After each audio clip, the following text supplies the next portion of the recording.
god! Holy shit!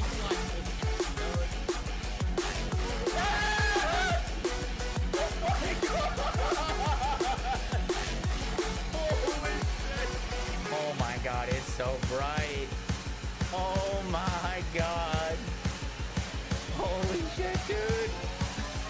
That thing looks freaking crazy. Rewind.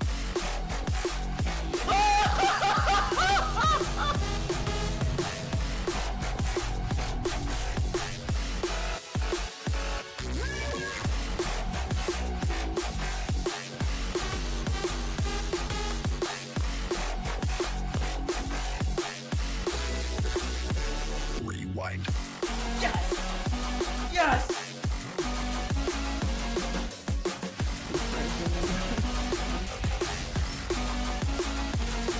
$69!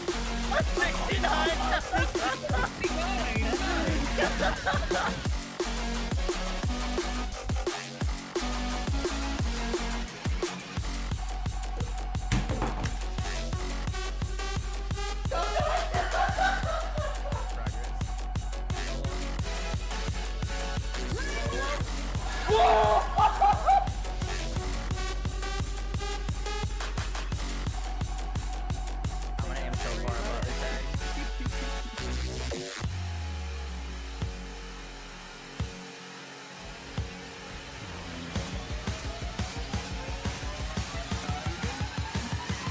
Rewind. I don't have superpowers yet, do I? Oh, he's got big eyes. Wait, superpowers? Wait. Do it. One shot him. Oh my god, he did. Wait, he one shot Cole. Rewind. Yo guys, what is up? Yo guys, what is up? Yo guys, yo guys,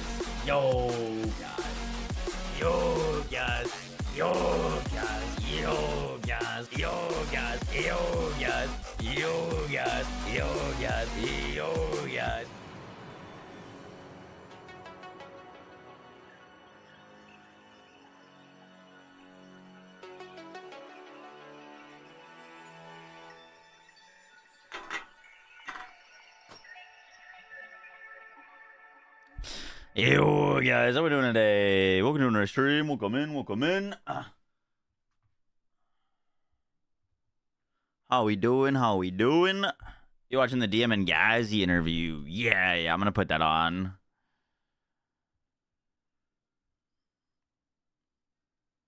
Oh, you're not doing TFD videos anymore. We streamed TFD for like 8 hours last night. I'm working on some Inez updates.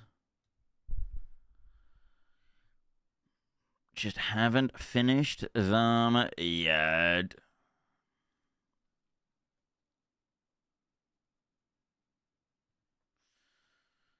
New League is next week. Yup. Fuck.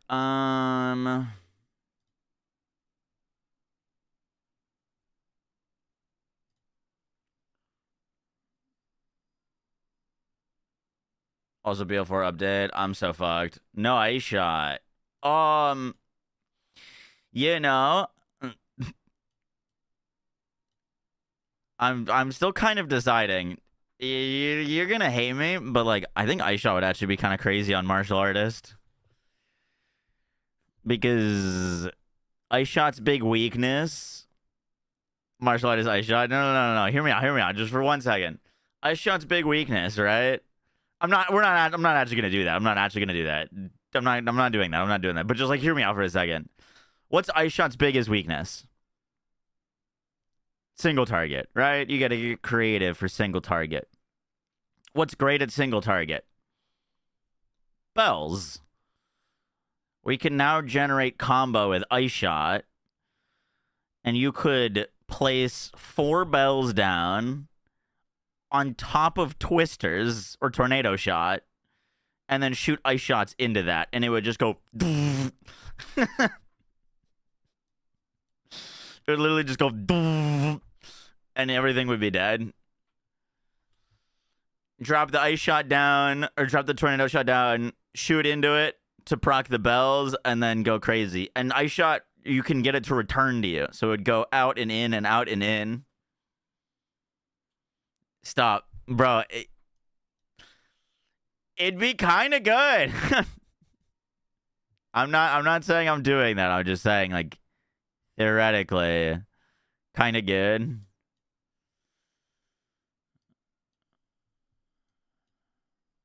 You need ice shot therapy. You might be right. I like freezing things, and I like ranged abilities, and that does both. It's very good. Unhealthy relationship with ice shot. Yes, sir. Fuck. Is this interview is about to happen, huh?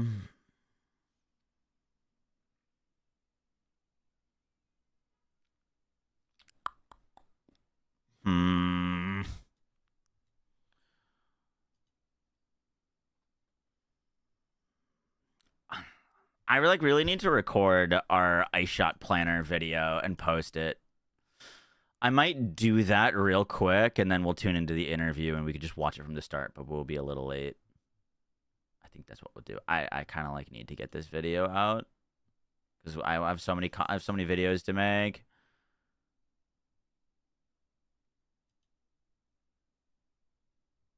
They still got like the Pee Wee Planner stuff, yes sir.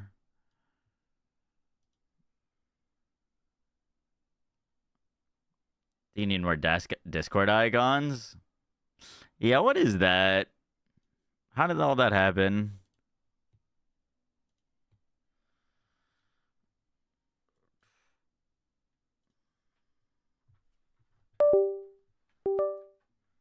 What's making noises?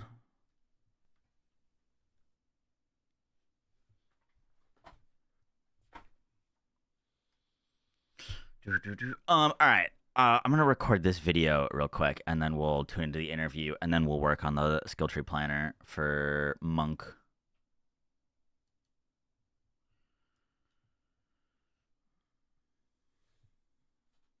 I had to get Pink in here. So here's yet another ice shot video. He gets it. I mean, I'm not gonna make it. I spent like 8 hours on this planner. I'm not gonna not make a video.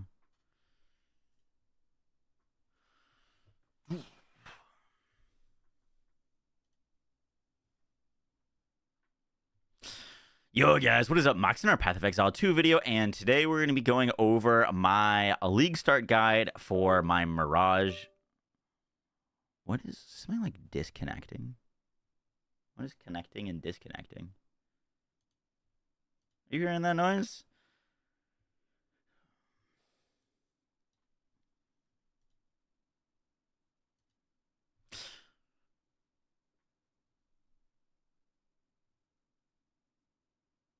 Yo guys, what is up? Mox in our Path of Exile 2 video, and today we are going to be going over my Mirage Archer Ice Shot Deadeye build guide.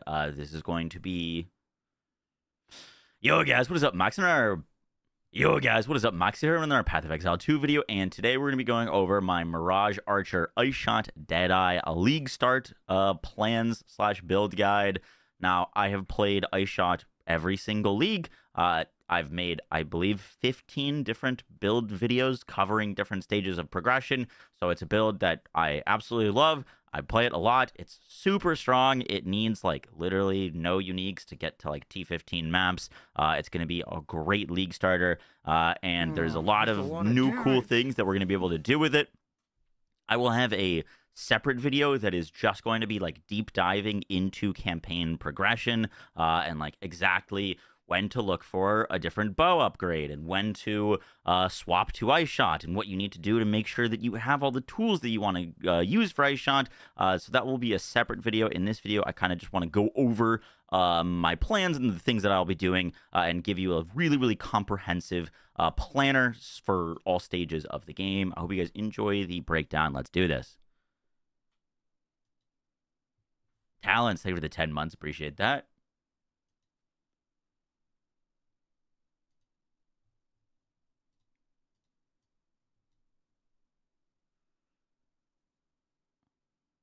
I streamed TFD for like 8 hours yesterday, Jordy. For some reason, the YouTube stream wasn't working. But we played it. I will have some updated videos for Inez. She's fucking crazy now. So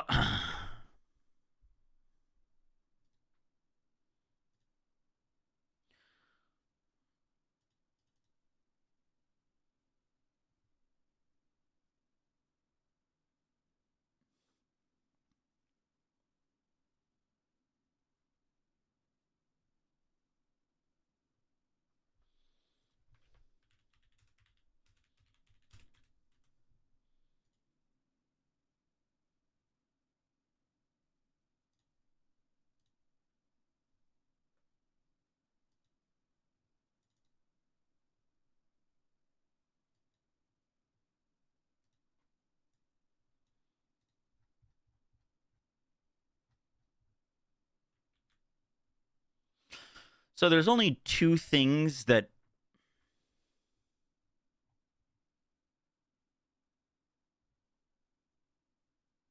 So let's go over kind of like changes in the patch notes to the build and what's going to be kind of different this time around. So the first thing to mention is Ice Shot did get a very insignificant nerf. It no longer has 25% more freeze buildup.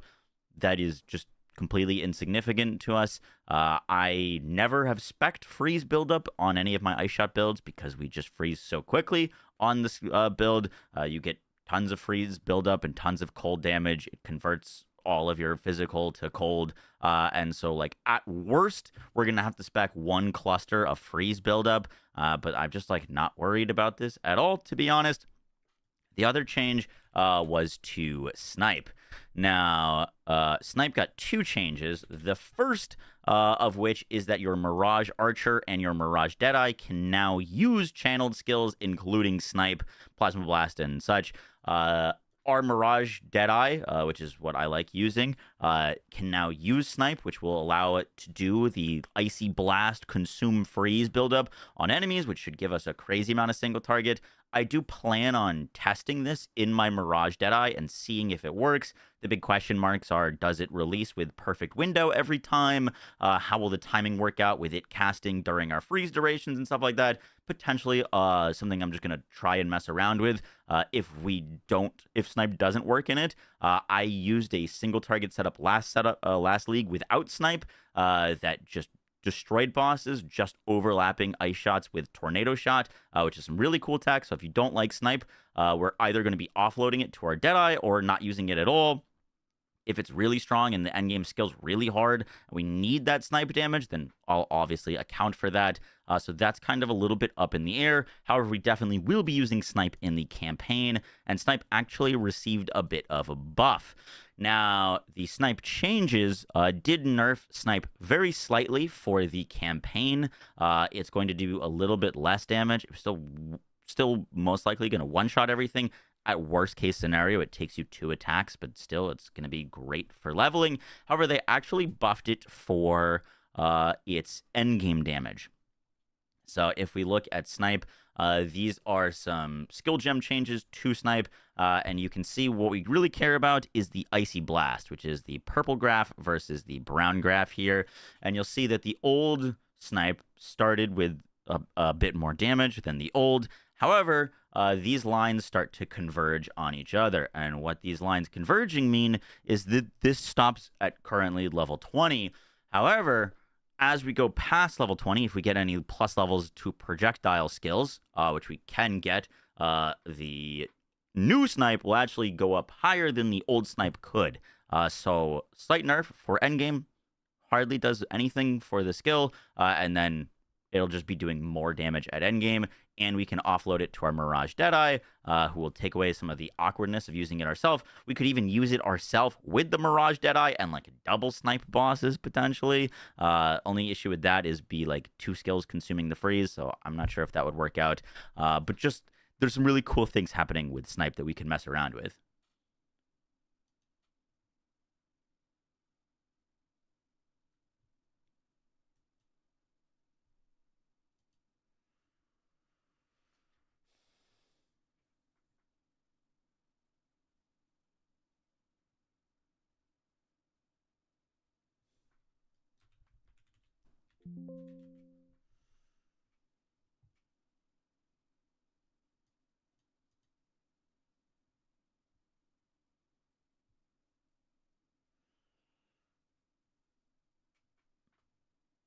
They also slightly adjusted freezing salvo.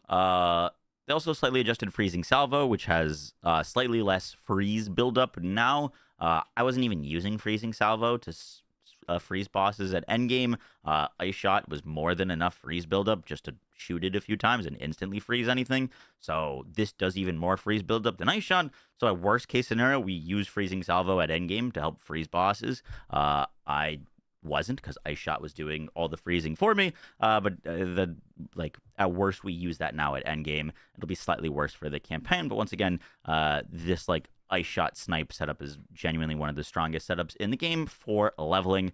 And then the only other thing to mention is they did slightly reduce the evasion on Hyri's body armor. Hyri's body armor is ridiculous. It is kind of a best in slot. It can roll up to more than 3k evasion, with its evasion rating is doubled if you have not been hit recently. This is maintaining a lot of the great benefits of the chest piece. It gives us extra damage as cold. It gives us increased freeze duration, and it's going to have slightly less evasion. I think this is still going to be your best in slot body armor for the build. It'll net around my 1,760 evasion body armor should be around 1,200, so still over 2k evasion rating if we have not been hit recently. So still really great. You could potentially get the big change to this is you could now get a rare body armor with more evasion than Hyri's Ire, but you lose all the extra freeze duration and extra cold, so probably still going to be rocking this in late maps.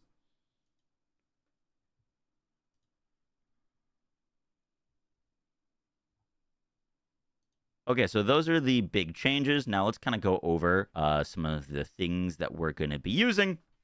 So to start, you don't get Ice Shot until level 31, which means you need to use something else to level. The best option for that is Lightning Arrow, Lightning Rod. They did adjust Lightning Arrow not being able to multi-hit a single target. That doesn't affect our bossing at all, because we actually, on Lightning Arrow, use Chain 2. This reduces the damage of Lightning Arrow by 50%. So we were never caring about the Lightning Arrow damage on bosses. All we're using Lightning Arrow for on bosses is proccing as many Lightning Rods as possible. By default, Lightning Arrow can proc 4 rods on a single hit. But with Chain 2, we can proc 8 Lightning Rods, and we can use Barrage to cast a lot of Lightning Rods very quickly. We cast those, and then we shoot Lightning Arrows with Chain 2 into them, proccing 8 Lightning Rods per shot, which is going to carry you and all of your damage up until you swap to Ice Shot. Once we get to level 31, we are going to be using Ice Shot with Snipe and the Freezing Blast combo. Basically, if you've never heard or seen of this before, Snipe is this channeled attack. You kind of crouch down and then you shoot, and it does a bunch of damage. However, if an enemy is frozen, it does an Icy Blast at level 20 currently. This is going to 3067, but it does an absolute metric ton of damage. And it gets 50% more damage with hits for explosions originating from unique enemies. It converts 100% of your fizz damage to cold. It cannot freeze. And because this is going to be dealing cold damage, we scale it the same way that we spec all the cold and elemental things as we would for Ice Shot. So Snipe is going to benefit from all those things. And we can shoot a bunch of these snipes because we're going to be barraging Snipe. Now, this isn't totally necessary. It's a little bit overkill, honestly. But with Barrage, your next shot repeats, and so we can repeat that big channeled snipe to just go absolutely crazy on a boss, hit them really hard. And in the campaign, we're going to be grabbing Point Blank. This should be on Point Blank, so we're just basically shotgunning bosses with Snipe Barrage to do crazy damage. So our leveling tree. So our leveling tree, and once again, I'll have more specific things that I just kind of want to talk about this, and I'll have a full specific video for leveling. And huge thanks to Guy That Dies. He is the world's fastest speedrunner for Path of Exile 2 right now. He actually coached me on ice shot run that improved my time massively, and I'm using his leveling tree that he sent me for our early start. So it's like as min-maxed as you possibly could get, with exactly the nodes that you need in every spot, for like exactly the amount of intelligence that you'll need to swap to Herald Device when we get Herald Device, exactly the amount of dexterity that we're going to need to use like Barrage and everything. So it's just all very perfect, min-maxed as much as it could possibly be. And we're going to be grabbing some nodes for Lightning Arrow that are mainly kind of equal, so that they're going to work for Lightning Arrow and also Lightning or Ice Shot. One of those big pickups is Biting Frost, which enemies frozen by you take 20% increased cold damage. Now, this 20% increased cold damage is separate than like increased elemental attacks. This is a additional damage, so it's basically like a 20% more damage dealt to enemies. So this is massive, and Snipe is going to be directly benefiting from this. But we're also going to be... Oop, I should explain that better. Yeah, I was going to tune into that after this.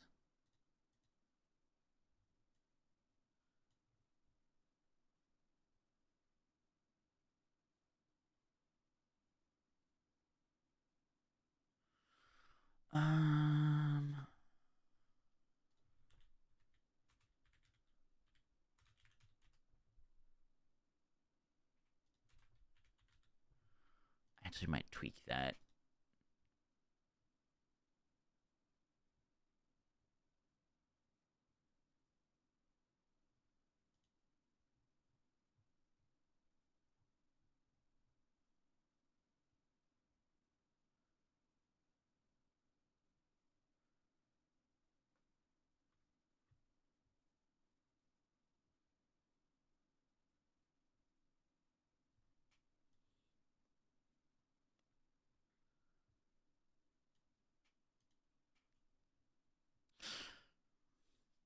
For our leveling setup, and once again, I'll have like a very specific leveling video that's gonna be more in depth, but just kind of like explain what's going on.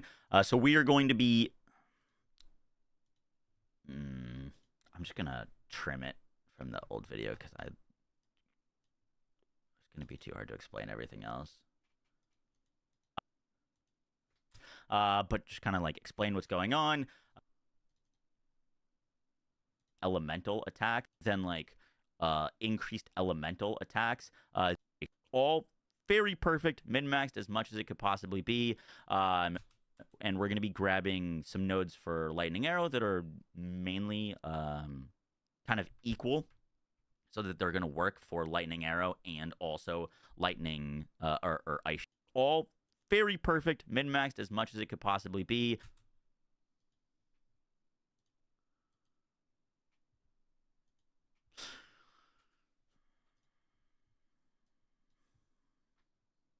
And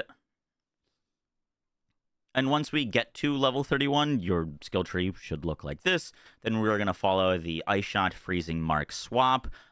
We are going to be using a mark setup on this build as a weapon set 2 to allow us to mark enemies.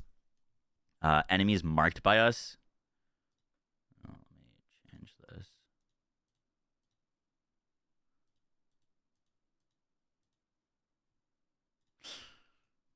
Once we get Ice Shot, we're going to be swapping to a Ice Shot Snipe Freezing Mark setup, where we're not going to need 2 weapons. If you didn't know, you could use weapon set 1 and 2 while using one weapon. You could just like click to use the same weapon for both weapon sets. What that's going to allow us to do is use Freezing Mark, and we're going to be doing some really cool tech that Guy That Dies shows me with marks, where we can pick up nodes like this. Enemies you mark take 10% increased damage. This is 10% additional damage, so it's a huge damage increase, paired with Biting Frost, which enemies frozen by us take 20% increased cold damage. This is 20% additional damage, so it's very separate than like increased elemental damage or anything like that. So it's basically like 30% more damage just in our skill tree, and we can use that with Freezing Mark and Snipe to just do like crazy amount of freeze buildup and damage. when we get to Ice Shot. We're also going to be pairing it with Ice Bite 2. Ice Bite 2 is going to be going in Ice Shot as well as Freezing Salvo. The plan with this is, like, for example, Freezing Salvo will have Freeze on it, Concentrated Area, and Ice Bite. So you're going to want to pay attention to the boss's health bar. Right when it's about to freeze, you're going to want to use either Salvo or Ice Shot, just either of your attacks, to freeze that boss. Then you're going to get a 30% extra damage as cold, which is then going to transfer onto your snipe, which we're going to be like point blanking enemies and doing a ton of damage with snipe. We're also going to have Herald Device for clear. We're going to be getting some Combat Frenzy charges from freezing enemies that we're going to be able to infuse our Ice Shot with Barrage for extra damage against like elites, and then barraging Snipe for all the single target damage, and then Ice Tipped Arrows for an additional buff, as well as giving us some extra clear.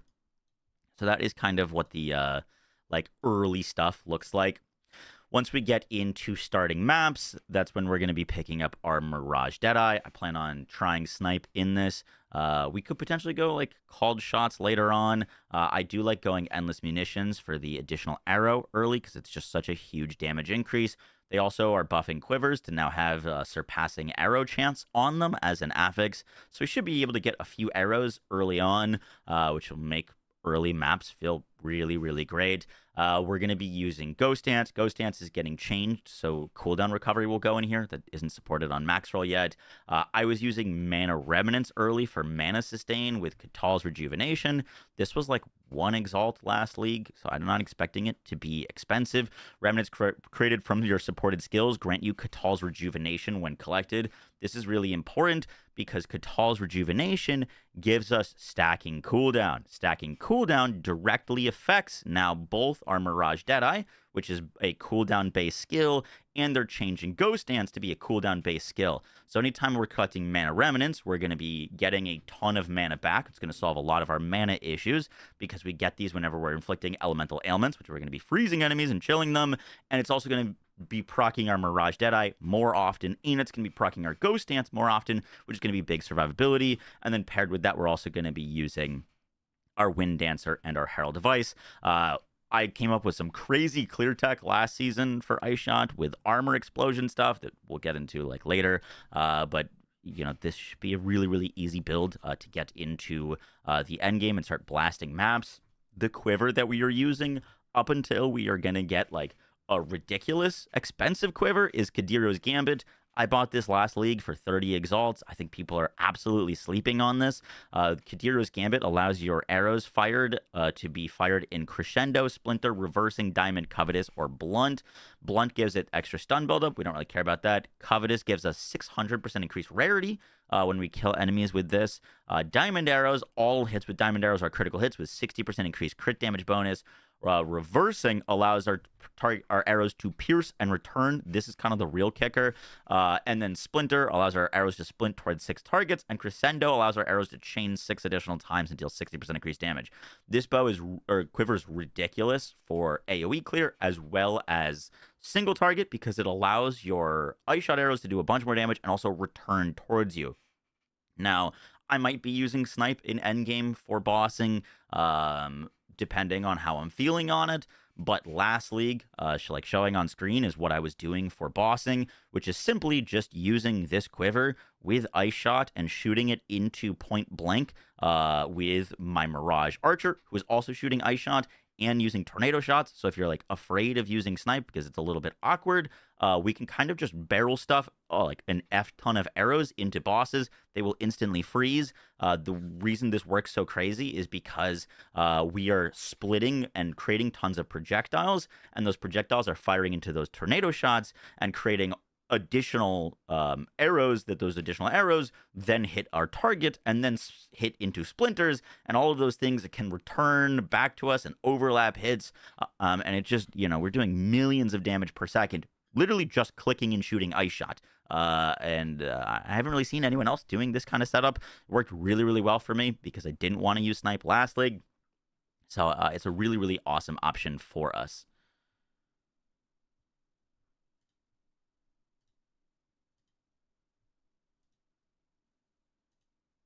Now we will be eventually Now, we will be eventually swapping over to a crit bow and going for full crit, as that's just the best way to scale damage on Ice Shot. I did want to mention some things that we're doing in the skill tree as well. That is some pretty cool tech.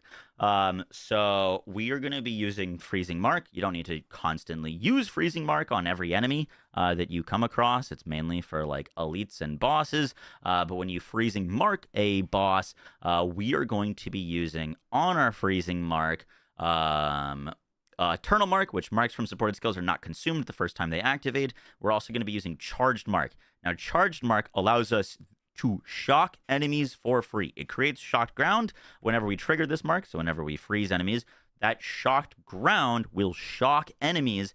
And because we're using a mark in a offhand, and like not an offhand, in like a weapon set 2, we can actually specifically spec for shock magnitude. So we're going to be freezing and doing a bunch of damage to frozen enemies, but we can also, in our weapon set 2, spec for shock magnitude with Unbound Forces. This gives us 25% shock magnitude. We get more magnitude of shock here, more magnitude of shock there. We get more magnitude, 30% more magnitude with Frazzled. And what this will net out to be is we are going to be getting a 50% shock on bosses and elites, which is a 50% multiplier. I actually wasn't utilizing this last league, so all of the footage that you see of me like nuking bosses, that is without a 50% damage multiplier on them. And so that is going to do some really crazy stuff. I was using Freezing Mark with Charged Mark, but I wasn't using a second weapon set last league to specifically scale shock magnitude with it.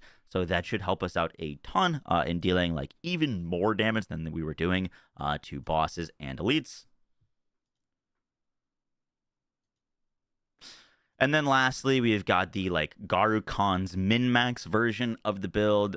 This is going to be, you know, like your super endgame version. Garu Khan's Resolve allows your maximum crit chance with our supported skills to be 50%. It's quite hard to get above 50% with bows.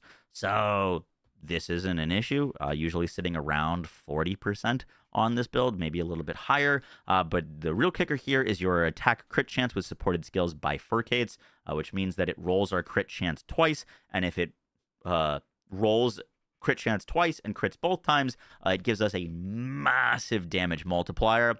It is, I think it's our crit damage bonus applies twice. So it's double our crit damage. So at endgame, we do have a larger respec to just grab as much crit damage and crit chance as possible because Garu Khan's scales it just so hard. I believe on my character last league, I got up to 1,400% crit damage with Garu Khan's, which was just ridiculous.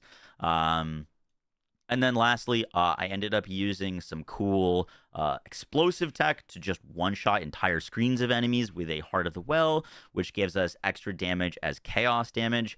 I was using that with our Herald device with Armor Explosion, which converts 100% of our physical damage to fire, and attack damage of the skill, 30% of default attack damage. It cannot break armor, but with Ul Natal's Embrace, you break armor equal to 20% of your chaos damage dealt by supported skills.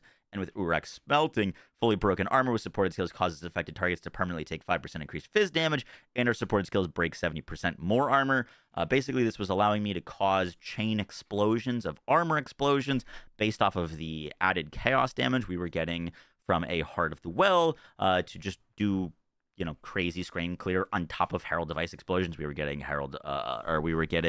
armor explosions, which just do even more screen clear. And so this build just scales really well. I think it's going to be one of the strongest league starters you could possibly pick. I'm personally still, you know, deciding on if I want to do this or martial artist. I will have a full build guide planner for martial artist as well. But I think this is just going to be like really good. I've played it every league. I know the ins and out of this build. And I promise you, if you're following this guide, you will have a good time.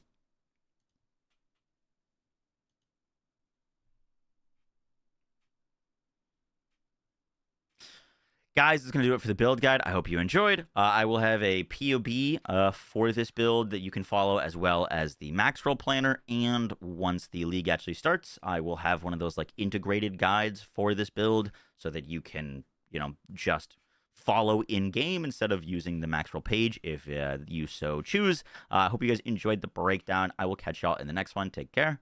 Peace.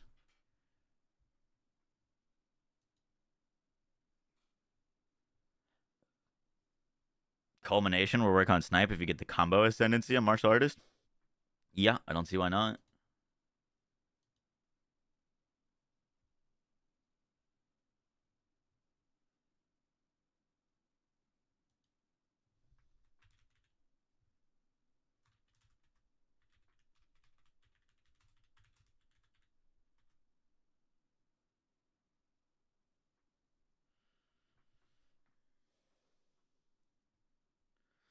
Grant and Randy just spawned a board worlds idea. They're watching and listening. Maybe.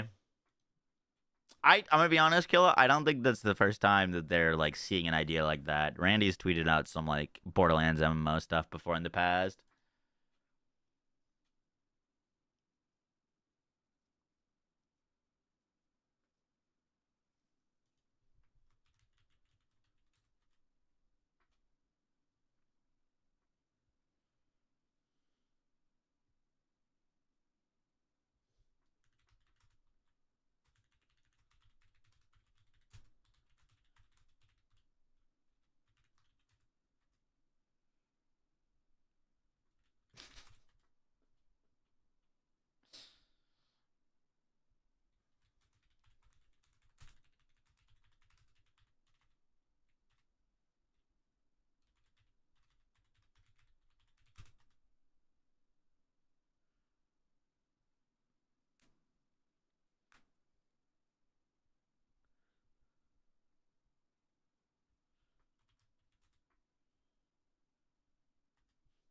There's no shot.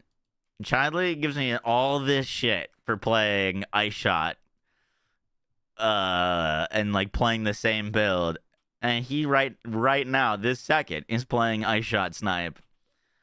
Unreal, unreal. You can't make this stuff up.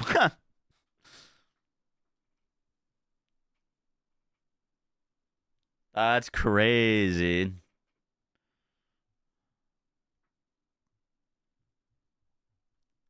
Crazy work. Crazy work.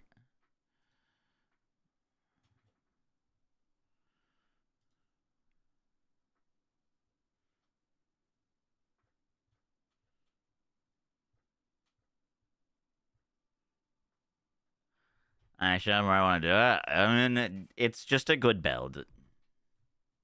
Not to toot my own horn.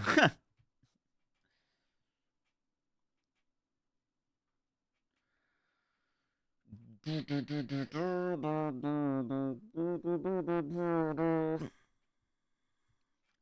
gonna cook up a martial artist next.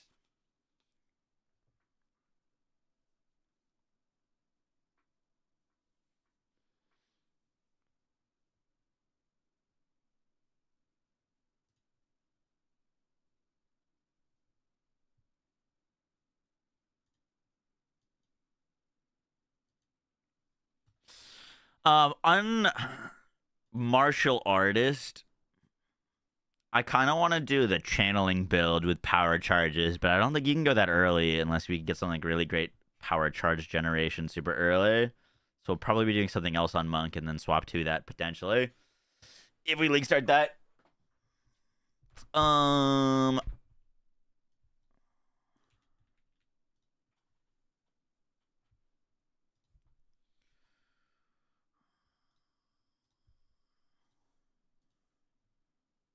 Parry, brother. You think I'm fucking parrying? Are we serious? Are we dead ass? Are we dead ass right now?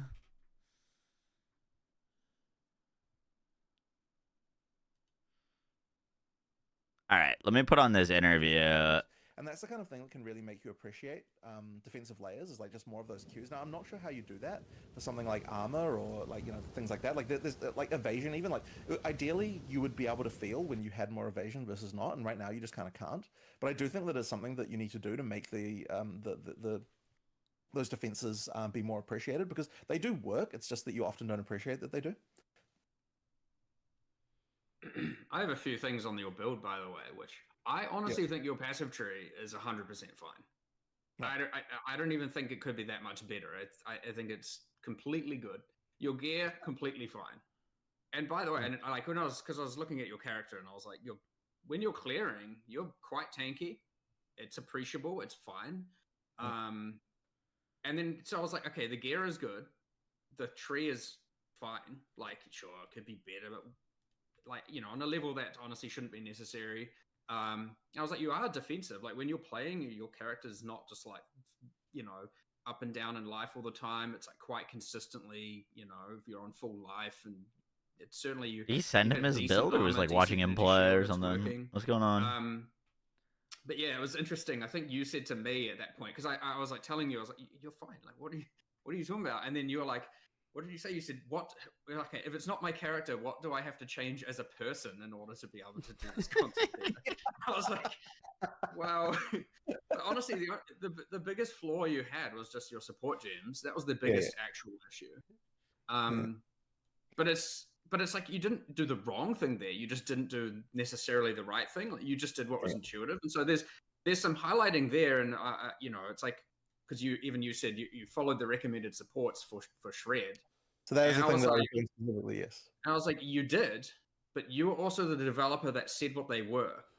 And so you could have made it. There's a question of did you make a wrong decision as a player, or did you make a wrong decision as a developer? And there's an interesting thing there of trying to assess which of those went wrong. And so then I don't know where to be. Okay, sure, those fixed and made it a bit better, but we did make a pretty hyperactive set of changes based on your play experience. Because when you were like, what do I have to change as a person? It's kind of like, well, honestly, you should be able to kill this boss. You should be able to get further, and this is too hard and isn't working correctly.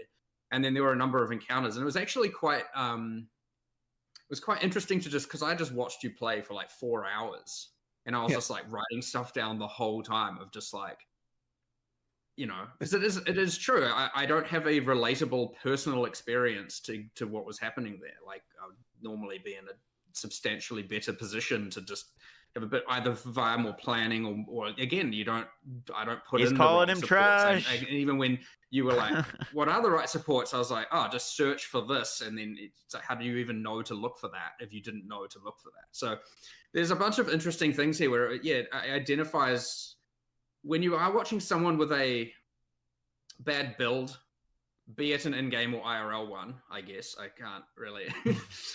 You kind of like, what's actually wrong here? And it is true that it is quite hard to relate with, especially on like a personal level. So I'm quite good at when I observe. I'm quite good at seeing things that people often don't see as well. And but yeah, it's been a really fun amount of like really looking at the early in-game. Really iterating on it, and I've had the same from a bunch of other developers as well, a bunch of the designers that Jonathan's also been talking to, where they're just like, it's been really fun just getting like, here's the list of problems every day that Jonathan's run into, and then just iterating on them, and they're all so fundamental. They're all like, and I think this is something I want to stress, and goes back to it's something I mentioned to Ziggy as well with respect to like even just the defenses on the tree. Like there's just fundamentally missing things. Like, and this is a really important thing that, I would say the end game not having goals is a fundamental problem. But I would go as far as the things like the balance go, the basics, the life, the poise, all that thing that Jonathan was talking about.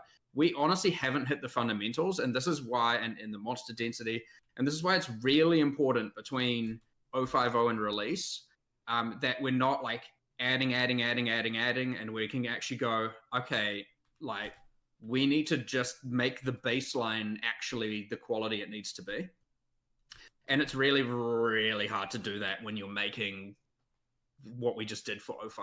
Like, you'll notice I don't want to say it's void of balance changes, of course, but it doesn't reach the standards of probably what people expect. And that's just because we were making all the new stuff.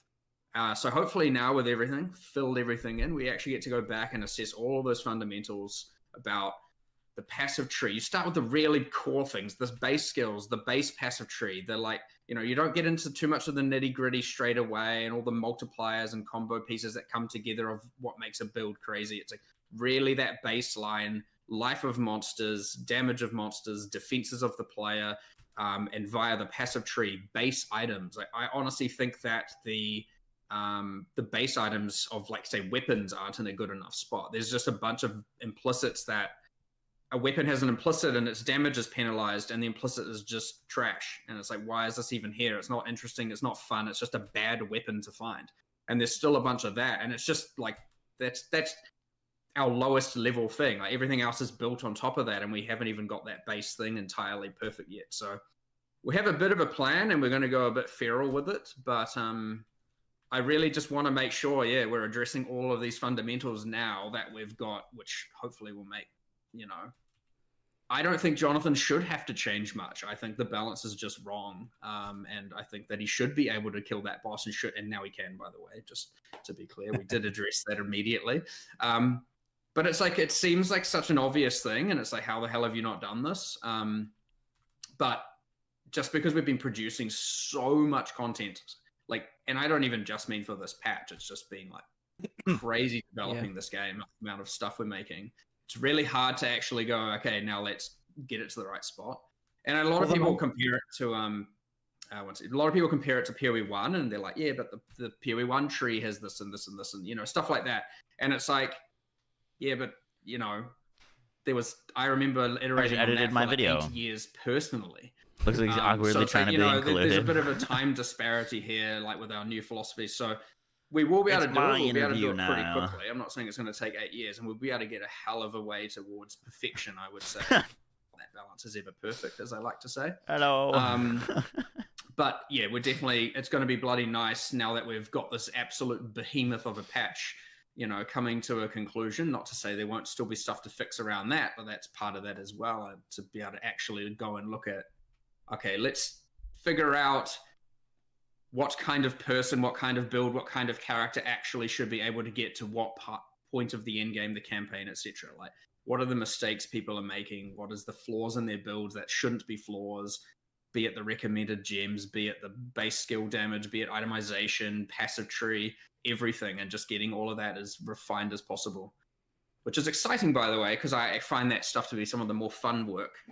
So it's kind of... What's the... Go on, Gazi. Yeah, I was gonna say, like, listening to the both of you talking about this, it's obviously we're expecting this, but it really sounds like there's a ton of minor adjustments from the veterans players' perspective, but might be large changes for newer players' perspective that is coming to the 0.5 update that is not necessarily in the patch notes. Something I was really curious about to hear from the both of you was, what portion of this update do you guys predict to make the largest beneficial impact for the player's experience? Because we heard from Jonathan talking about his situation there. Are we talking about changes in that sense, in the campaign playthrough? Or are we talking about I want to hear your thoughts on your prediction on the most beneficial impact for new player experience. If you're talking about just for new players, I definitely think that it's going to be the sort of early in-game, like monster density, like things around there, like late campaign, early in-game monster density, things like, we were just talking today. Okay, so here's another random example of a thing that we want to try and do. I hope it'll get an 050, but I think it's going to be a big deal, which is that, there's another one of those realizations of, I'm fighting a rare, it's got, a shit ton of mods on it. And I'm like, if I just stop, fighting for a second here, just, put on God mode and just watch this rare. I'm just going to look at what this rare is doing right now, if I'm not killing it. And there is a fucking endless amount of bullshit spewing forth from this rare. And I'm like, there actually is no capability to have any gameplay, counterplay to this thing beyond just tanking it. You know what I mean? I'm not really able to dodge it. There's so much crap coming out of this thing that, effectively my defenses have to be good enough, and there's really nothing else that I would be able to do about it. And as essence monsters in particular, I believe it was an essence monster that I was looking at the time. Something like that. And it's like, okay, we need to do something here, right? It shouldn't be that when you get a bunch of these mods on there that so right now, there's all the different effects that can happen. So we call them daemons. They're the things that sit there and cast, when you get the circles of lightning damage or whatever the hell it is, just various things like that trigger from a rare. Every time you add one of those, it doesn't slow down the rate of the others, and that's a thing we want to do, effectively make it so that the more of those that go on the monster, it doesn't. It's not that it like that it casts the same number of them as what it normally casts. Like it would have to increase, but it shouldn't increase where like you get 2 mods and now it's double the number of those effects, because otherwise there's just no ability to get any kind of counterplay with that. So we need some kind of thing that can control, like when lots of mods go on a rare, that it doesn't just turn into an absolute shit fest of like random spam. And so like this is another kind of one of those like fundamental things to identify. And like we'll try to get that in for 050, but I think that one of those things is those are the kind of things that I really do think affect new players, because there is a level beyond which of like screen like covering crap that you don't just kind of say. give up on it, and now it's like, yeah, it really is just a build check. Like I'm not going to dodge this. I'm not going to actually try to even do that. It's like, so now my build just has to be able to tank it, or that's it. So that's once again another thing another one of those fundamentals like that. What's the? This came up a while back. This came up a while back for essences more so, because again, it is a thing then veteran players are noticing a lot more, where they're like, okay, especially that Silent Caverns, I think it is unique map, right? And you're like, okay, there's now, this one monster with 6 essences, and we're like, yeah, what we should be doing is implementing like a system where there's like, one or two of the daemons, as Jonathan explained it, one of the kind of more hidden skills that are outputting, the effects that are going on, they occur on a specific cooldown, and the more there are, the longer the cooldown is, and there's some whole system for it that we wanted to do. But like that was an example of where we checked the obviously the more extreme case, but then if you actually just come back to fundamental monster mods, like it's even a monster that only has 4 mods, for example, and 3 of them happen to be something where it's like just spamming a bunch of stuff. And the other thing is each of those just has their own independent cooldown. And so the monster, and let's say it happened to get 3, and each of those cooldowns is say 10 seconds. Well, it's going to do all 3 and then wait 10 seconds, and then do all 3 and then wait 10 seconds. So that gets a different thing where at least you get the wait. But if it happened to be that, let's say there was a 5, a 10, and a 15-second cooldown, or some numbers like that, it's all of a sudden now it's like just skill, and then you're like, okay, well, when do I actually get to DPS? So it kind of varies a bit, but ultimately, at the end of the day, it's also just resulting in a bunch of just spam all over your screen. And it gets so much worse at the high end, like to the point where, and this is part of what contributes to the, like, as you said, you just need to be able to survive it. And if you can't, and it results in these things where like, I died to something, there was effects everywhere, and now I'm dead. Something happened. But honestly, again, that's just because, okay, we're talking about 3 or 4 mods. Well, not yet. Well, you can get more than that. So obviously, right? And so all of a sudden now you've just got this barrage of onslaught of emissive, flashbangs going on your screen, and hopefully you survive. So it is a problem, but it's one of those things where it's really easy to look at the extreme cases and just be like, obviously we need to address this. And when we come up with some plan, and then you kind of go, well, it is affecting only the top end, so is it as important as these other fundamentals? But then you actually go, okay, let's look at this problem from not the top end perspective, and you're like, oh yeah, it's definitely still a problem. And so that's a good one to get highlighted, and then you can address it, and it turns out it just fixes it for everyone. So yeah, we're hoping to even do something about that this week specifically. On the same topic of that is like, here's another one I just happened to notice recently as well, which was that like I was playing some maps and I realized, hang on a minute, I feel like in the last 10 maps I've run, every single one of them had a mod in it that caused curses to be going off. Every single one of them. And I'm like, so that just means that your entire experience of the map, even when you're not fighting anything, there's just like circles appearing on the screen all the time. I'm like, and so I asked someone about this, and they were like, oh yeah, the reason for that is because there's a bunch of curse mods, but because they're all weighted the same as all the normal mods, it means that like the overall weighting of just any curse, if you look at it that way, is very high. And so the answer is just divide all the weightings of those curse mods, so they're just They already have their questions. Sorry, Jan. Like I feel like it should doesn't it hurt shouldn't necessarily to be that chime every in. freaking map you're running has got these circles appearing like that. So like there's just stuff like that. Like it's just there's just lots of little things like that. But I don't know why it's like it can be hard to notice that stuff unless you're really thinking about it. And like when you're going in with the mindset of like, okay, like what are we doing to address the spam? Chains chill ground maps it are takes a the little while worst. appreciating it as you go through. Of like, Fuck, what dude, is they're actually even the cause worse here? on melee builds too. Yeah, like there's a lot of things we can still do. So yeah, that is a bit of a the kick 6 that we're months. on right Appreciate now, is that. like try to reduce the the spam a little bit. Ideally without sort of hurting the top end cases where people want to make sure that they're getting the monster density that they need and all that kind of stuff like that. But I think that part of what also brought it to a head a little bit is that because the tree adds so much now, we have to be really careful with the with the stuff because it can get out of hand pretty quick. So that's something that we have to care a lot about. We've definitely had to reevaluate what our base levels are versus what our without like really going, okay, we just want everything to be meh. Like we still want the excitement, you still want the thing where you can spec into all these things and create these crazy situations to happen. But yeah, with the tree being a lot larger and the Atlas Master system and all of this, it's like we've certainly had to reevaluate the base simply for that, just from okay, if we had just kept the same base and added all that, then all the investment would end up having to be quite low, because you just can't have every single map being an absolute clusterfuck. So,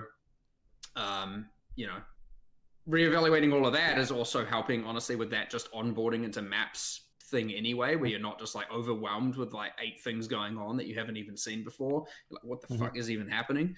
Like, what's this purple thing here, and this blue thing here, and this green thing here, and this yellow thing here? Was that and 6 months in advance? You Oh don't shit! even know Yo, what they thank are, you, 'cause Phoenix. nothing's Appreciate told that. you Thank what you, they thank you, are thank you. necessarily. So, Staring at a wall. I think going back to your actual question you had, which was the onboarding for new players, even though it's weird to think about new players in the case of Endgame, but our hope is that they can get there. What I did see, and I've seen this with personal friends, even my brother and stuff, they got to Endgame.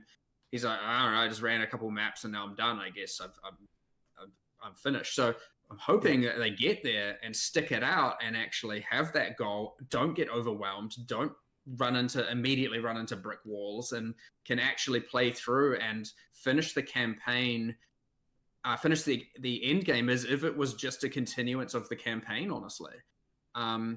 Like, there kind of doesn't necessarily need to be a break in the story necessarily so much, where they can just be perceived as the same thing ultimately. It's funny that you mentioned that, because one of the Like topics we wanted to cover I in this appreciate interview that, was Phoenix. about the Happy to help. fortress and Congrats on your platinum. And one of the initial questions we had there is to talk about the fortress. You talk about onboarding people to the end game, right? And the fortress itself, it has its areas inside the fortress. They're sort of pre-juiced, and the fortress is required for gaining your Atlas passive points, and also has some pinnacle bosses in it.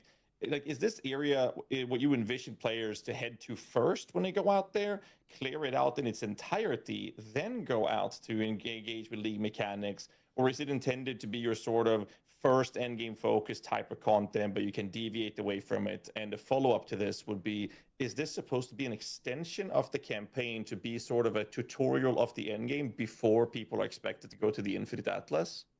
Well, there's a few things going on here. So number one is I do expect that the Fortress is going to be the first in-game system that people engage with. It doesn't have to be, but I think that it will be. And that's seen by the fact that it's the first quest we give you, and it's kind of like the largest visible thing going on, right? So the very first thing you get is there's a tower that pops out, and Duyani's like, hey, go do that. And that's 3 maps I was away, thinking right? I need to record some iShot gameplay for this video. It's guaranteed the tower is the 3rd map that you do, assuming that you head in that direction. And then it's 3 or maybe 4 maps more than that until you get into the fortress. So it's pretty, we're onboarding you pretty easily into that thing. So I suspect a lot of people do that. And yes, the pre-juicing is definitely a nice thing, because the nice thing we get to do there, by the way, is that so in the fortress, it's not most of the maps, but it's a very large percentage of them, because you can pick where you go. You effectively get pre-juiced maps. But the nice thing is it's 1 mechanic at a time. When you get those mechanics in those maps, it's because it's at the start, you have an allocated Atlas point, so it's not happening all the time. You get a situation, you get to experience the feeling of okay, here's what it would be like if I had a bunch of wisps, and here's what it would be like if I had a bunch of strongbox and that kind of thing. You get to sort of experience that right away. But yeah, as I said, 1 at a time. And then as you go through the fortress, you're obviously adding more of that content that once you've experienced it to your maps, you get to kind of juice it more yourself. And so by the time you're done with the fortress, you're going to have the not necessarily, probably not the full Atlas tree, because I don't think that you're going to just grind out every single map in the fortress. I suspect the much more likely situation is that you pick a path through the fortress that gets you to the quest goals. You allocate, I don't know what it would be. What do you reckon the percentage of the tree you'd probably allocate, Mark? And by the time you've leveled up and everything, it might be a third of it or something, maybe. Something along those lines. You probably get a third of it if as you make your way to the What's up, maybe Danny? half. How you It sort doing? of depends on how long it's taking you to get up those map tiers and so on. But I'd say Yeah. a third is kind of Half was more what I was thinking for sure. yeah, but yeah, like sort of half to a third, the third half, something like that of the tree.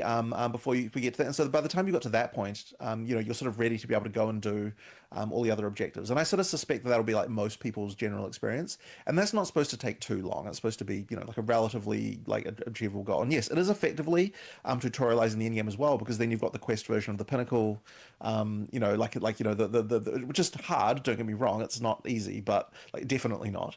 But it's like something that you would expect someone to be able to do if they're taking it somewhat reasonably. So yeah, like it is something that probably would expect you to do. Now you can go and do the other quest lines if you want, but the one thing you will run into is that you're not allowed to do I believe the lieutenants, whatever this kind of like the pre-pinnacle is before you've got to map tier. It's 11, I believe. Mark, is that correct? Like map tier 11 is what you have to do the lieutenants at? Generally 14. 14, sorry, 14. Yes, that's right. So you But mapped to the 14. So what that means is that No, keep going. if you do that as your first one, and you're a new player, so you don't know how to go through the tiers quickly, it's possible that you'd run into that bottleneck at some point if you just did one of the league trees first, and then have to sort of tear up before you went on. Whereas if you do the fortress first, you're obviously going to be T16, or T15 probably, I suppose, if you're not doing the corrupted stuff, and so therefore you're going to have the maps that you need to be able to do those other ones like all the way to the end very quickly. So yeah, I'd expect most people to do fortress first in most cases. Part of the reason for that T14 thing, because I suspect it'll come up and people might be like, why is this gated behind a level? Like, why is it? Like, let me just do it. Is that we don't want the pinnacles. So obviously there's a quest version and a non-quest version, right? The non-quest is harder. That's what you do afterwards. Drops better loot, right? That's the quest version, where it still drops loot. It's not just given nothing. It is still a fixed level, and we wanted all the pinnacles to be at the pinnacle, right? Around tier 15, tier 16 difficulty, right? So you'll generally find they're about level 79, whereas the farm ones are like level 82. Now that doesn't mean a lot, but it's just, obviously item level of drops, and then obviously, whatever custom difficulty we want to do at those level thresholds. However, because often the pinnacles are not using traditional Waystones, as in they don't have a tier on them. We have to gate the thing directly before them to be the difficulty that is the closest. Like, for example, let's say you got to tier 11 maps, you killed, say, Tulanesh, and then you got the Twisted Domain key, and so tier 11, and then you're jumping to level 79. Like, the difficulty jump is just going to be insane. And so it's like, well, I'd rather gate that boss to be literally just one step before the Twisted Domain, so that if you do it, you earn the key, you're probably ready to do it. Like, you don't have to like now go and waste your key and go, okay, that was impossible. What the hell was that?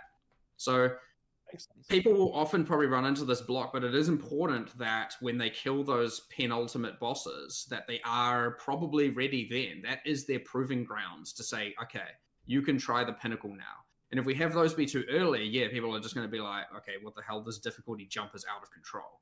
And then they'll fail. They have to go do a bunch of stuff. It'll feel bad. Or they might just Makes be sense. like, nice balance, thumbs down. Nice balance, thumbs down. It's... I think that the lesser evil was definitely to have the gate. There are a few other ways to do this. But the other thing I didn't want to do is have it that... Let's say you did them in a different order. Like, let's say you... let's say it was tier 11, as we said, the restriction on Tulanesh. If you then, and let's say Twisted Domain was T12 difficulty instead of the 14 and 15 that I have them at. If you did it breach first and did it naturally, it'd probably feel fine. Now, if you go and do the whole fortress, you get all the way to T15, you kill the Arbiter, you do that whole quest line, and then you go and do breach. Well, now it's just tier 11 and tier 12, and you're going to be like, well, that was a joke. What the hell was that? And so that also doesn't feel good. And then the farm version's obviously high level. And so I think that's also bad as well. So it's just giving a bit of background as to why I want to make sure the penultimates are T14 and the ultimates are around, and the quest ultimates are 15, and then the farm ones are a few levels higher. And there are, I understand there's a few different things you could do here. You could be like, oh, what do you guys think is going to be the most popular league starter right now, if you had to guess? There's all this kind of stuff, but I don't really love doing that. I think it's quite fun to just get to that boss. You get to literally the pre-capstone of the league. Ready to respond and to it's your like, all right, now I get to Destiny tier 14, replacement and you're like, game. oh shit, Yup. yeah, I'm going to go do that. When I come back, I'm going to come back and mess it up and hopefully get my loot. Martial or, artist, monk, I shot Deadeye. But hopefully I you think get to the kill it three and get big the loot. ones are But, gonna be martial yeah, I artist, don't know. monk, It worked out, but yeah, I understand. I shot It's been Deadeye, a bit of a conversation in the office where people Twister, have wanted Amazon, it one way over or the other, not and Amazon, been but a bit Twister back on the and new forth about Ascendancy it, and had of the Amazon. levels I forget based what on it's the called, distance from the Spearwalker, start and all Spearborn. kinds. And I just think that what we've landed on is certainly the best situation we have of all. But I suspect it's a question that's going to come up.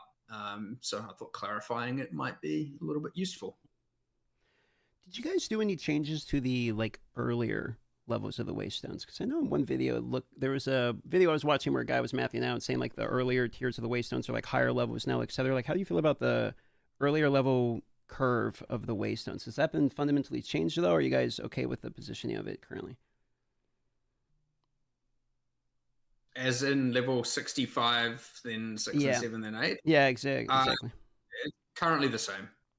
There were some changes to monster effectiveness that happened. I mean, again, we've done balance all over Twister the place. Walker. So it's what do the numbers even mean? Just say with Rush to plans was fun last league. It didn't change from what I've seen. Nope. In general, I think a common problem people had is that the difficulty difference between the maps wasn't significant enough, and so it was you just kind of why climb Pathfinder? Just movement. We've done some changes around that. We went very extreme at the start of this development movement cycle, got nerfed, and we've now come back on it substantially. Not to say there isn't. I don't see why you'd go still Pathfinder a larger over difference Deadeye than what's currently on live. So yes, the difference between a T1 and 15 on live is less than the difference that will be in 050. As in it gets harder as you climb the progression. That being said, a lot of that was also done through because we've changed what the map mods give as well. So they have I can't remember what the exact bonuses are now, but for example, a subset of the mods do grant effectiveness. So quant and life and XP. And then, but what we tried to do is that every single mod on a map was something you actually were like, oh yeah, okay, this is rewarding. I want this. Whereas there were some that were a bit hit and miss before, for sure.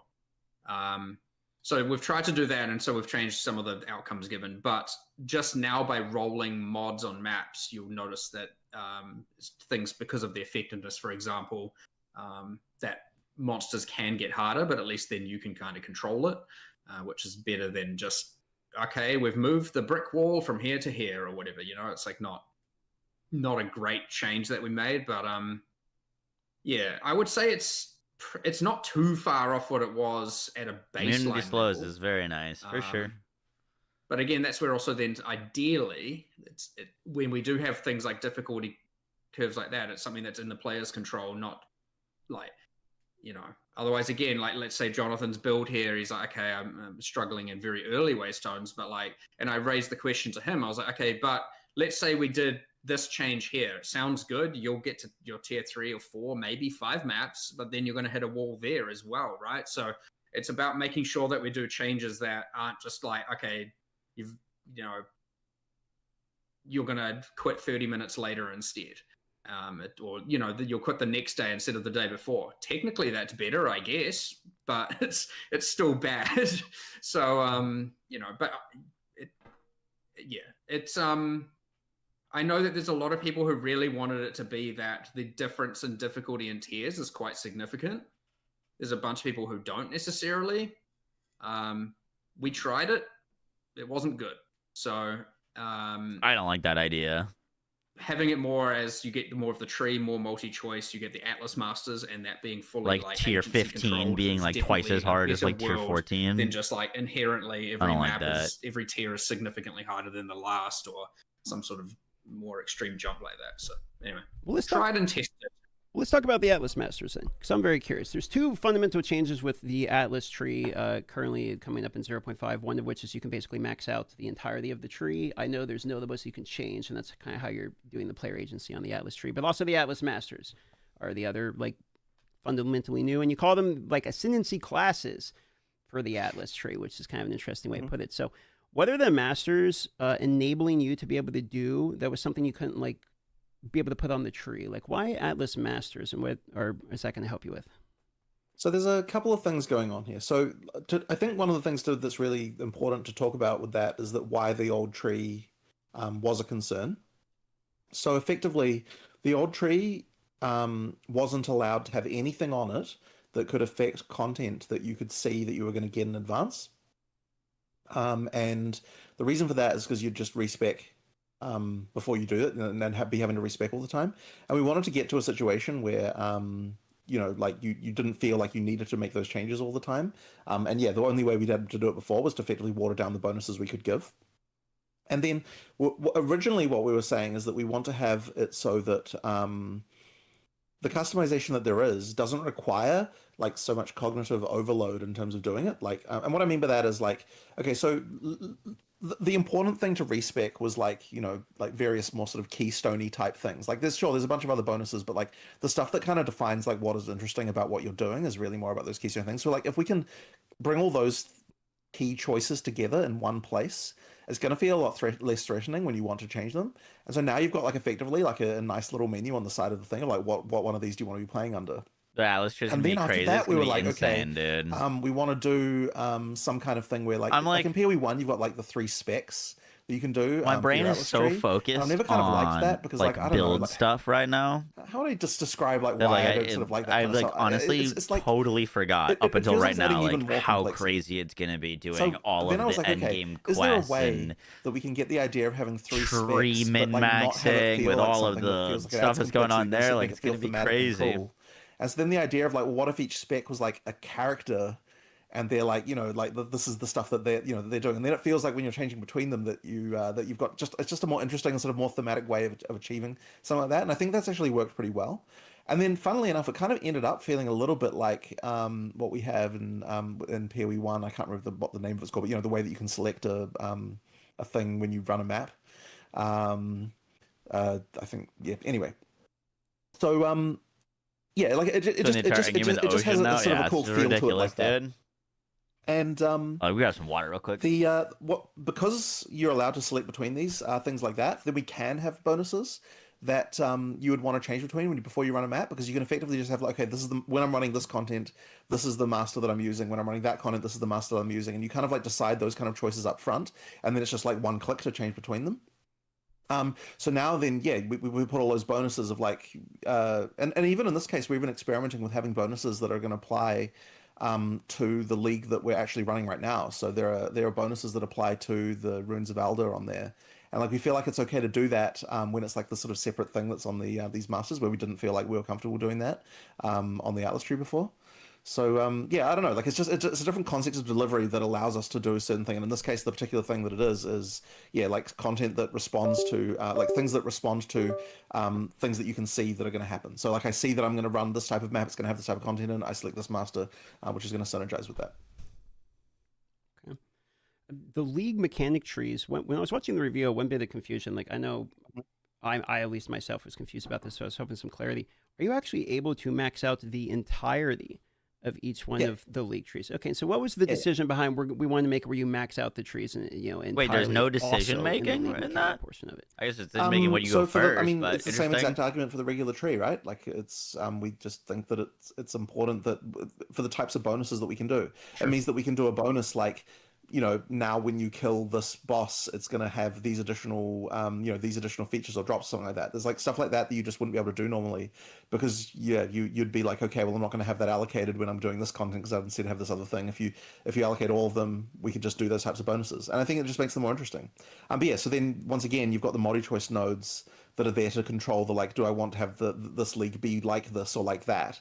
The multi-choice nodes effectively serve as the those decision points.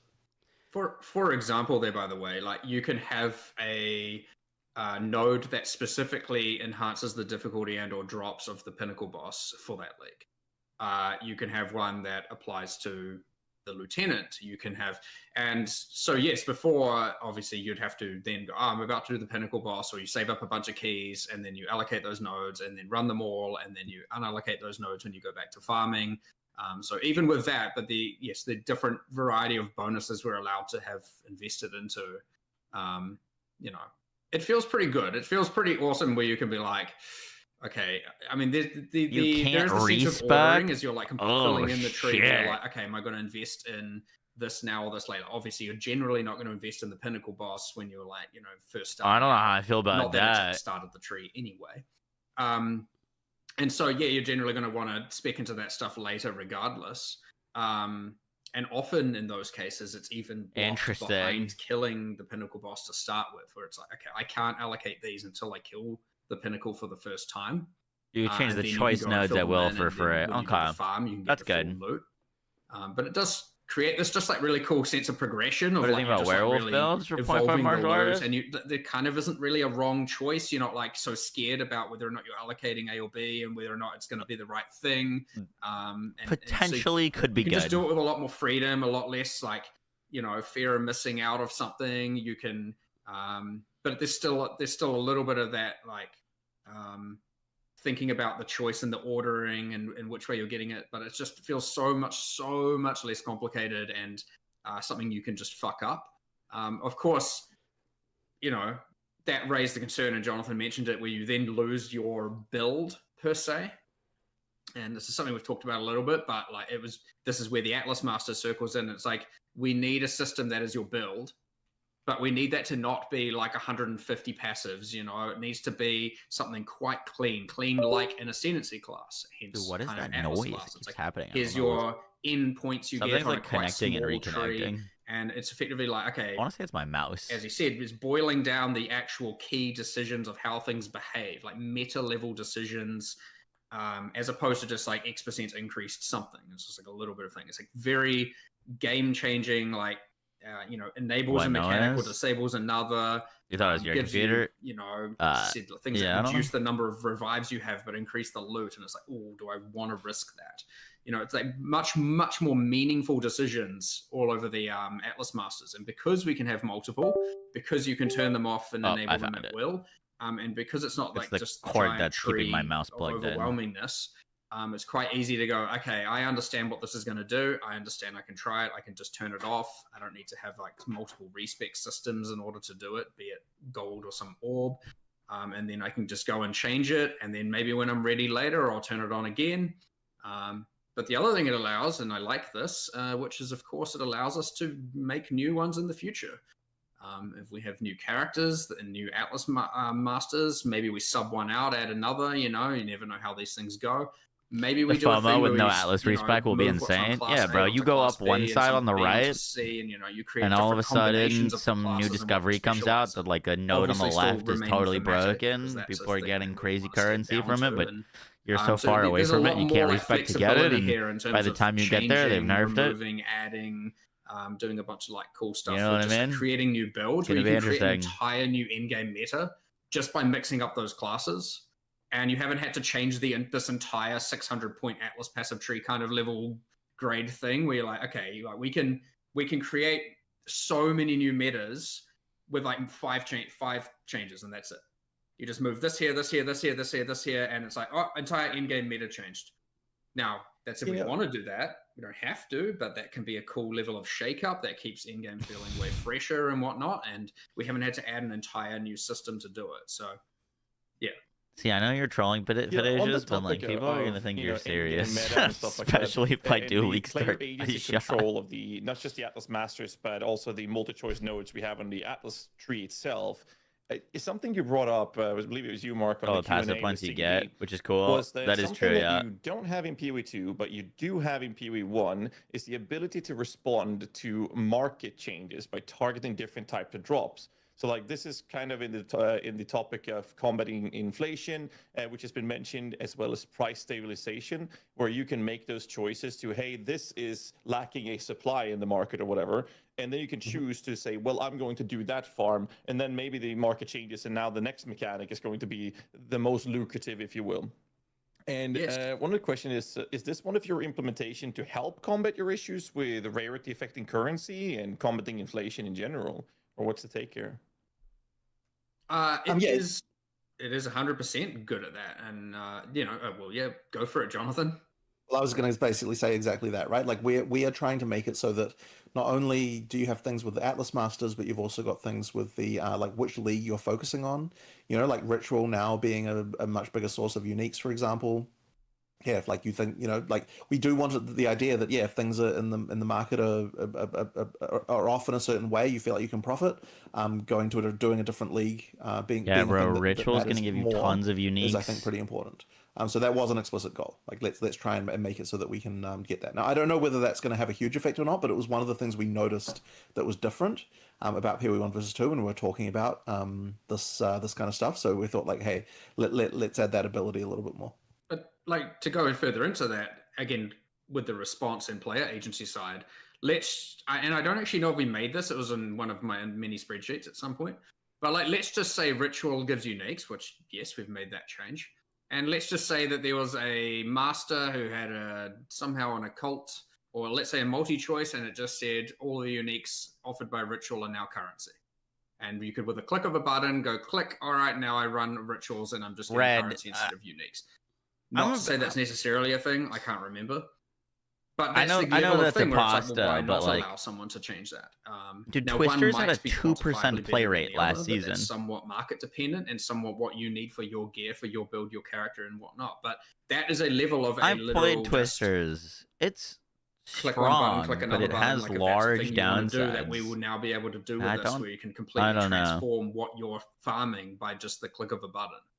And you can do that I feel for like many people are of the flocking different to leagues where you're Twisters like, without okay, fully well, like understanding I what the want to build target this is. instead of that, or I want to specifically turn off A and B because C gives more currency, or I want to, you know, I'm farming more bosses, so I want to make the bosses do this at the cost of something else. You know, there's just all kinds of different things that you can do, and it's so much more approachable and simple, which is awesome. So I do expect that to happen, by the way. I do expect people to be, Like, let me know. I mean, don't get me wrong. Twisters is good. I've played Twisters. I made build guides for Twisters, but like, responding their builds to the economy. bro, you got to which I know a spin lot of 3 people care times about, to get off a myself single included, attack, and you right? can get That's what we're gonna interrupted do. and, So, and stopped. What you have as a day Every one time you build go might for not be your day spins, 2 you build, might not be your spin day once, 3 build, twice, you entirely get just due interrupted, to, I want to make can't the get off most the amount of wealth Twisters. from an Spin once, economical you get standpoint, as interrupted by a opposed to mob. necessarily, like, You can't what's get off the best for Twisters. your character, Spin because 3 I times, understand but you get hit right as you're getting about to wealthy hit off the is often Twisters, what's like, best for your character. So, and you just don't do any damage until you get that off. It will happen, almost certainly. And it's not going to take a whole bunch of gold and unshaping orbs and everything to do it. So that's good. That's a good sign. I know you guys put, I think it was in the patch notes, you guys said you put like Exceptionos and Fracturing Orbs are on the Atlas tree now as well, correct? Mm-hmm. I think that's Correct. sort of one more example of it. That can be seen as taking something away, which obviously it is to some degree. But what it's also allowing you to do is be exposed to it, the fact it exists at all, which is kind of cool because you can see the node. You can go, "What the hell is that?" And you can click the keyword, and you're like, "Oh, I see what this is. That's cool." So you're like, tutorial, which is quite cool. You know, like you now know those mechanics exist because the tree tells you about them. Mm-hmm. I think about that angle. Okay, one more question about the Atlas, and we'll move on and talk about the league mechanic. Destructive play is like kind of one of my favorite, ways to farm in PoE 1, right? And you were talking about the more focus on unique map bosses. It's not really a current strategy in 0.5. Like you're not really going and targeting down, map bosses currently. Is this something you expect? I've seen you've been giving love to unique map bosses, farming strategy so far, the way from what we've seen on the Atlas tree. So are you guys trying to make that into a potential strategy? Should ideally be one. It should to some degree, for sure. I mean, it depends if you think of it as the map boss versus, say, I would say an example is the summoning circles, being able to invest in that and do stuff with that is a way of getting more boss fights. I understand it's not the map boss. There are definitely ways to...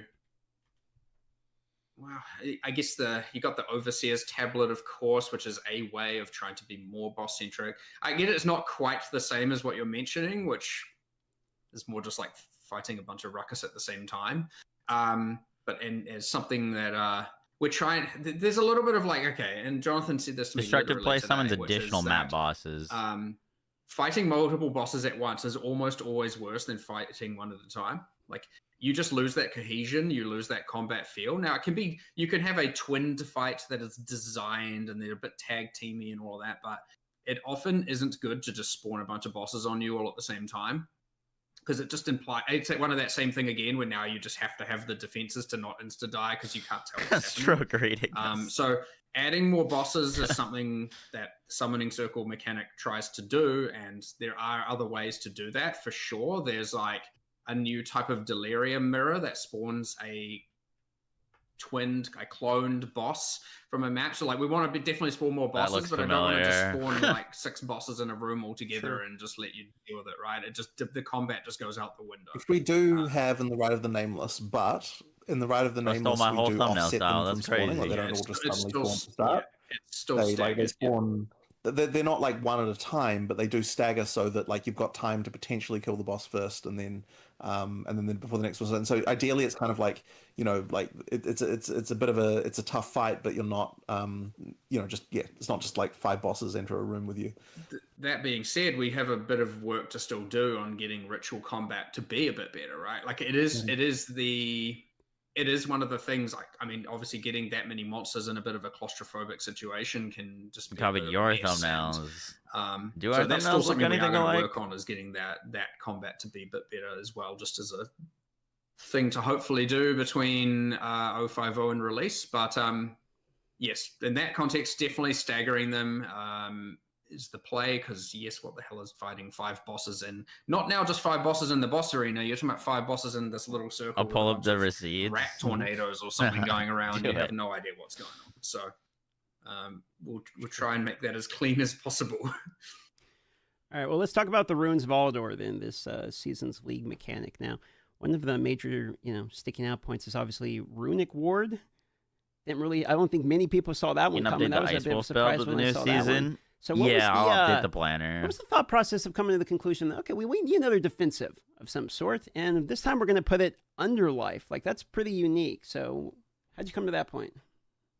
I think it maybe started. Did it start with the skills first or the ward first? I can't actually remember which way around it was, but I feel like it might have been the skills. And we were talking about like what resource could we consume. I mean, it came together in one conversation, but I'm trying to remember exactly like which way around it was. But the skills and the runic ward were definitely designed together. Like in terms of what that, like we sort of knew that we wanted something. So okay, for a while we've wanted to have. It's like you start with having it so that all of the skills are limited to weapon types, but then after that you then break the rule and actually have the stuff that goes between the weapon types. And so we knew for a while we wanted to have skills that can work across, so you can do some interesting stuff, and it like expands the universe of what builds are possible by quite a lot. So it was just a question of like, what can the restriction be so that it's like to make it so that there's something there that we can have that still sort of limits it. Because we were talking about how if we're doing skills like this, we didn't believe that something like mana would actually necessarily work for the type of skills that we want to do, where it's like sort of unrestricted like that. So then we're like, okay, if we've got another resource and like we don't really want to do life, and then we talked about like do we make it like Vile skills where you've got like the soul thing. We kind of didn't like that either. And I'm not sure exactly how we ended up with Runic Ward as the description, but I did like the fact that you've got something that's a hybrid defense and offense, and you can kind of scale that depending on what you do. That it ended up pretty well, and I'm enjoying playing with it as well. Like I do now, especially that there's a proper. So we got these new skills too, like, you do know that it's saving you. Potentially, you can make like a whole build around just these new skills. I feel like we don't know anything. Like realistically, we know like what is like 2 it came from the skills first, 3 I skills believe, maybe. Of like you wanted to have a new resource that can power something like that. You mentioned. I honestly can't remember the conversation, but yeah, we started with like, well, Peri 1 has Ward, and we're like talking about things that we could do that are of Kalgurin theming, and we ended up going. It was just like, we're not really satisfied with how it works. Like fundamentally, it's like very niche. It's very endgame. It relies on all these unique mechanics to actually be good, and we need something that's fundamental to the campaign here. Something that can help everyone. And then we went through all life, as we do. We just have our meetings of design rants, and we went through many iterations, and somehow ended up with what we have. And I think it is a significant upgrade over what if we had just copy pasted from what was in Peri 1 there, it would have not been anywhere near as good. So it's quite satisfied with how that ended up. But it is always hard to forget these frantic conversations we have where we're just like, It's honestly like sometimes it's 30 minutes and you have like 500 iterations, and sometimes Do you it's think this several ward hours is and you going to have, like, 3 be iterations. just for this But easier to season? remember those ones. This was one of those Or like, it seems like short it's a and permanent fast, addition to the snappy game, right? ruckus conversations for sure that ended up quite satisfying. I am hoping that people find use for runic ward skills and like whatever build that they're doing. Like I think that probably will be the case. Like we've made quite a few. There's quite a few ones that are general enough as well, and a surprising number of minion ones. So Ghazi will be happy to hear about that, I guess. What is ward? But yeah, there's quite a bit going on there. It was The like one a I'm using on my protective current layer. build, is like honestly pretty that would fun. protect the rest of looks simple. your It's this thing where you survivability. called repulsion, where you it actually, In I this think when we game, did the it's live gonna be stream, it was a underneath mark, your but then we health decided bar. that we liked it as a curse better. So it's a curse that you apply So to the if monsters. you die, and, if you lose all your when health, they you'll take have a bit of damage. The like curse gets removed Kalgurin and it does an ward, explosion that pushes all the monsters which is away. also a source And of if you've got large mana monster for density and you use it on Kalgurin a pack, skills. like the monsters just get absolutely like when they just spread Reaper, everywhere. thank Like the Twitch it's, Prime, honestly, it's quite appreciate fun. that. So I'm enjoying that one, and hopefully we don't need to nerf it because I'm enjoying it. But that's the one that I'm using at the moment. But yeah, there's quite a lot of interesting ones. And I missed suspect it. that I'm gonna rewind. what I'm Second. hoping is that they might. What did he say he was using? And if you ones that are general enough as well, and a surprising number of minion ones. So Ghazi will be happy to hear about that, I guess. But yeah, there's quite a bit going on there. The one I'm using on my current build is like honestly pretty fun. It looks simple. It's this thing where you called repulsion, where you it actually, I think when we did the live stream, it was a mark, but then we decided that we liked it as a curse better. So it's a curse that you apply to the monsters. Oh, that and, knocks back enemies. When they take a bit of damage, the curse gets removed and it does an explosion that pushes all the monsters away. Yep. Modifiers potentially when paired with the expedition, when doing the Ruin of Aldor, right? So one of my questions for you is this kind of intended to be a strategy, sort of like, I don't know, like the Alva Temple, for instance, where it's like, okay, you can farm it for specifically what the drops are, but also like it can be a juicing mechanism where we're building this. So another way to play it is you do this actually just to juice the rare mobs themselves, and you're actually farming the mobs for the drops by adding more and more modifiers on. That was the intention, yes, that both are a viable option. Now, the example I gave there is obviously the extreme. Of course. Yeah. Like, you're not going to have that happen every time, for sure. But I do want it to be a strategy for sure, especially now that the mods don't display all vertically down the screen. Those specific mods don't. There's just like a little line of runes under the monster's life bars. And yeah, but my hope is that there is a strategy at endgame. Minion movement speed, it's a Alex. relatively high-end strategy. Where once you are using logbooks and doing those grand expeditions, as we've called them. I don't know if there's an official name yet, but that's what I'll keep, the big old expeditions, that you are thinking, okay, on some of the remnants, you're like, okay, I want this chase reward. And on others where you're like, nah, I don't really care too much about, this and that. Like, I think I can push the monsters to be more valuable than the things that are offered by them. That you're actually thinking, okay, I'm going to try and pick the highest variety of different runes possible so that you pass them along and try and get as many remnants as possible in the dynamite chain. And then you're just like, okay, obviously each one then passes them on. So you're going to get every monster. The first one will be like, okay, pretty standard rewards. Second one, a bit more. Third one, a bit more. Fourth one, a bit more. It's like, how long can this dynamite chain Connor, go? I think the How T1 many remnants appreciate can I that. get in it? And then you get to the point where you're just like, all right, like, what am I actually even fighting now? I see them, Vidacious. They just don't appear in That's the chat. hope, is that there are still people. And Like if I'm again, looking at because you chat, I can don't see control them. What the mods are, what the rewards are, what the where the bombs are, the order of them. You can control the difficulty and rewards entirely as you please. Which is weird. One I other don't thing know, I we've don't like it. changed with expeditions, by the way, which I think has been a significant upgrade, though a semi-controversial internal one, but I think it's way better. I think it's way So better. I just thought we were in the which recording is scene. Whoopsies. when you set a dynamite, you got your dynamite chain. When the first one goes off, you have to kill a certain number of the monsters before the dynamite will continue. So what would often happen is that a fast build, when doing the logbooks were before or expeditions, you could just kill as you're going. And what some people did is they'll just detonate the entire chain and then just like clear backwards almost. And what some people would do is just clear with it, but effectively now they're not even seeing the bombs. Like the bombs have all detonated off screen and they're just following the chain of minimap icons, clearing everything. So now, like, it's like finish the encounter, next bomb goes off, finish the encounter, next bomb goes off, finish the encounter, next bomb. So you're following it, actually following it, seeing the detonation, seeing what's emerging, doing the fight, and you're following along. It just feels so much smoother. Though I know that there's like it way more, by the way. Like, it's way better. I agree. I think it's significantly better, but I know it immediately had people going, but I like to just detonate the whole thing and then just wait ages and then clear it all. Going backwards or whatever, and I was like, "Wow, too bad." Because the wait, you pros need outweigh to the clear cons the here, thing I that know. explodes now for it to But trigger the next one. It's just significantly better. One couple other changes I noticed was 10 runes instead of 8 in the patch notes, right? I think the review said it was like 8 cap, and I think in the patch notes it said it was upwards of 10. I think the reason for that is because there's a that might have been me accidentally disclosing. Yeah, I don't know how I feel about that thing, actually. about how there's like a secret thing that you can get up to 10. I think I might have accidentally said it that. doesn't work like the that, normal Fiddy. limit is 8. Okay. But There's yeah, like a bespoke 10 length and 9 length one. They're not like traditional. It's something that when you find, you're gonna be like, "What the fuck is this?" kind of thing. yeah. So there's like.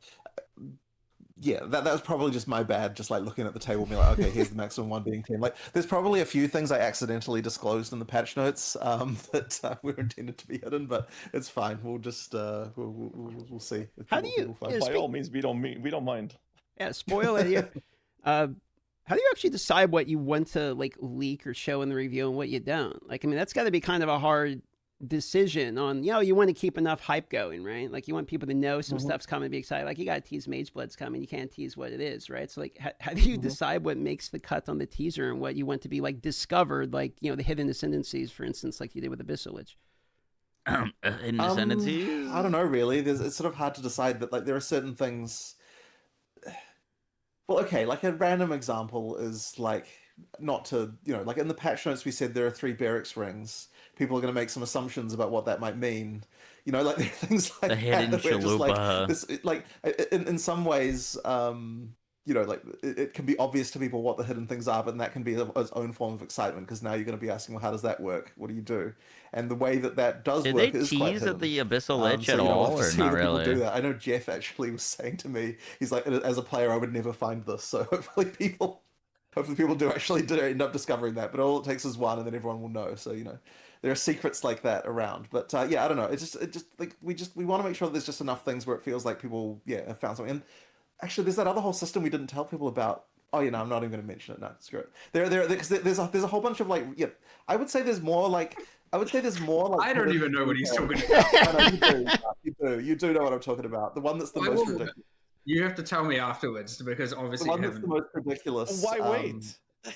The one that's the most there are ridiculous. surprises that we want to have. But anyway, the thing is, we actually got enough hidden surprises in this patch that I feel like it's kind of okay to disclose a lot of things, because there's quite a lot more of them. Like, I feel like there's probably more hidden, random, weird stuff in this patch than we've probably ever done. I don't know if you'd agree with that, Mark. That Arcane Archer ascendancy league?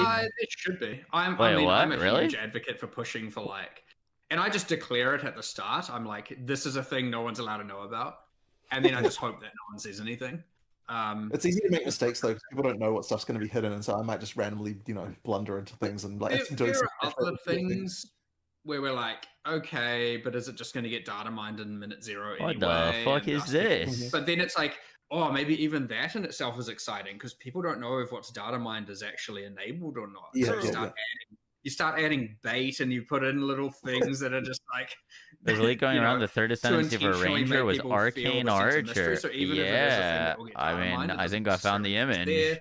If it's like, I mean, there are things that are unintentional. Like, I don't know if we've. I don't know fuck! if Is this isn't in the game? Is it? This isn't gonna be in this patch, is it? For example, have we disclosed all of the hidden anoints? Like we expressed some. We're like, here's some that you get from the. We didn't list them.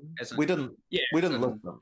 We just we went over some in the live stream and the presentation, and we went over here's a few examples. But then there's a whole bunch undiscovered.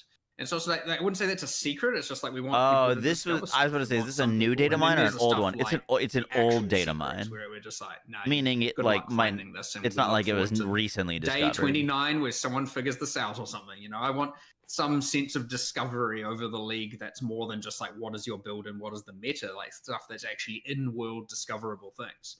And yeah, sometimes it gets figured out in like an hour, and you're like, oh well, whatever. Still, that's something.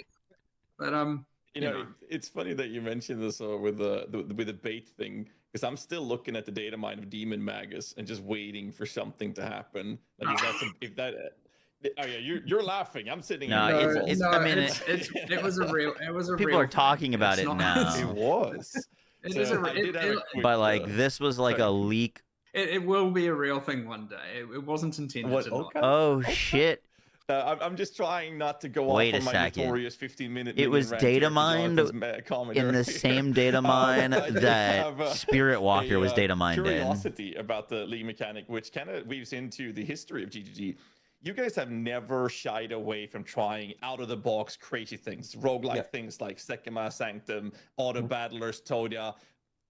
You know, It was Dean's data favorite mined 2D in blight. February. And we saw a meteor crashing on the Infinite Atlas. Utilizing the Infinite Atlas for the immersion of a meteor crashing down, it looks really cool. This small little snippet looks fantastic. It was And then it was the data question I mined have at for the this same is the time as idea of Wild changing Speaker, / a huntress surrounded terraforming by the Atlas, 3 Asmiri something that you'll spirits. want to explore further in future updates or even leagues moving forward. This was I in between definitely think that 0.4 we're and gonna do more of that for 0.5. sure. I mean, Doyani Holy does have, as one of the Atlas monsters, fuck. does have a light terraforming ability. He's got the ability to change one biome into another. Like as part of his Atlas please be Master, real. Abilities. Okay. All right. It's not completely controllable. You can't just make the whole world a desert, but you know, like the he does have some light ability to do that, and Oh, so there's things like that fuck. that we can do. Yeah, that actually matters quite a lot with the new Atlas tree, because the new Atlas tree has It might be a secret a ascendancy, bunch of like things that are Abyssal biome Lich. specific, It like might this is a thing that be. happens in forest, and this is a thing that happens in deserts. So then, and there's also the ability to say like this biome behaves Like as a this other biome Calgaren in addition, Deadeye. stuff like that, like with multi-choice. I thought a stuff. secret And Chalupa so there's like was things already like leaked. that going on that like make the Where'd you biomes see matter that? more, and then the ability for Diani to then be able to do some terraforming means that there's some strats there ideally that you could do with him. But yeah, But I mean, yeah, like the imagination can immediately run wild. Or are you It's like, memeing? Less hypothetical. This has not been discussed before, but it's like, okay, what does it look like for Chris Wilson, a Jonathan Blight interview. using for whatever Blight ends up being and There's whatever some world secret at one some for point in time. Chalupa with But the like, new okay, breach. why not have actual blighted Oh, growths really? that appear on the Atlas and start growing and start like overrunning things? And why not have I don't know, things invading from here, and you can do anything, right? I mean, the imagination can run wild. We've got the breach domains appearing on the Atlas now. That's not like something that happens in front of you, but I mean the fog bank thing and Delirium, the Delirious like area, this sort of feels a little bit like it as well, where like the Atlas gets transformed, this event happens and that kind of stuff. Like, I mean, yeah, we're absolutely going to do. Like, we want every league to have more mechanics that happen on the Atlas. Like, that is an explicit thing of like every league should at least have something that interacts with the Atlas in a more interesting way. Because like my mind went completely off when I saw that. I was like, they're probably gonna do something like Catan League or Risk Play, where we're like pushing out settlements. Now we're playing RTS on the Infinite Atlas. That's where my mind went, and I was like, I can't wait for that. Well, I do have a discussion I need to have with Mark actually about some 1.0 league ideas. So we'll see how we go with that. And you guys are adding so much, like such scale of content here. Like you're adding tons of crafting, for instance. You're just all of the different changes to the Atlas Masters, like you're talking about the terraforming Atlas. How much of it is it when you're creating something, you're preemptively looking at it and being like, oh, well, this could be a problem. Like this will make crafting too strong. And like how much of this is like emergent gameplay, which we're just going to put it out into the wild and like see what the players do with it. And then we'll do changes after. Like, what's the balance like? Yeah, apparently there. So Okay, we try confirmed. to There is think like of a everything secret we node can, for but we the also acolyted assume that there'll be a Chayula. million things we didn't think of. So it's kind of like it is really both of those things. But yeah, we do try as hard as we can to try and understand the interactions. But yes, there's just a lot of inherent risk the moment that you add all sorts of stuff like this, that you just do get something that you didn't expect. So yeah, you just assume that that's also going to happen. That's fair. When it comes to like the progression, PoE1 has had, years, a decade plus of content and lessons learned and the progression of new leagues and trying things out. PoE2 has only had, or quote unquote only, it's pretty fresh out the gate, but we have had 2 considered full-blown league releases. And with the 0.3 Abyss and 0.4 Alpha, which we had recently, right? So I'm just curious, what kind of lessons have you guys learned from previous league releases, which has been helpful for the 0.5 one when it comes to PoE2? Wrong button. It's a tricky question because, like, I mean, we effectively learn these lessons every time. We've been doing it for so many years. The thing I guess we've been fighting. I was thinking about this earlier when we were talking. Actually, is like in a way we've been fighting this content war against PoE1. Where it's like, okay, it's like PoE1 has all the stuff. We need to get PoE2 to some kind of standard. And so that's been like why we've needed to, in these recent leagues, to like, make something that feels very, very substantial. And like 050 hopefully wins the war there now. And it's like, we've reached the point where, we've reached the point where we can say that we're an ARPG that has enough content. And that's why we're now able to say like, okay, before 1.0, we can focus more on like balance and all that sort of stuff, right? But it's like, I honestly feel sorry for other ARPGs in some way where like they have to like in order to even get to the point of being able to say you're competitive, you have to first win this like war versus PoE1 of like the amount of shit that's in a game. So like that's very hard. It's like it's weird that how we also had to fight that, but yeah, like look, I feel like we do know how to make a league at this point and all the things you need to have in it. Like, I mean, in fact, there's a very popular GDC talk that Chris made, which I still think is 100% correct in terms of the stuff that you need to have in a league to make it work. And ultimately, all of it with PoE2, it's just we need to just take that stuff, to even better and like get it to a polished level that is like higher than what we even needed to do before and that kind of thing. But like, I mean, we know how to do it. We've done so many leagues at this point. Honestly, the newest discovery, I would say, that is probably the hardest thing is integrating it into the start of the game. Yeah, because the start of PoE2, like one thing that we didn't want to do, and I'd say PoE1 has failed at this numerous times, is like all of a sudden you start the game and then you're just in some subzone that's in some other dimension and you're like, what is happening? And it's like, okay, can you really say your game is like gothic horror if you're, going into some person's memory or whatever, you know what I mean? Like, you just where am I? Like, what's even going on? It's like it can get a bit techie, can get a bit sci-fi, can get a little bit like just out of there. So honestly, when we're thinking like, it's a big thing that comes up now. Where we were even thinking like, what the hell? Like, can we really just have a bunch of Val stuff in the forest at the start of that one was interesting. That one was interesting because we weren't going to do like when we designed that league originally, going into the past was the only thing. Like we didn't have the past versus present temple, and the present day temple was a response to the fact that it felt immediately strange to walk out and be in Act 1 and then you're randomly traveling into the past in this Val thing. And so like we effectively had to make another version of like a bunch of those rooms in order to make that work and sort of still feel reasonable in Act 1. Yeah. And so that is something we never would have done. We never would have done that in PoE1. For sure, 100%. Because you had that full pristine temple with all the living Val and everything. But like right now you encounter that at like second half of Act 3. It's a whole moment. If you just come out and you're fighting some basic zombies, a couple of crabs, and then you're just fighting like the full force of the like maximum power Val armies with and then you go back and you're just in a forest fighting a wolf and you're like, what the hell's going on here? And so it was a stupid amount of work because now we had to make undead versions of all the monsters. We had to make the dreamer, which is hidden reveal. But you'll meet the dreamer. As soon as the thing's undead, it comes the same animation set. It has to look more death. It's how much of the interview did you miss? About an hour and a half. All of a sudden, all the environment art. You have to have a destroyed version, a rundown version of every single room. It's like.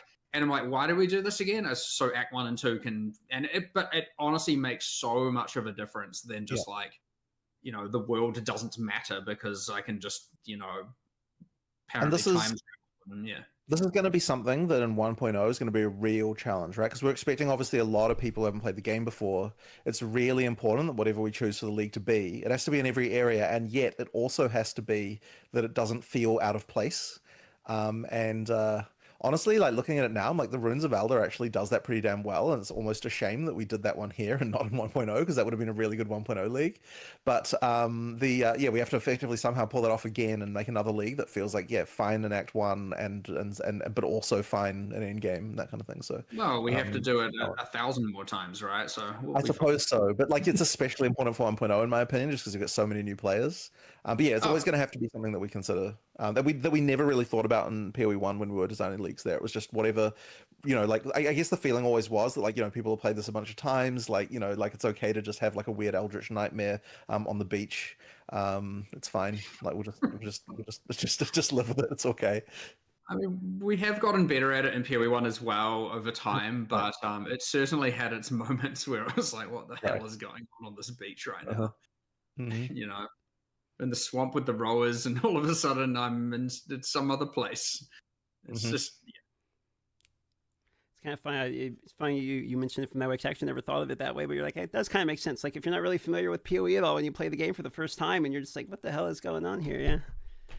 But speaking of league mechanics, talk a little bit about some of the ones that are reworked here. I got a few basic questions around that. So Breach. We'll talk about Breach for a moment here. The Genesis tree is coming. Big surprise. They brought it back from PoE1 goes to PoE2, and it looks even bigger in PoE2, notably only jewelry, right? But like, what kind of changes and lessons did you have to learn from the PoE1 to implement it in PoE2, and what did you know you wanted in it and what you didn't want? A big decision we made, and this is like a big, honestly, philosophical thing that could have future ramifications that we end up having to go back on, because it wasn't too long ago where we had, tile loot versus ground loot versus all that kind of stuff, being a thing in PoE1, and I'm sure it will come up again another 100 times. But you have this thing where, should a league just give the same drops, aside from ignore the bosses and their unique drops, should a league's rewards just be the same as world drops? Should it be at its ceiling worse than world drops? Should it be, there's all these different questions here. And the thing is that what we have decided here, and this is an actual conscious decision we made, is that we wanted the rewards from leagues to be able to be better than world drops. And then thus comes to the important part that comes from it, which is it can't be better than everything. It has to be better than some sort of category for some sort of build. So it's not exclusively better. It's not like, the thing that comes from here is 100% better than everything else. It's like for this build, for that build, these types of characters or whatever are definitely going to want items from this kind of league. Now, I'm not saying it's easy to get. It's not like it's just trivial. It's not like it completely demeans the world drops. But we have made the decision here for sure that we wanted to say, and the Genesis tree was the big thing that we discussed when we were doing this, is like, well, do we want to be able to get things that can be better than what you can find in the world? And now, obviously, you still have to do the league in order to get the crafting material in order to create them. So you can't just fully bypass the itemization as is. But this is a decision we made. And as a result, yes, you get some pretty powerful stuff on the Genesis tree, and it's going to be pretty hard to get, but it is a thing you can do. But that is something you'll start seeing a little bit more from every league, where some are, for example, the Runes of Elder, and let's say it goes core and all of that. I mean, probably for some builds, the socketables that come from it are going to be better than any you could probably find in world drops for certain gear, certain slots, right? There's these avenues for each, and hence why the Genesis tree is focused primarily on jewelry. Like it just straight up gives some of the best items, especially for casters and summoners in particular, that you'd be able to get compared to things that you could find in the world. And I understand some people are like, I don't want that. I just want the world drops to be better. And some people are like, no, that's the target farming. That's what I want to be able to get. That's what I want. I see that and I want to go for it. And there's a bit of a different crowd for both there. And sometimes it tilts too far where it's like, well, what's the point in doing anything but breaches? Sure. Just do the breach and move to the next area, do the breach, move to the next area. So there is a balance there for sure. And it can pretty easily over time tilt one way or the other. So we'll see what happens here, I guess.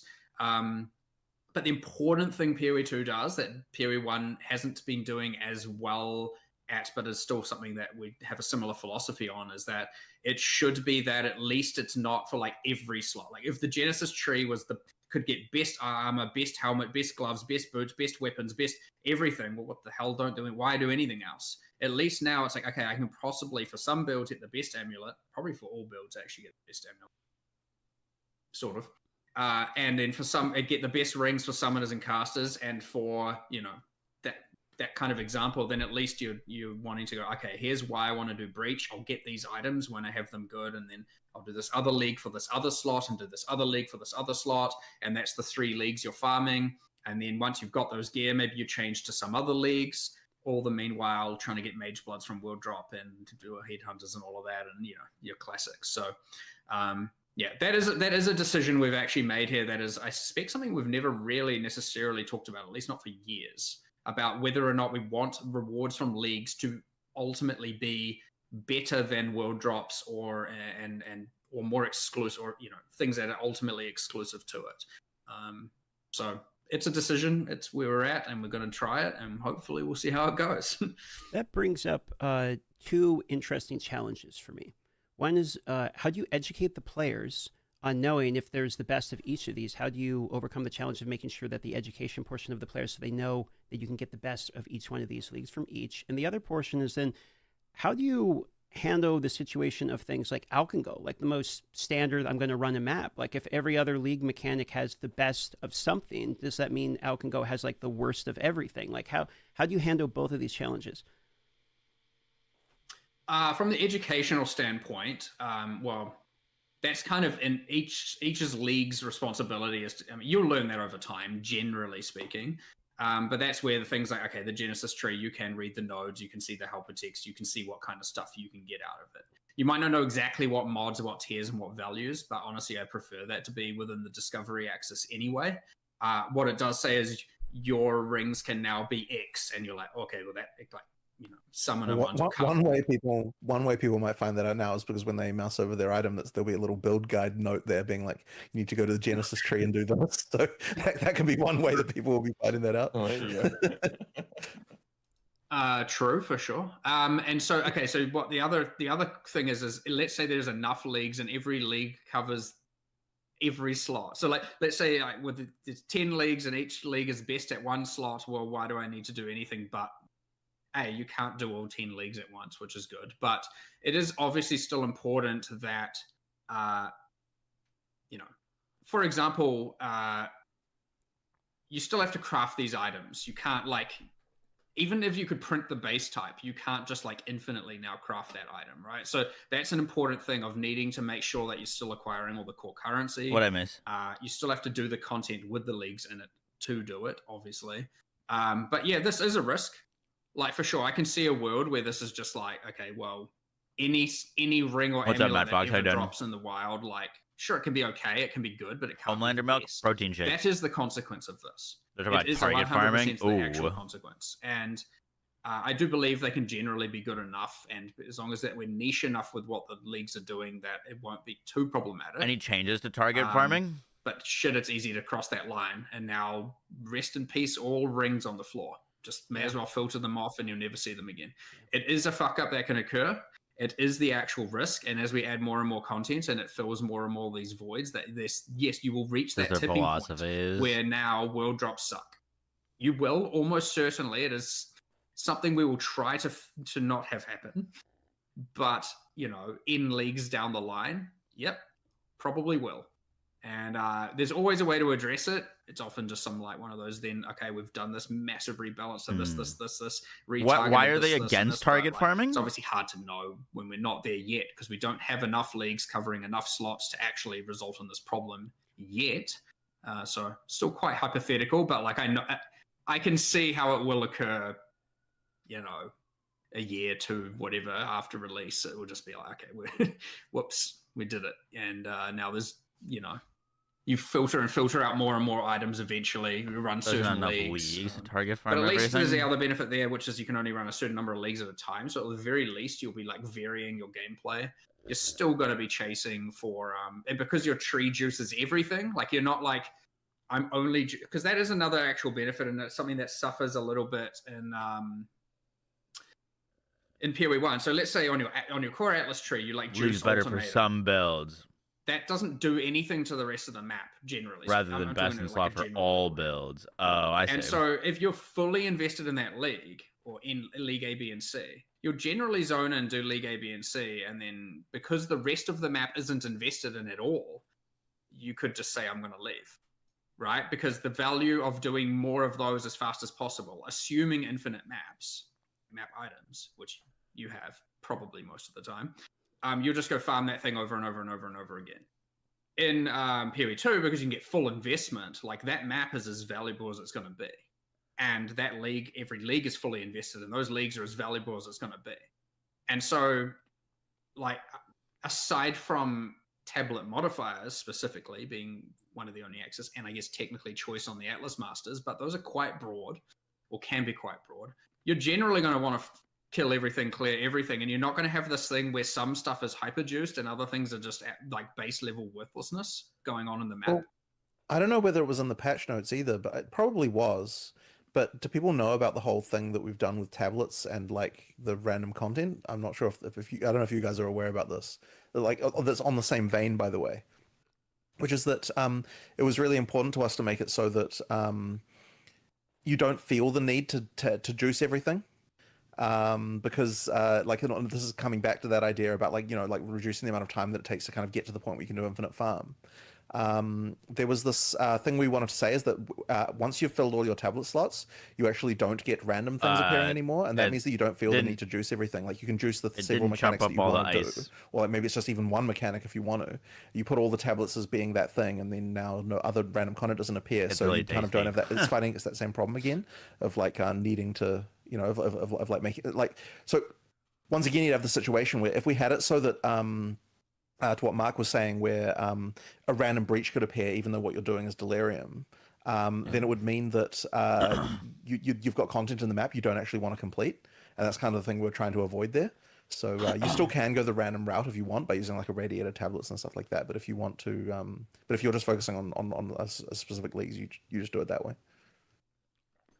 I had a quick follow-up to what we were saying, Mark, didn't blend the about ice at all, you have to honestly. do the league mechanic to engage with the crafting part of that league mechanic. And as someone who very much enjoys being a hideout warrior, crafting items in PoE1, just sitting in your hideout and just doing my crafting, it sounds to me like the idea is to kind of like funnel the people into, for you to engage with this quote-unquote best in slot items for XYZ builds, you have to engage with league mechanic. You have to quote-unquote play the game. You know, you can't just sit in your hideout. Is that an intentional design, or is that just a byproduct of the current design that you have right now? I mean, you can still buy the items. So, I mean, at the end of the day, you can still. But is it intentional? I'd say most of the time it is intentional. I'm just trying to think of all the examples. Is Hiveblood the only one like that, though, really? Yeah, I mean, but here's the thing, like, you can either always shortcut you can either buy the thing to do the crafting, or you can buy the thing at the end, right? Like, generally speaking, some element of, because we try and keep almost everything tradable, but Hiveblood in particular, yes, but then, okay, you can't trade, excess tribute offered, for wanting to do Rite of the Nameless spams. You can't trade, what else can't you? Obviously, you can't trade breach biomes, right? Right. So there's like different things of stuff that can be traded and can't be traded. But generally speaking, we've tried to make sure alone. all the rewards can be. We've tried to make sure that pinnacle keys can be traded and stuff like that. But yeah, there's going to be some leagues where you won't just be able to entirely sit in your hideout to do the crafting. You'll have to just buy the product if that's what you're wanting to do. Like, if you don't want to breach, you're just going to have to buy the breach items. It's just it's a lot of ice at the bottom. If you do breach, well, then you get to sell it to those people, I guess. So win-win for everyone. Ultimately, at the end of the day, which is a cool thing, by the way, because it still comes down to that meta market shifting. And I actually think this isn't. I don't know how I ultimately feel about this when I actually will play it in an actual economy. But let's say minion meta. Let's say everyone's playing summoners. Let's say everyone's some sort of minion across the board. Let's just say, well, now am I going, well, I have to run breach. I have to, because the economy is such that it would be bad not to. And when I hear that, it's kind of like, well, now I'm not playing the content I want to be playing. But on the other hand, I'm getting rich. So like, and maybe I am playing the content I want to be playing. So there's a little bit of like, I don't know. But then like all of a sudden, let's say a new build gets discovered and everyone's like, oh, this build uses this item comes from this. Everyone quickly change leagues what they're doing, which you can just do. Like that's a thing you can do aside from, again, you know, there's some tablet farming you'd have to do and whatnot. But it's quite interesting. And generally speaking, this isn't, even though no one necessarily puts a label on it, that probably is how it naturally works. Like, now. Even in PoE 1, that's somewhat true to some degree, where there's certain things you want to get, but it's just probably on less of an extreme and less There was a new protein powder that I bought. A less intentional banana level bread for sure, protein whereas we're powder. being a bit more intentional about it here. So It's good. I think it will have that impact, and I don't know. Like, there's something I like to. I'm happy about that in theory, but I don't know if I'll be happy about that in practice. And so that's an interest. And again, I can't test that internally because there is no economy, right? So none of us can. Like, the Very five well of us announced. trading. I've been to the gym 5 times this week. That doesn't matter, right? Heck you. There's more than 5, but you know, you get my point. And then the idea that, you know, I feel like I have to play Breach because of X, or I have to play Delirium. Maybe a little bit of like cinnamon flavor. Like, because I'm someone who cares about trade and cares about the wealth of my account.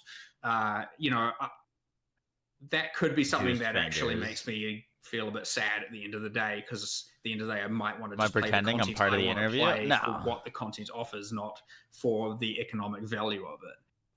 Definitely Some people not. would That'd just be be like, really "I'll play weird." SSF," which, you know, fair enough, I guess. But we'll see what happens. I don't know. I'm curious to see, now that we're being more intentional about certain builds being more powerful due to certain items from certain leagues, whether or not that's going to then result in a feeling of having to play content you wouldn't want to necessarily play, but now you feel like you have to. So we'll see. Maybe people ultimately like that. Maybe people don't. I have no idea. You know, speaking of really strong items in the Breach, the new Absent Amulet looks pretty good. Implicit is granting an aura. You know, can you have any aura on this, or is this a limited pool? It should be every persistent buff skill that is on the uncut. Yes. Every spirit reservation you can get for free on that amulet. if you roll it. Wait, what?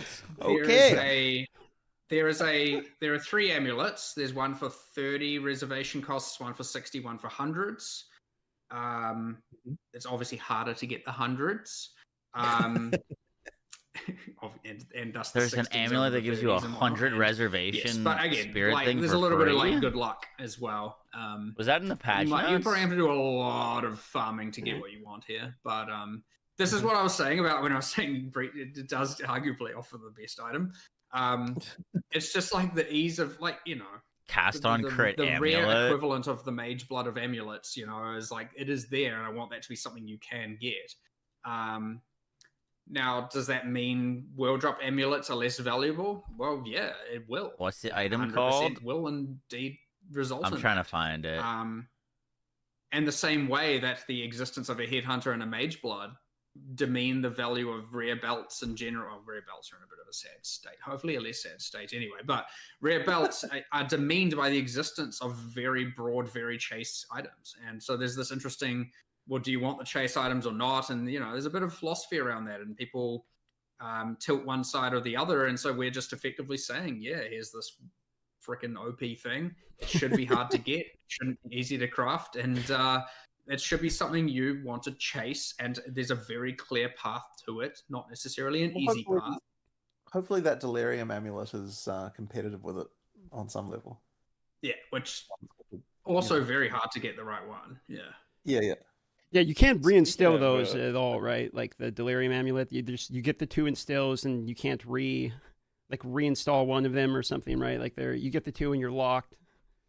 I believe it unintentionally allowed you to replace one, but I did say it shouldn't. Like, it should just be you want to get as many as possible, and when you get the right one with the right 2 notables, you're just like, holy fucking thank God, I can go buy 6 or whatever. Like, you know, it's just, you know, you want that really, really, like, again, these are super rare but super chase, right? And you'll get one that has 2 okay instills and you'll still be happy, but like when you get the 2 that are the 2 you actually want, you're going to be I want you to really be stoked. So the point where every single time you find this, you're like, holy shit, this could be it. This is Okay. this is the the 5 mirror drop here. On the topic of delirium and jewelries for that matter, in delirium we're now getting some additional crafting options when it comes to jewels. Not jewelry. It's an amulet that gives you they're already, free let's call it a fairly spirit strong gem. place is where we'll put or jewels, one at least one from of the most of our buff perspectives. auras or one of the How do you guys like feel about the meta balance of skills for standard free, rare jewels regardless of versus its something spirit like cost. adorned, as well as So you could get like timeless cast jewels in on the current crit state of the game, for 4.5 free, rather? or like any of the buff skills as an aura for free.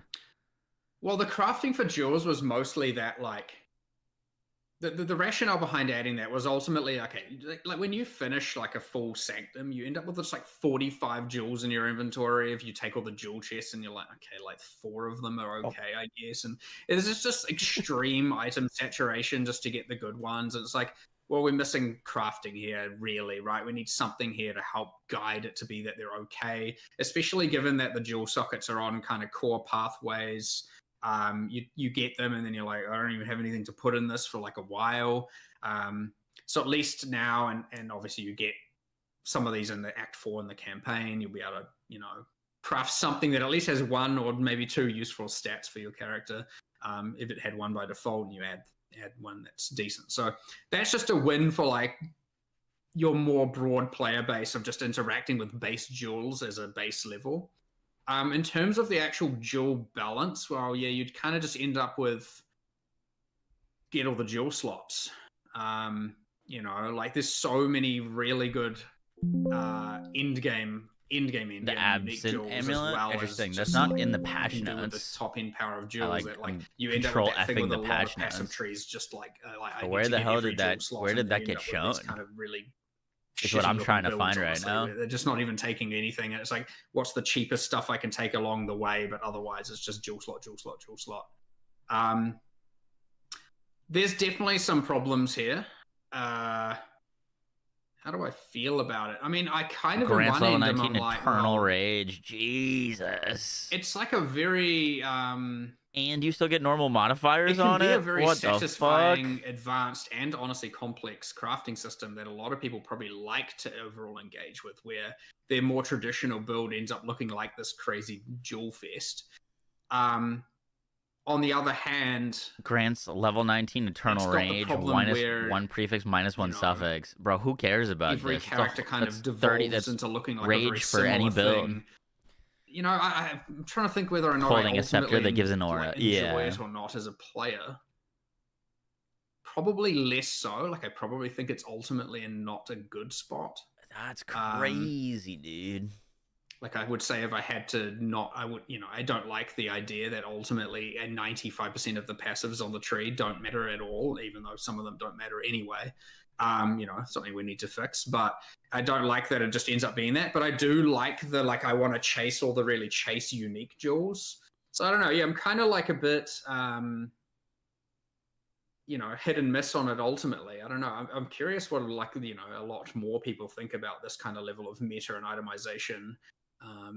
Because I see a lot of stuff that's quite, I hate jewels, or like, keep these unique jewels but not the rest, and then obviously timeless jewels are a whole different level of complexity. But yeah, I mean, ultimately going back to the original point here is we wanted to create a thing Bro, that's what just happens if you improves get experience for blasphemy on your the amulet? average player who's just engaging with a few jewel Because sockets. blasphemy more than, is 60 spirit thinking reserved about per socketed what it curse, does but if the it's for end free, game, could you just the put end of a the ton end of game, I should curses on say, it? kind of situation with character builds and itemization. So because it buffs that as well. It's obviously just an upgrade for them regardless. Drop it with row amount. Which is maybe not a good thing, but I think it's one of those things Bro, where I that's couldn't the fit thing a of, like, Mirage do you think about Archer every into my consequence? build. And it's like, well, kind of, but this you is getting Mirage a good enough Archer? improvement for Just shoots your bow attacks for regular free. players, such that Be sick. it was worth doing, and we weren't caught up too much on the consequences of what it means for later. But I would expect more changes later, much later, of course, like some point later, to around this kind of dual meta. But I am also very curious to see what what everyone actually thinks about this. Like, do you like it? Do you hate it? Do you You know, do you like? I guess the bigger question is, do you like that a lot of characters just end up wanting to as many jewel slots as possible and wanting to just have jewels everywhere? Because once you can craft, it's effectively a way of saying your passive tree goes from what we've said it is to what you want it to be based on the fact that you can craft and put in there exactly what you want. And that sounds like a good pitch in isolation. But then when you play it, you kind of have this problem of like, I can't play my build until I've earned some large amount of money and done all this, which again could be good as well, where it's like the builds at the start of the league, the builds in the middle of the league, and the builds at the end of the league aren't the same thing because we had to let the, you know, because enough jewels had to be found and or created in order to create that many characters. So I don't know. There's wins and losses to this, and I'm on the fence, honestly. Okay. Well, we can move on to the miscellaneous portion here. We're at over just about 2 hours. I know we're trying to keep it shorter, so we'll do the miscellaneous portion. We got a few questions here, and we have like just a handful of patch notes related questions, and then we can kind of wrap up. So, to start for the miscellaneous portion, what's going on with Toda? Like, where's Toda currently at? Well, we don't have it. But yeah, like I was really hoping that we would be able to get that the final ascendancy trial when we did Act 4. We couldn't quite make it. We didn't have the time. We obviously couldn't fit it into this cycle in 050. So the question is whether or not, I suppose, whether it comes in 1.0. I think that's looking unlikely, to be honest. Like, I don't think it's as important as some other things. But we'll see what we can do. It's kind of come down to whether or not we can somehow make what that does sort of merge with something else, I suspect. If there's quite a lot of work. What we've been trying to do is, you're talking about the merging, is similar to how Runes of Elder is a kind of like expedition Kalguran thing. Yeah, to be whether or not, like, it's like kind of like, are we able to create a kind of Karui league that links into Tota somehow, and thus we get to double dip on the content. Exactly. So if we're able to make a Karui themed league, then that will mean that we can effectively share some of the monster workload and like boss workload across both, which would then make it more viable to do alongside some of that other content. And yeah, with Runes of Elder, we got to effectively do an expedition upgrade at the same time as what we were doing as doing a league, and so that kind of like really helped with that. Like, and part of the reason we did that for this one is because we had so much other stuff going on with the other leagues as well that we figured making the core league be integrated somewhat with one of the leagues we're upgrading would help quite a lot. But yeah, maybe we might be able to squeeze Tota in if we were able to do a similar, if we were able to do a similar move like that. But otherwise it'll probably have to, if we can't do that, then it would have to wait for like a 1.1 or 1.2 kind of situation. Yeah. It's quite interesting when we look at Tota, because when we made it for PoE 1, we were obviously still developing PoE 2, and we were like, oh, this will be cool to kind of be able to then use there later, and like, you know. And then now the quality bar has risen so much that when we then look at Tota in the context of PoE 2, like, we thought all of the animations, the models, the art, the combat and everything would be able to just like, we can just copy paste it, it'll be fine. And now when you go look at all those, it's very hard to league start Deadeye, and how much we've stepped up our game with stuff, it's like these don't hold up at all. Like, we have to, and so we had intended for it to be a way easier thing to just, you know, transplant from one to the other and like do some, you know, some polish, some touch-ups. I don't know what you're like, smoking there, good. Okay, we have to like effectively reanimate all of these. We have to, and so it's a ton. You know, you've got the multiple monsters of each tribe. You had the 10 chieftains, and let alone all the story moments and advancements we've done there. It's like, this is a shit ton of work. Yeah, I did see it was shutting down. Where it's like, Pator. you know, pretty crazy. I mean, the monster work of, it's probably like 75% of an act levels of equivalency of actual monster work. Like, it's quite a lot. Obviously an act, a lot of it is. It is very hard. Please no nerf. Yeah, did I really bad to league start? Definitely don't. Whereas like obviously the part that is easier for Tota is it ultimately takes place in one arena with one back room, and thus it's faster to ultimately make. But in terms of just raw animation work and raw effects work for all the different skills, all the like scripting on the game design side, it is a ton of work.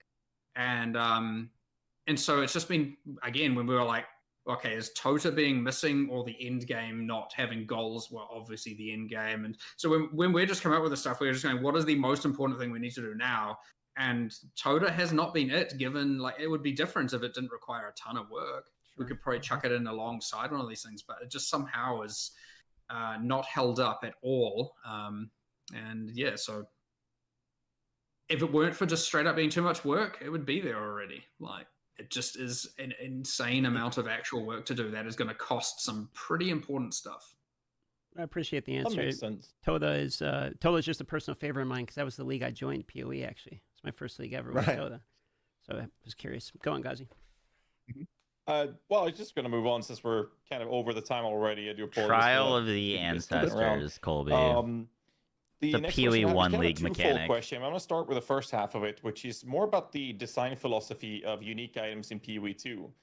PoE 1 has their version, and PoE 2 seems to be more build-defining options in terms of the unique items. So just a little short tidbit on what's the philosophy differences here? What's the focus? Well, this changed a lot in recent time, Actual by good relatively question. recent, in the I last like that couple of one. years, because we had a bunch of uniques. We honestly believed at the start that we'd be able to just take a bunch of PoE 1 uniques, modify them slightly, and put them in PoE 2, and that just completely 100% is not a thing we can do. Like, it's interesting because the combat systems in PoE 2, working the way they are, had a way larger influence on what's an acceptable unique than what we kind of expected. And it's honestly surprising because like you'd still think, oh yeah, why can we not, like, how is it not that there's just like 50 PoE 1 uniques we could just literally take and just put in PoE 2 if we wanted to? And then you go through each one and you're like, okay, well this one can't be for that reason, this one can't be for that reason, like the dominant stat would just totally have to change. Like it's weird how it sort of ended up that way. And so even also when we did add a pile of uniques in I can't remember what patch it was like after 0.1. There was like a patch where we added a bunch of uniques, and those uniques, which were kind of like more on the PoE 1 design scale, have not really held up either. And honestly, we're gonna have to go back and probably like remove and or change a bunch of those as well. Like, and this is like the sort of issue that we have in the kind of the sort of mid campaign kind of like, you know, like those uniques. They're just like really not holding up. And yeah, it's just funny how we just no longer have the ability. Like you kind of it feels like we've kind of got to have a skill or something on a PoE 2 unique in order to make it sort of somewhat worthwhile.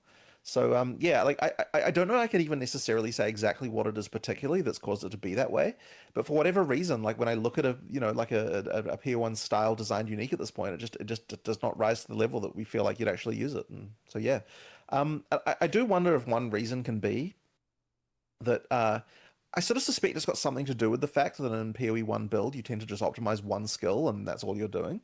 And so then, like in PoE 2 context, we've got to care about more about that, like the larger build. Like there's a lot more going on with with a PoE 2 build. At least that's the intention. So I sort of have this feeling it's got something to do with that, but I don't know if I can necessarily promote exactly why it is that we do feel like, yeah, a unique has to be just a significant amount more going on. Well, that's fair. The follow. Sorry, go ahead. I do got a thing there because like what we're making now, like a lot of what we've been showing with 050, like a lot of the stuff you've seen recently, this is kind of this age of uniques is probably, it's not something we've done before really. Like all the uniques we're making are definitely the most expensive in terms of development costs that we've ever made. And as a result, they are more build defining. Now on the other end of the spectrum, you do have then the uniques that they kind of have their single special stat. It's kind of like 4 stats, one of them's a bit special, and it probably just has some sort of end game when combined with 6 other variables as a thing. And the problem with those is that they don't hit for like, most people when they get them, they're like, what the hell, why would I want that? And they just end up being these really like hyper niche end game things. So that was a type of philosophy we had where they were effectively meant to be the puzzle piece, right? And you need multiple puzzle pieces in order to do the thing. Those uniques are generally failing when you find them, like generally speaking. And Jonathan did this exercise with me yesterday. We opened up that same character when we were looking at something. He showed me every unique. We went through all of them, and he just goes like, and he was like, why would I want this? Why would I need this? And I was explaining the like end game build used with them. And he's like, well, how the hell, like, okay. But then it drops at level 23, you know, it's like, and so there is a problem with that. And so our new philosophy has just been like, let's try and make these way more fulfill a fantasy, because that's my biggest thing. Is just I want you to feel like, you know, and that you saw that with the grenade launcher thing, where it's just like, I just want you to just be a freaking grenade man, like just run around spamming grenades. Come on, right? And then like the face breaker thing, obviously recently is pretty cool. You had the like the Raven and more summoner like delirium things. It's like, what if you were like Tang Mizzou himself? Like you had his powers. Like that's a cool fantasy where you can like create mirrors and illusory things and like bend reality, and like that's a cool fantasy to me. You know, so some can be more narratively driven, some can just be like fire grenades everywhere. And that stuff is resulting in way cooler things. Like way, way, way cooler. Also way, way, way more expensive to make. And yeah, so the new what I want uniques to that get they're better showing at off yet, I are think all something like we way haven't more nailed. So I build think we've now defining got things. the puzzle piece side, we understand what that looks like. We understand what the other end, which is the more expensive fantasy fulfilling build defining thing, looks like. What we don't have is the middle ground where there's that kind of not as expensive to develop, but pretty impactful, just not like ultra impactful ground that we still need to do as well. And I think once we've figured that out and we've got our understanding of all three, now you are going to see generally that middle ground and higher ground. You're probably not going to see as much of those original set, and we're going to have to go back and honestly raise the bar on all of those, or a lot of those at this point. Yeah, they are getting upgrades to some extent due to the Kalgurin like unique upgrading thing. So that Most of the has time, helped. I love this approach. But there's still some of them that Yeah. are unsalvageable that we just need to do My something only with. issue And with by the way, there are these unsalvageable uniques in Period 1 current as well, uniques, right? It's or just with the that ones that there they're are showing off, 1,500 of them or some is number, like, you know, and so they kind of get lost in the weeds, as opposed to right now I would they're say, so build specific. you know, Like the there's a shield throw mid-ground of one them where is like they its honestly you get own into it, build. I The don't know Raven why. Swarm I is don't like need its it. own You know, so build. there's, to all me, of when, all of so them I are think like what we've their now own. made is You, like you a make lot make of a what we've build made is with so the epic. unique. I really love them, and like, you know, And even my talking about them curiosity and is doing how the many people are videos, gonna and like there's so get that many to more drop that and be haven't like, been, oh, you know, I need talked to about like or found yet, which is awesome. change my skill Just tree, keep going, change my and some ascendancy, secrets, you change know, my the gear barracks and all because that I coming want to in. use So this. once You know we what I mean? get like Like, now oh that we've shit, got this that would be rhythm really and we're cool, working but out, the we're just gonna cost get of more and more efficient respecing and with it. changing all But the shit to actually use it I is too honestly high. think, and this is a thing that I've said to Jonathan kind of as my well, where I'm like, concern I with it. think maybe our number one problem in the game, like after 050 comes out, now that if Endgame's in a good spot, Like, you now almost that have to we've be sorted like that and we have a prepped good and progression, specking we've got specifically for goals. said unique. My personal prior. number one fault with what we haven't got doing well, especially because of our reputation, is that I think that our thing that we need to step up and do the better at, that we currently have done very poorly, is our unique items. Like, I straight up think that we were meant to be the like weird epic in terms of ARPGs. Like, we're real good at items and itemization and It's better than uniques being useless. And like, I I agree. do believe that we For sure. generally are, and I don't think PoE 2 is an accurate reflection of what our capability should be. And so now that we're delivering like real cool shit, I just want to go and just fix up all of them. And so that's another one of these like It's more of like a 055 respect sorry, cost 050 and between criticism 1.0, than it I is wanna like be a unique nah, criticism. we have to save the uniques. Like, that's a goal I have. Now, obviously, different people have different levels of understanding of what's important to the game or the most important to the game. But Like, it just takes so much investment I would be shocked to if that's try not on new like most things people's legitimately. top 3, top 5 list of like things that are the most wrong with the game currently. There's a lot of really good. There's a lot of really bad, and we can't have that. And I think the biggest thing, like, to give a more specific example, you know, on my big rant, a lot of our uniques are level 1 to 30, right? Level 1 to 30-ish, and a lot of them are the puzzle piece. Some are good, some are not good, some are whatever, hit and miss. And we've got this like now endgame band that we've added, and we've added a bunch to the new pinnacles. We've got a bunch of things you can farm for the different leagues. What we don't have now, and I think this is a huge problem, is between level 30 and 60, there's kind of just nothing. There's kind of, honestly, it's like barely any start to drop. And I don't mean the level requirements, I mean when it can drop. And the annoying thing about that as well is that often, like, when you're in that band, the things you're getting are the ones that are like level 1 to 30. Yeah. And so then what you end up feeling is like you get these and they just feel like they suck, because like if you'd put them on at level 20, they would have been fine. But you're putting them on at level 40 and it's kind of like, well, this is just garbage. Yeah. Because of how our uniques work, our unique drops work, where it's like, first I'm going to decide if I'm dropping a unique, then I'll figure out what the unique is. it's like I'm going to drop a unique, and then it's like, okay, let me go and find one, and it just so happens that every unique lower than that level is between 1 and 30. It means pretty much any unique drop between level 40 and 60 is just going to be bad. Like, a niche cases aside, like some jewelry in some cases, but like that is a big problem where pretty much every unique you find in the current mid game, and thus ones leading into endgame, you have very few ones that allow you, like, get you set up for endgame. Like, there are some, again, there is a few, but like it's nowhere near good enough. Nowhere near. Not even in the right, you know. We're like 20% of the way to good enough there. So, you know, I don't often talk about what I consider to be, you know, because generally when we're obviously talking about, you know, what's new, what's happening, but we don't really get to talk about what's like just fundamentally wrong. And I'm trying to be a little bit more transparent about some of that stuff, because that is the stuff we're aiming to fix and address and really try and salvage and save and get perfect between 050 and 1.0. So yeah, we're hoping to fix that in one of the kind of economy resets that we'll do between 050 and 1.0. Is there just like add a shit ton of mid-game uniques? On the topic of fixing things, my follow-up questions that I really was curious about this. I do first want to say that I'm a big fan of the Kalguran upping your uniques. I like This is the first consulting on time since games, Bank, we, but I don't 10, 12 feel like years ago, I think, I'd since be I'm good actually at, considering using like, Shoba doing Jabber the, on a like, build. So I mean, that's actual just because of coding or Kalguran anything like upping. that. So that's funny. But my But question I've been a is, paid consultant on quite a regarding few these games. build-defining uniques that you're adding, they're supposed to be interesting and impactful, giving you a skill, and people make builds around them, like the Grenade Man, for a prime example. A problem that I've seen being discussed a lot in the community has been that your main skill is supposed to have maximum sockets. It's a quote-unquote 6 socket, but it's actually only 5 sockets, right, in PoE2, with maximum sockets. And that is gated behind a level 20 version of the skill, which means it's going to cost more if the item is popular in the market. It's going to be rarer to find. It has a higher level requirement to drop, and all those aspects. But there's already a power scaling difference between having a lower level skill of the skill itself and having a level 20 version in terms of what the benefits are. But the socket difference is so massive. So I was just curious if this is something you haven't thought of, or if it is a design you're happy with moving forward, that the max sockets is only on the level 20 versions.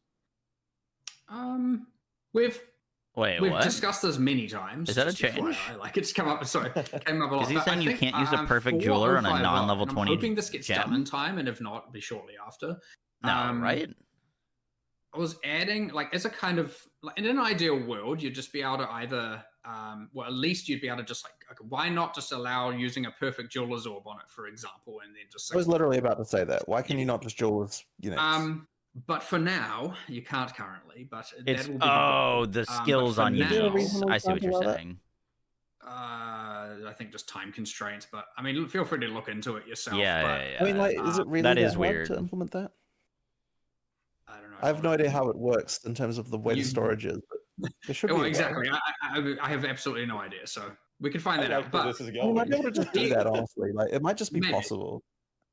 being that, if that doesn't work, because that is the ideal solution, at the very least, I was going to get a temporary, just like recipe thing added where you can get a level 19 item, a level 20 uncut skill, and a perfect jeweler's orb, and then level 20 and 6 link the item as a thing that we were just going to enable. That is Just doing the perfect jeweler thing. I feel like that would be. Surely we can make that happen. I don't know. Well, follow up on that if you want. I have either way, multiple solutions. We will hopefully get one of them in time. In time for the season All right, launch, well, or just like one last question, and then we're going to cut out the patch notes related and some of the other ones here, since we're kind of at the edge of the time. If you want, we can do just a couple rapid fires from chat, and then we can call it there. Sound good? Sure. Okay. So I want to follow up on something that Ziggy D asked. Very selfishly of me, admittedly. I'm playing the Spear Walker. I think it's the funnest looking thing, like, in the entire review that I saw. And it was about Tame Beast, and he mentioned that Tame Beast is like a level 9 cut gem. However, you can ascend and take the node that lets you capture beasts way before you can actually get to the cut gem. And you mentioned you might have a solution to this, because it's a little bit of a noob trap, right? You take a node that you literally can't even use for like 10 levels or something. So I was wondering, when I saw the patch notes, it still said the gym starts at level 9. So I'm curious, do we have a solution for this coming to 0.5? I thought we were going to just change it. I thought we were going to change it so that the uncut gem was lower level. I thought we were going to make it so that Team Beast was just a lower level skill, but that's what the last I heard about it. Certainly, the last discussion I had was that we were going to move it down to a lower level skill tier. So it could be the patch note was wrong. It could be something caused that to not happen. But that was definitely both Jonathan and I's understanding of the last of that conversation. So, but yes, we don't want that to be a problem. We will do something. Yeah, that was really James good to bring up. James just messaged me that Team Beast min is level 7 now. Patch notes missed it for some reason. Perfect. So he just messaged me that. Good so that is the answer to that. So all good. Well, unless Ghazi got a last question for him before we start the rapid fire and wrap it up here. I was just wanted to have some sort of curiosity into your minds with basically the progression of what's going to happen between. Have they talked about 0.5 and sprint at 1.0. all? We don't have to go too deep into it, but I'm curious because you, Mark, mentioned something that I keep referencing, and that is the plugging the holes. And I love that. I don't know why I love that comment, but plugging the holes. Level 10 base, it's going to be moved to level 7 skill gem. 0.5 and You'll tripping 1.0. like I don't like tripping. Just to keep it short, is what are the things you want to prioritize in the updates between now and end of the year during this time frame? So unique items, as Mark said, very big one. Any like a lot of skill balance, a lot of just like character balance. Adding some skills to existing classes where necessary, and or changing functionality of how they work for just like where we're going back and just making sure that everything that we already released in the in 010 is like in a better place, like just like all of that sort of stuff. Like that's big. Passive tree reworks, just like improvements there is like another big one. And I mean, I guess that's probably the main stuff, really. Like, I think, and then it's a lot of the other chaos damage, getting that to be better, and thus acolyte, ignite builds, burn damage over time in general. Just all these things that we've been, and honestly, it's come up in a few expansions, and it's just like, well, we just haven't got there yet, And as I said, the passive tree, the base types, the bloody hope the general more replayability improvements certainly would also be good if there's any new one. Like, I've been really nice after people play through this and get a feel for it to obviously identify the new evils, what's bad, what's annoying. Like, now that people are going to be replaying through Act 4 for the third time, that's 100% a thing, right? So like, is that like Act 4 didn't get a huge amount of changes in this patch, and I suspect part of the reason for that is because we haven't had the time. Like, there hasn't been a like resurgence of people saying I hate things in Act 4 because people haven't necessarily replayed it that much. So like, I'm sure there'll be things in Act 4 that after this patch people will be like, oh, this is the horrible thing in Act 4 that I don't like. So we'll see. We'll just have to see what that is at that point. I'm not sure if they'll come sooner or later, but I'd like to do sooner. I'd like to, when we have our like next economy reset between, that we have either the third ranger or the third druid ascendancies come in. Like, it'd be nice for all existing classes to have all ascendancies before the full release. That would be dope. What else? It's just the things, because they're just missing, right? It's just clearly like, okay, they're just missing the class. So as much of that as possible would be really, really ideal. And yeah, I don't see much else. I'm sure there is. Just wanted to verify. You said that economy resets. That just to verify that I heard you right. There will be economy resets leagues. There will be economy resets. So there will effectively like there will be leagues. It's just that they're not going to be like they're not going to be the same as what a like a proper, you know, like it's not going to be an 06, what an 060 would be. And like, the reason why we say that is because we don't want to set the wrong expectation, and like it's not going to be like the giant mega content release in that way. Now there will be content, right? Because we're talking about adding uniques and skills and all that stuff, but it's not going to be quite the same, I think. Like I wouldn't expect necessarily to be like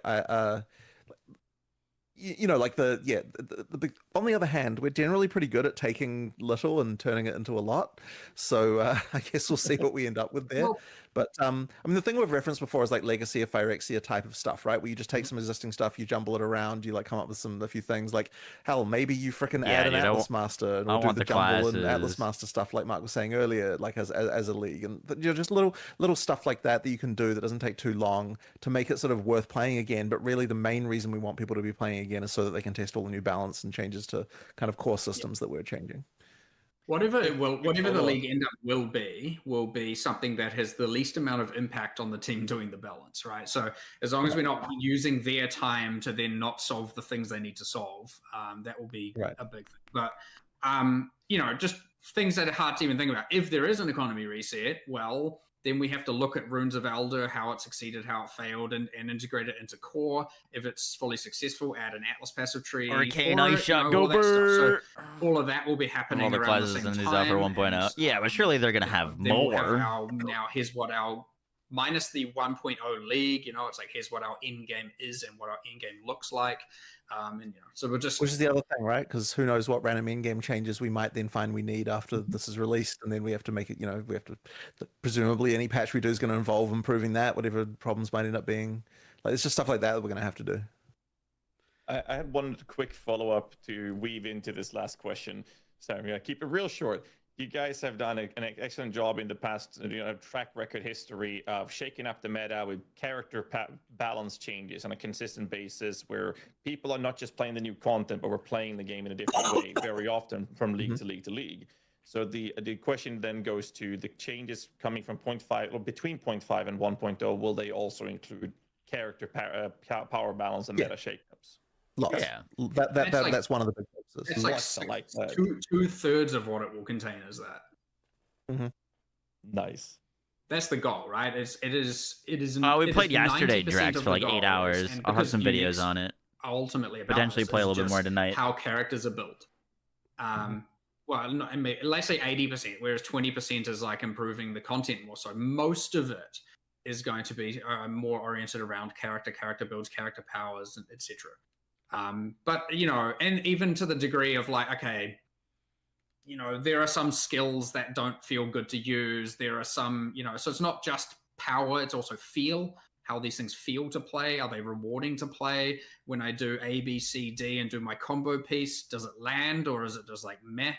So going back and revisiting even some of the effects and some of the audio, and obviously the numbers, whatever we can do to really just go and say everything we've now, or maybe it's like, there's an A and a B, but we need the C, you need the finale piece to it. And so we go and add that. So you have new skills, modified skills, changed both aesthetically, cosmetically, and in balance, potential new classes, a whole bunch of new uniques, I'm hoping, with a bunch of uniques being rebalanced, like all of this stuff across the board. Now, normally, when we have a big reveal, we don't talk about all this stuff because we like everything to be, new, but like it's pretty easy to talk about all the things that we need to make better. And so that's really what we're going to do. And we'll just hopefully be able to get through it all. But how these things go. We don't stop development. So even though full release occurs, we're going to still then balance in 1.1 and 1.2 and 1.3. And, it's just never going to end. So if we don't get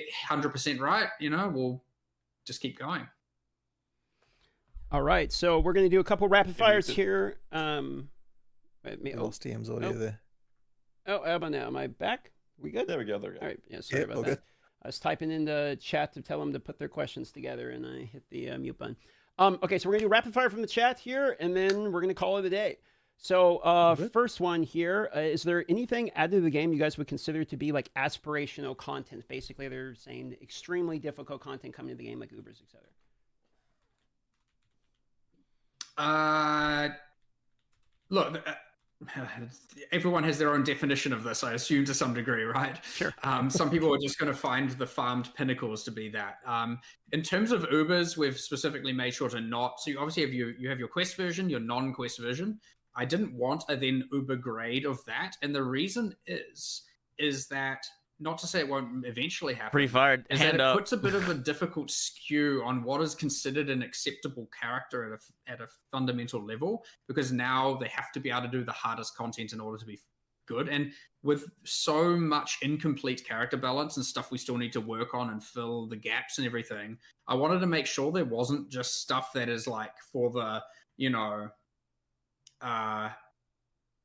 the most OP of the OP of the OP builds, because it was, and this is something that it already was doing, where all of a sudden the viability of a character was being judged by some people against whether or not it can kill a pinnacle, some whether it can complete maps of certain tiers, and some where it can kill the Ubers, and it creates a bit of a difficult thing where it's like, what is considered acceptable. And so the new pinnacles are hard, like for sure.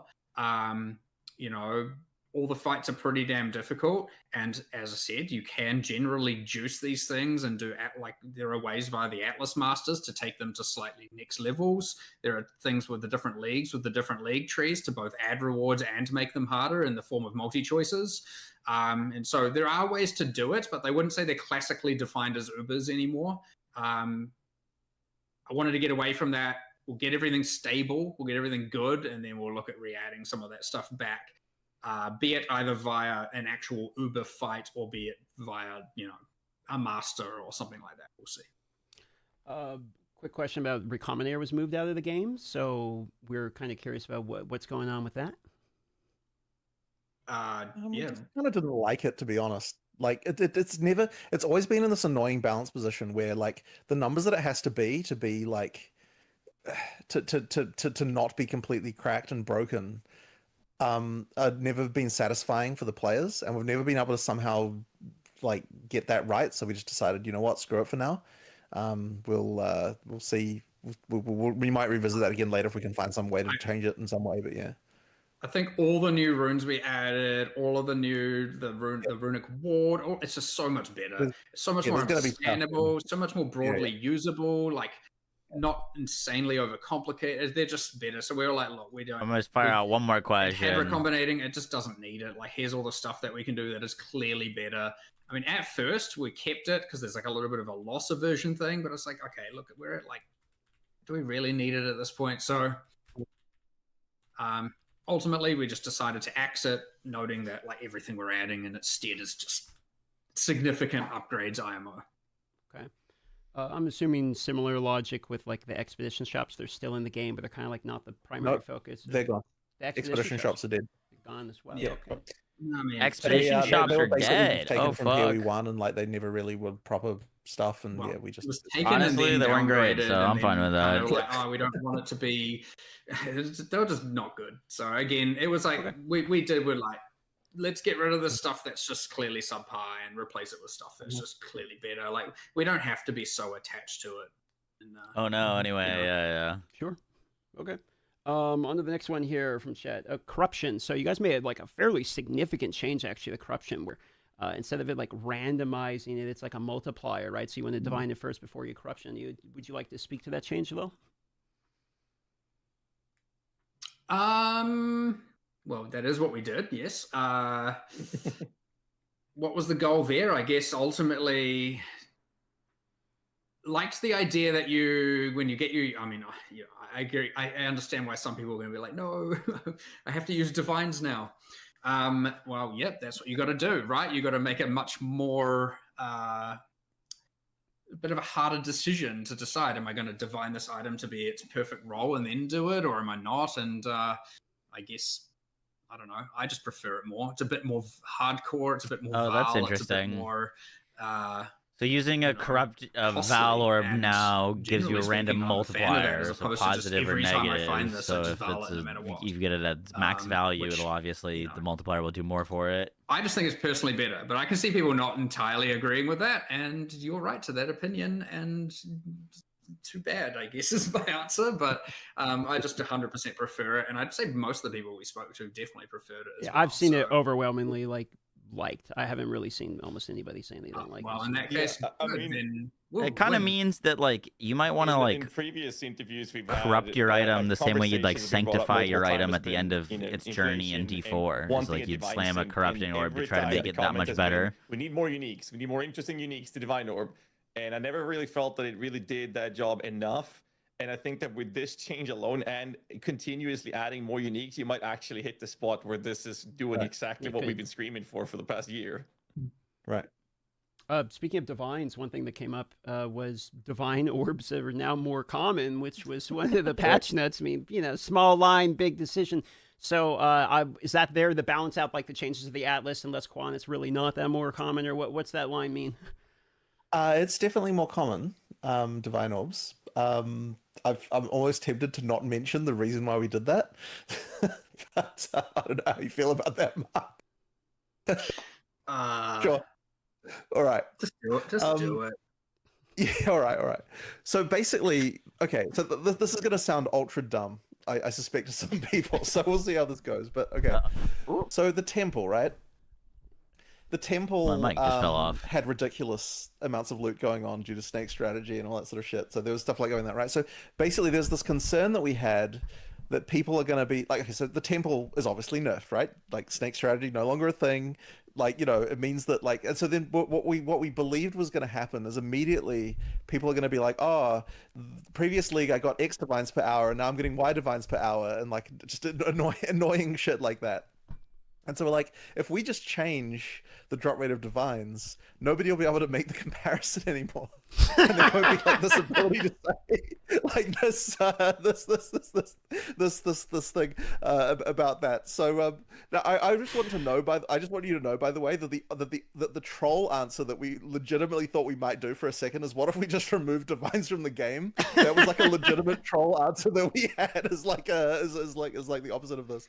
But instead of doing that, we're like, okay, no, let's make them more common. They're not like, it's not like they're dropping like candy or anything, right? But they are like, you know, they're an amount more common that is like. Is it just holding my mic for now? That doesn't make them quite comparable anymore. And yeah, that's just down to the fact that divines, for whatever reason, are the thing that people use as the sort of way that comparing loot. So because the loot is kind of like there's a lot of changes all over so the loot everywhere, you're kind of. Oh. Yo, this is kind of nice. And just sit here with my microphone. It just makes the whole thing less comparable, and yeah, that is truly part of the reason why we did that. But yes, we do want to divine syncs as well, which is the Vital Orb thing. So you know, yeah. All right, well, I'll do one more here, and we'll call it 2 hours and like 35 minutes here. So just a real common one that keeps popping up is people are just asking about performance improvements. Like with every league, you guys typically do quite a bit of performance improvements. Are we expecting that going in 0.5? I know you talked a little bit about Steam Deck, you know, for instance, but console, PC, all of it. I wouldn't say that. I mean, look, there have been changes, but I wouldn't say that they're revolutionary to the point that I would call them out specifically as like we made big performance improvements. Like there's just the sort of usual iteration that we do. One of the big things that we've been really trying to fight has just been this annoying freaking driver device removed thing, which maybe people don't even know what that is, but like sometimes the game will freeze and then it reboots the graphic stuff and then it all comes back, like that thing. And like we haven't fixed it yet. We're still looking into it. It's just been like the engineers just banging their head against it for so long now. Or something that someone was we're saying. actually at the point now, by the way, where like Nvidia told us like, a couple of days ago, we want you to ship us, like air freight us a PC that reproduces this. It's like the thing. So now we're going to steal one of our PCs and send it to Nvidia to see if that will get the ability to work out what's going on. Hopefully it replugs but yeah, there's been a lot of trying to sort out like this kind of stuff and like work on crashes and that kind of thing. So there's less like performance in the sense of like, you know, frame rate higher. But we still will be doing more about that and like the 05X patches and that kind of thing. Yeah, okay, you know what I like? One last kind of random question here, which I don't know if you have an answer for, but I'm going to try. Okay, I know Hex Blast was the skill people were using before. It got changed at one point. It really hasn't hit a point in which it's really seen much use. I know it was beloved by some people out there. I know you might not have the answer off the top of your head, but could we see some love for Hex Blacks or Fix or Revert or anything at some point? Like, where's your stance on that skill? I have not thought about that one for a while, I have to admit. So it would be one of those things that would look at an 05X timeline, I would say. Sure. Because yeah, it's just if it's not working and people aren't using it, then that'll be one of the things that we want to look at. Yeah, they murdered it. Okay, they actually made it unusable. All right, well that's it. Oh, go on. I was going to say the chaos hits and chaos dots just needs a whole bunch of love, and reviewing all the skills and the mechanics adjacent to it is just part of that. So, you know, there'll be some adding skills, some changing of roles, so like anything could happen really, but it is on the radar for sure. Okay. Well, there we go. You know, I mean, we could go all day, but we're 2 hours and 40 minutes in, so I think we'll call it here, boys. I would say thanks for your time. Yeah. You guys went really in depth on a lot of stuff, and I really enjoyed the conversation. So. You know, thanks for the opportunity and the answer, and for taking your Sunday. I'm gonna see what I can cook up on martial artist. So I gotta do some excellent theory crafting and stuff. Appreciate it. Thanks, and hope everyone enjoys the league. And what's it, 6 days now or something? However long it is. 6 days.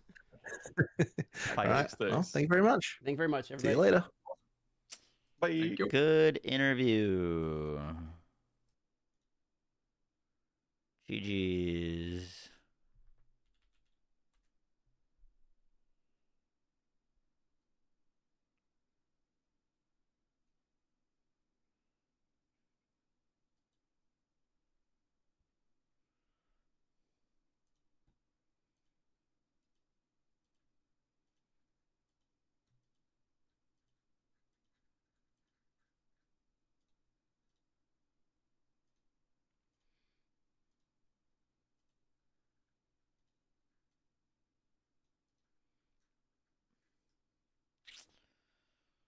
I was looking at that ice shot. I was just about to record or finish our video for it.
The interview was amazing. It was a very good interview.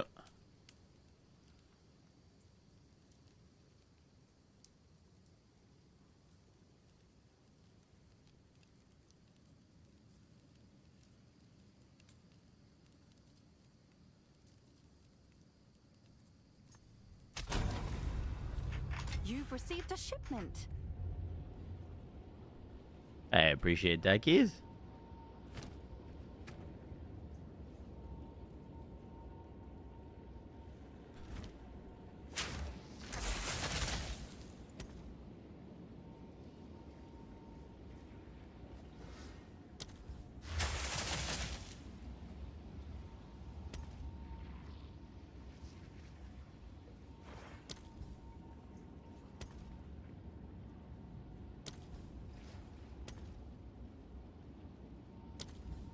I'll make our character look good.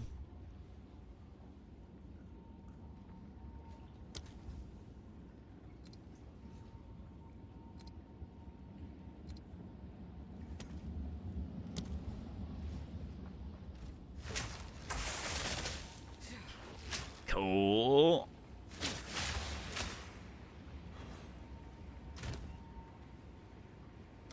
I just need to get some gameplay.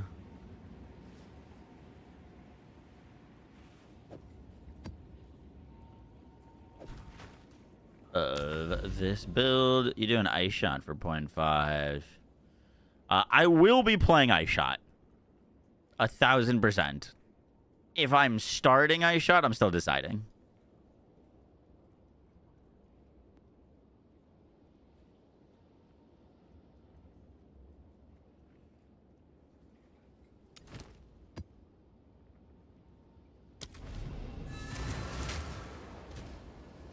Got all my gear on and stuff.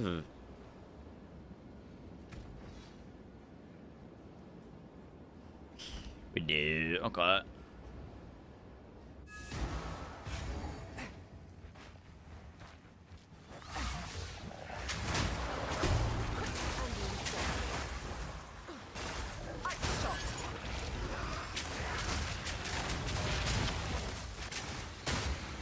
Oh, we got that freaking teleporter headhunter mod. I hate that one.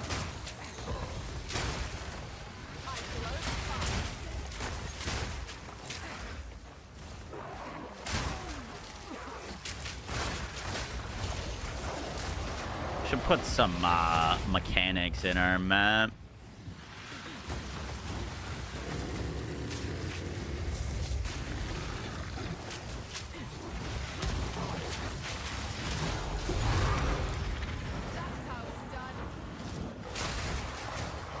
Okay, yeah, we need some like mechanics in here.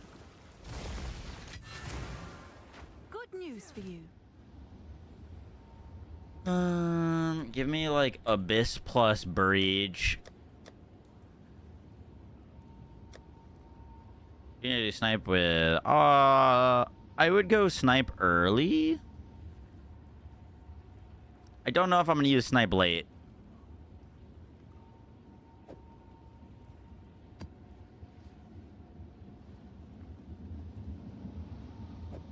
You kind of like don't need snipe later on.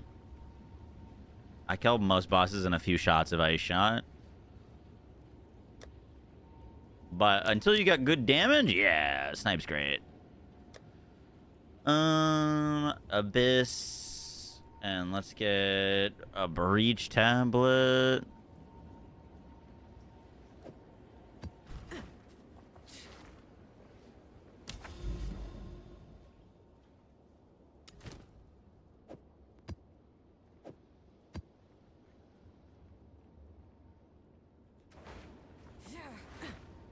Go on. Choose what you need. We need to collect more. Mirage Archer? Yeah, I was gonna try that. I think could be cool.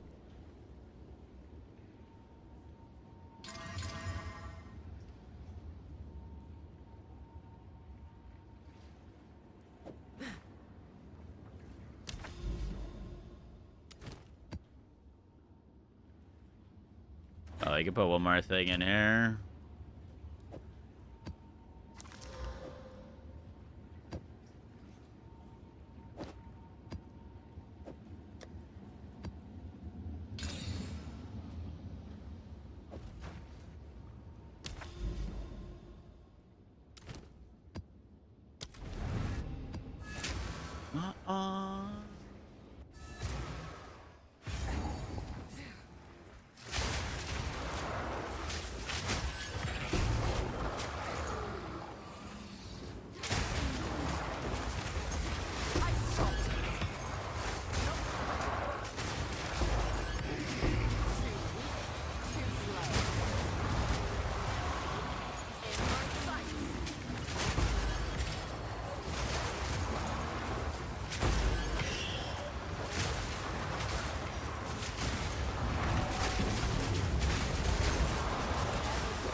Fun to turn off your loot filter. I like don't want to see items right now. I just kind of want gameplay.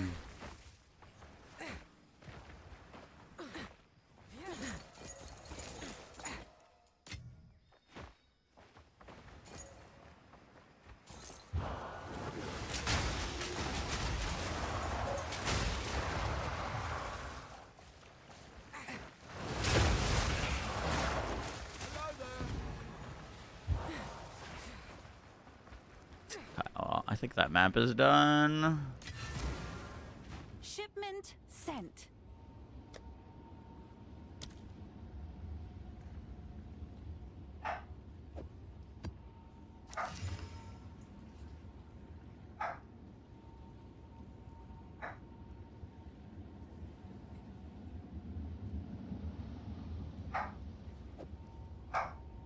No, you're so pathetic and you just don't get it. Keep your copacetic. We have breach. I need another breach tablet. Wait, I need, yeah, another breach tablet. Or abyss, I guess it doesn't really matter.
I can use some of my old footage as well.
Breach. Don't mind if I do.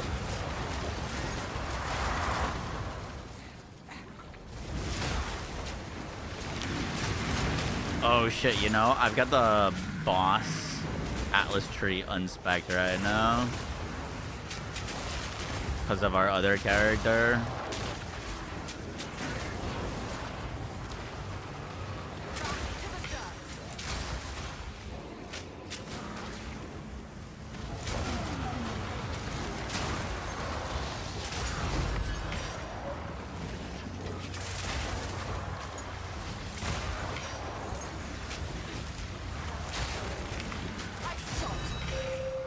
Hey. Hog.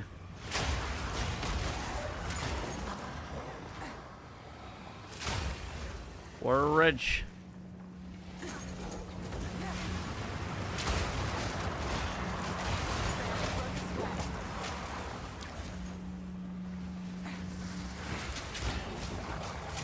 Did I kill the boss on this map?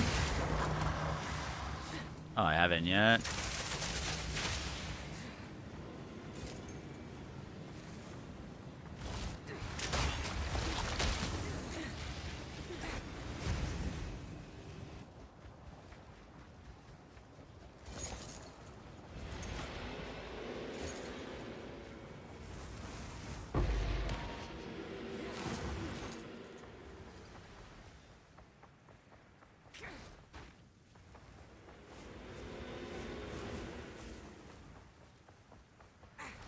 Snipe Blade. Are you not going the summer anymore, Charlie? You give up on that?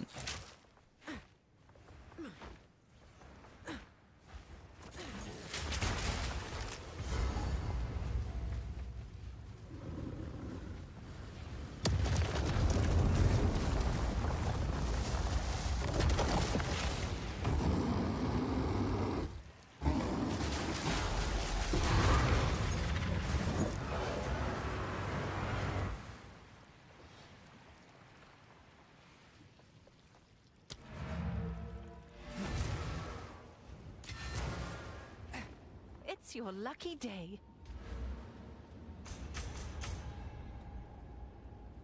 Fun is green.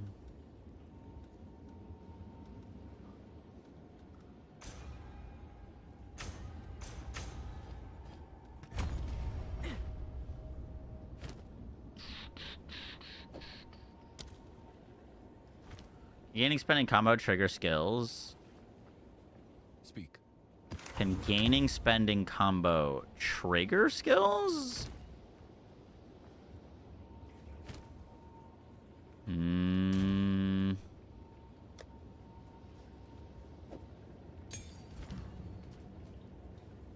Not that I'm aware of.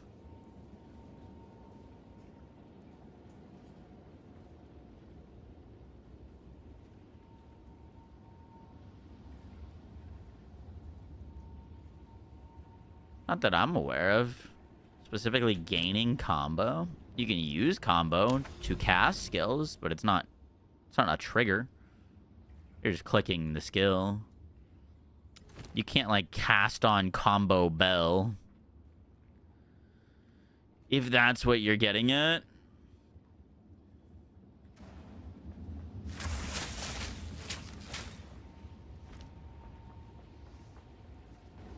Did I break the webcam? No.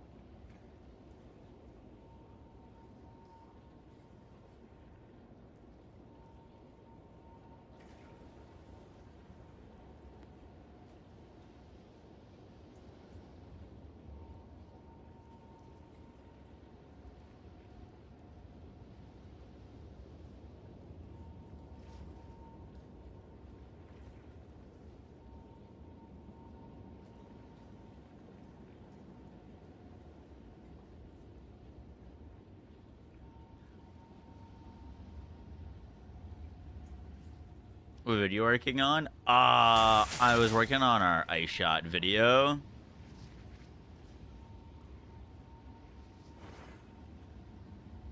Which I was gonna get out tonight, but I guess not anymore because it's like kind of late already.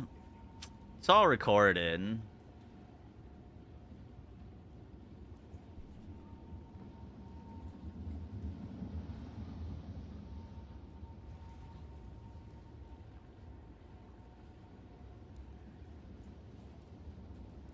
I just wanted some background footage for it. Is kind of all I was looking for. I just wanted to get some background footage for the video while I'm like talking about stuff so people aren't looking at like an empty screen.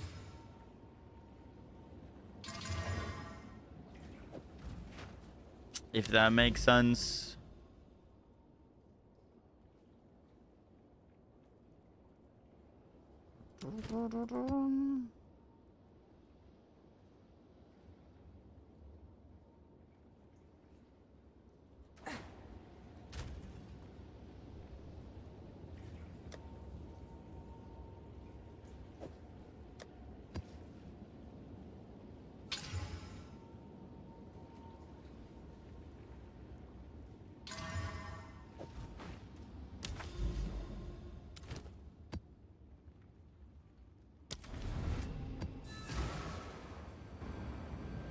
And I'm gonna be like talking in the video with the camera on, so it'd be confusing if there's multiple cameras going. So I'm just turning off my camera for the time being.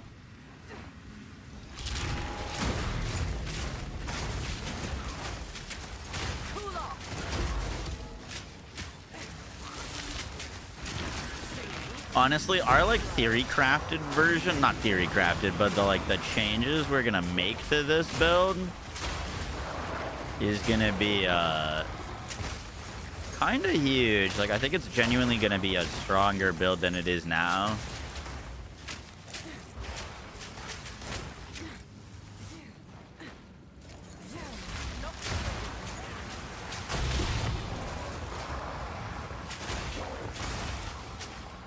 Does anyone know what the button to turn off your loot filter is?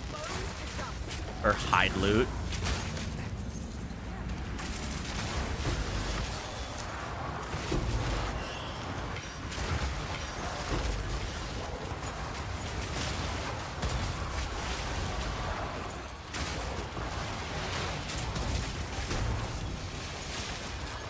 Z, interesting. I'm hitting Z. This is Z on. Oh god. I guess things are still showing because I'm like mousing over them.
Is that it? Did we do all the content in the map already? We're still in a base over here.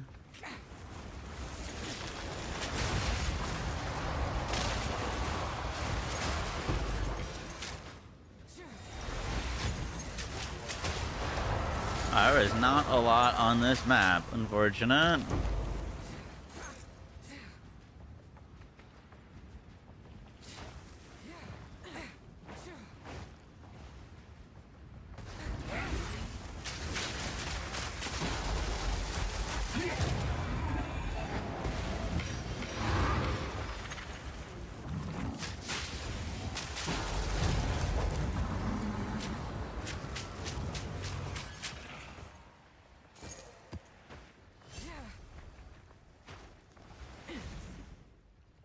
Call that hack tour.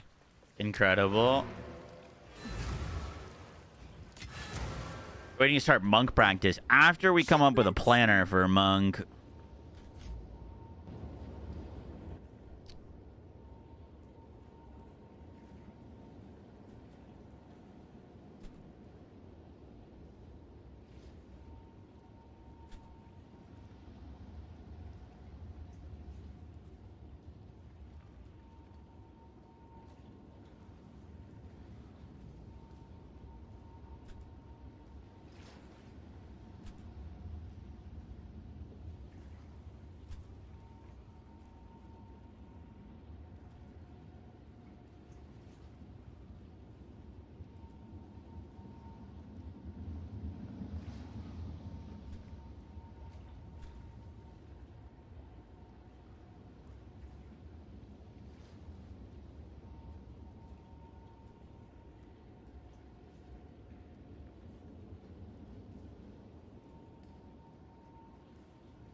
Wait to see this ice shot monk build. True. I don't have enough mana. I'll probably like edit the rest of that tonight, I guess. He's 1000% using ice shot on monk.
Whirling Assault.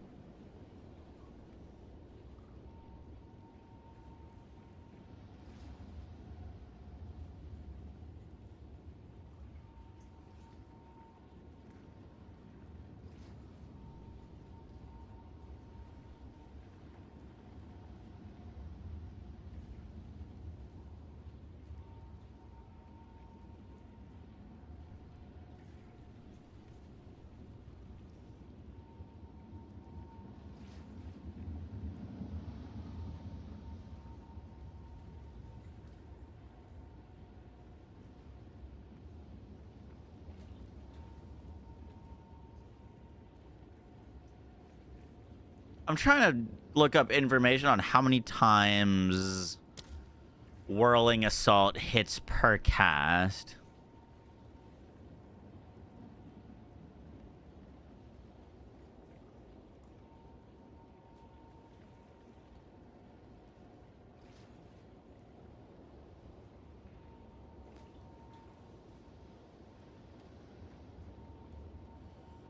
Online, it's saying the skill hits 8 times.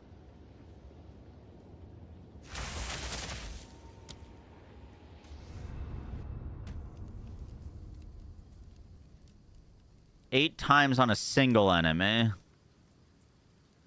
On one cast of Whirling Assault. Shipment sent.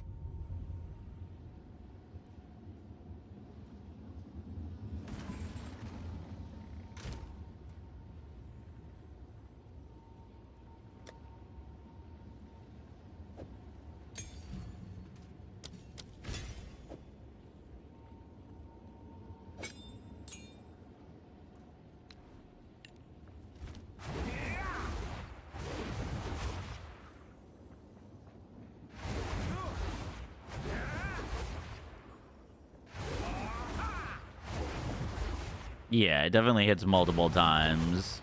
Trying to understand the change to its damaging area. It can't create multiple damaging areas. I think that would mean overlapping instances of damage versus just it hitting less times.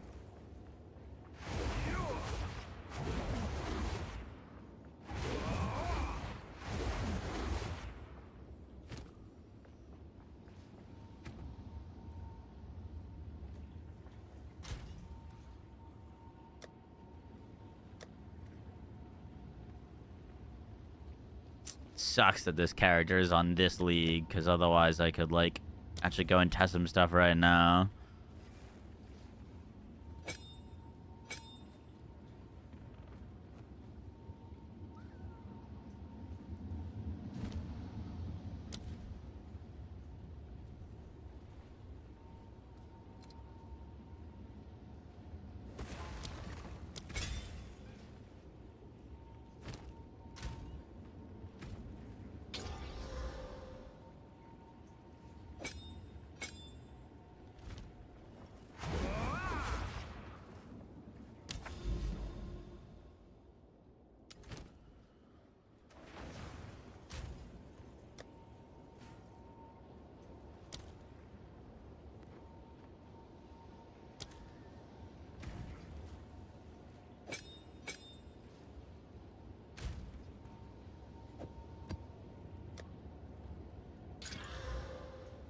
Temp chains. Fuck you.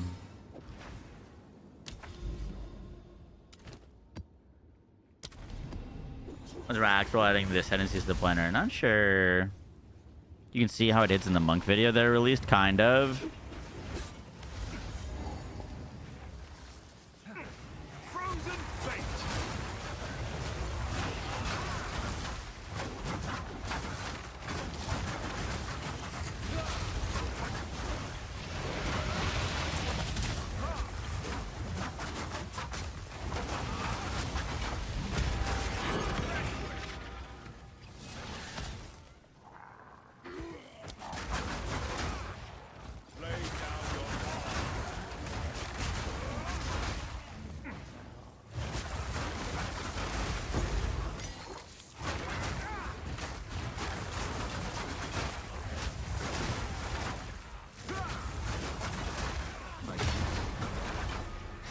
If we're going Whirling Assault, by the way, on Monk, I wouldn't be self-casting it. I want to do it through the channeled skill.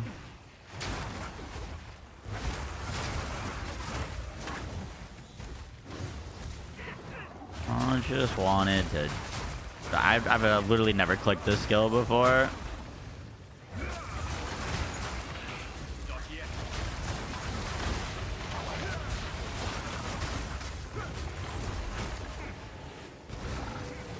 I'm playing it as a cold skill right now because my whole tree is spec'd for cold, but I don't think we would use it as a cold skill.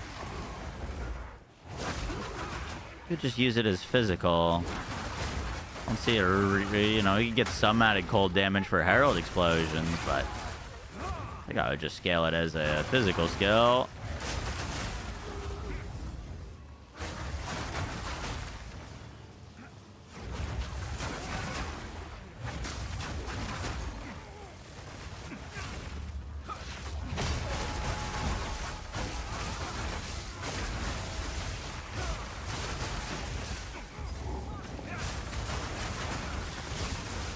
Okay, with charge staff, it looks pretty cool.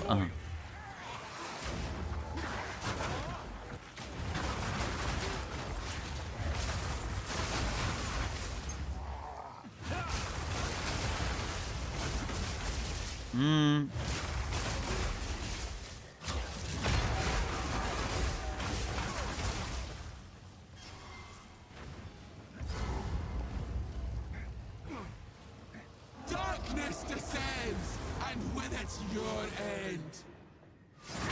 Right.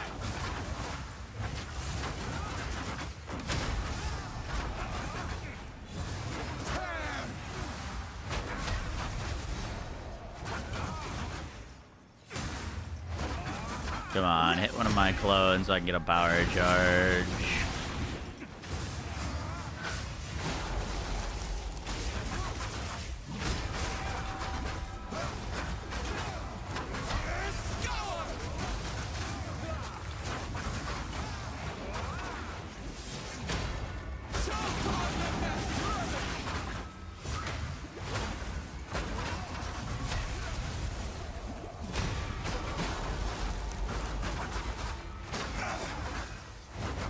This changes nothing.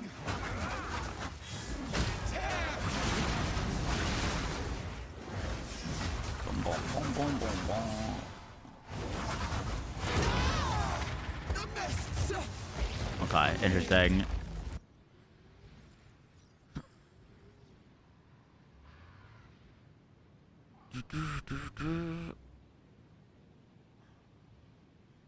Yeah, my ice strike's like missing a support at 8.6k. My whirling assault's at 1.6. Definitely not built for using that skill at all, but I just wanted to see what it looked like. Interesting. Yeah, we're like fully cold built, and it doesn't really do much cold. Or any.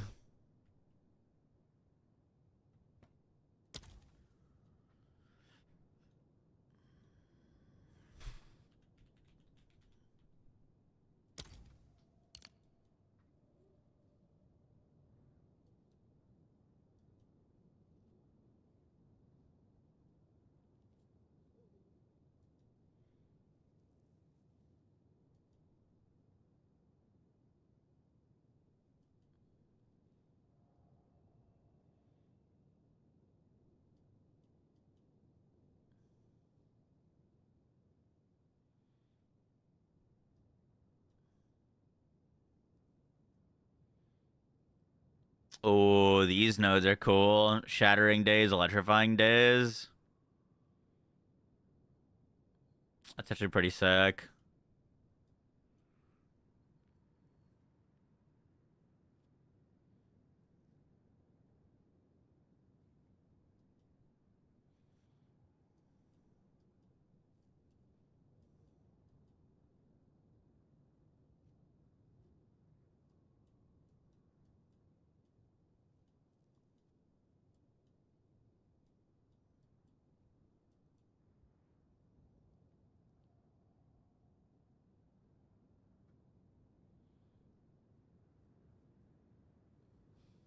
We'll build a god. Yeah, it's gonna be pretty sick.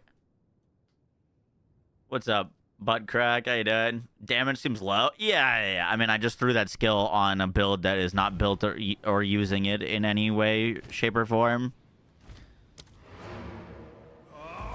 But like, if I'm playing lightning arrow and I just threw on fucking a fire spell and tried to see what happened to it.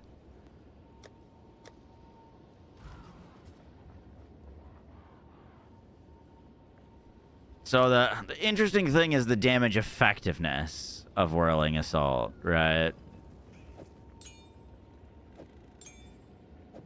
So like,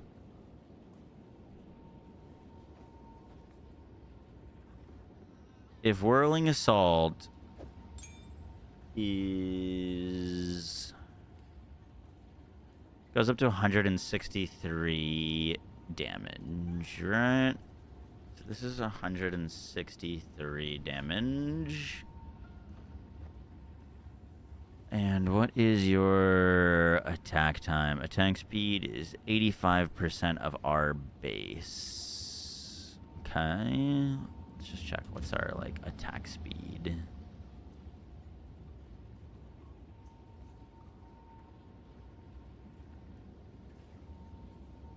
Oh, I guess I'd have to check the actual skill.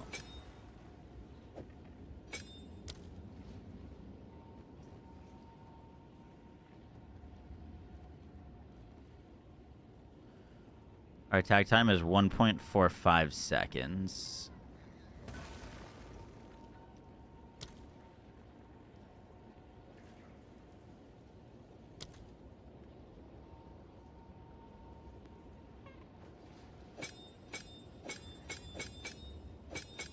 Okay. Attack speed doesn't do anything too crazy for that. Let's just use it at base, which is 1.5. So we got 163, 1.5.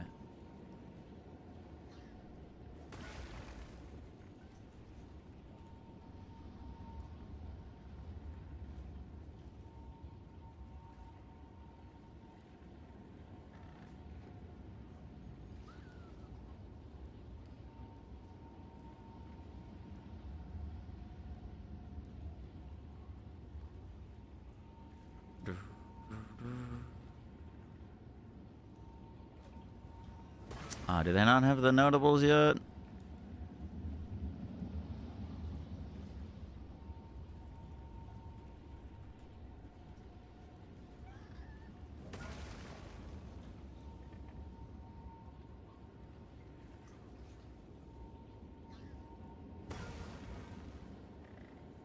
There was an image with all of the...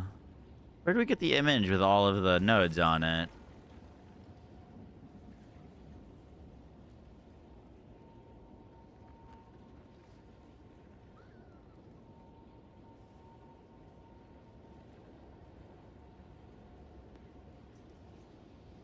And if you have an image with the all of the martial artist nodes on it.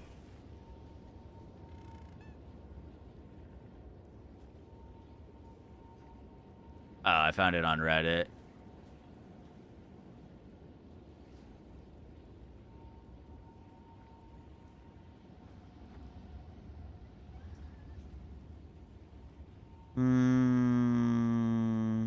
Olive Farm.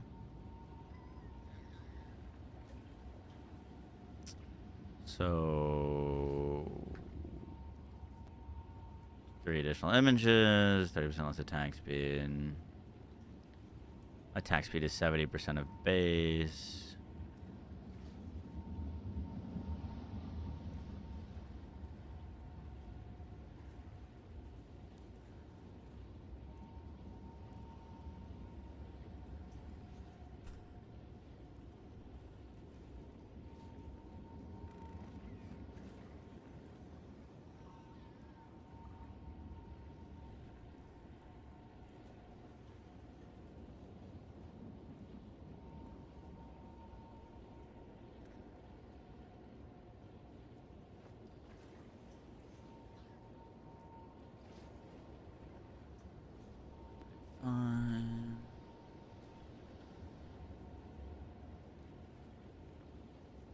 I was like math. I was like pre-med. I didn't took math because I had to, because it was a requirement. But no, I wouldn't say it was my favorite thing. I like biology.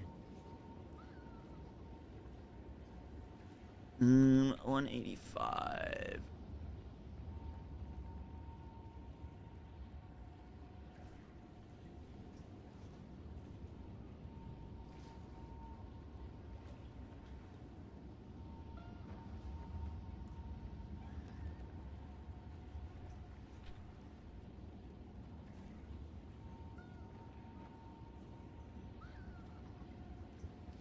So our effective damage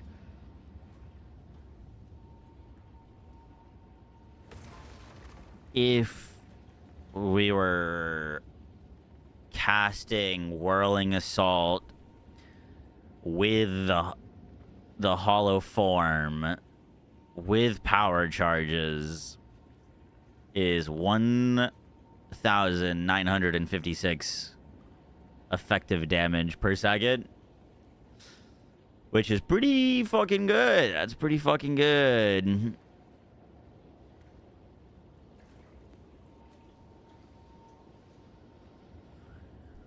We could work with that.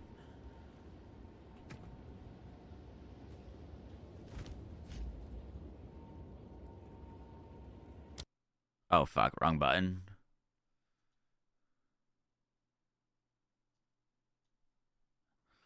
Yeah, I was thinking about using Whirling Assault with the hollow form. The only thing with that is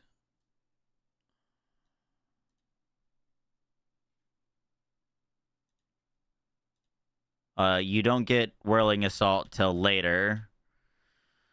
You wouldn't go hollow form until later. And you're not going to get good power charges until later. So I think we would like make like a separate leveling build and then transition into hollow form. Potentially.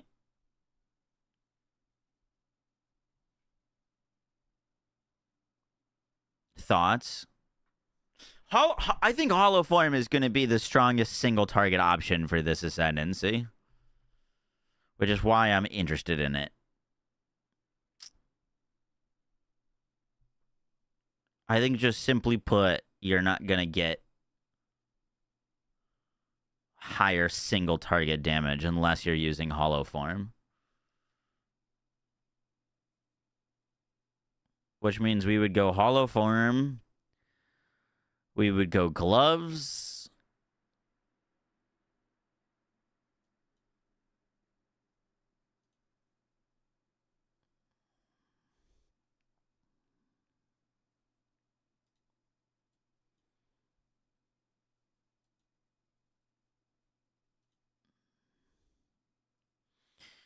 I think Martial Adept, probably. Though when you gain combo, gain additional combo, reduce energy shield, recharge delay per combo expended.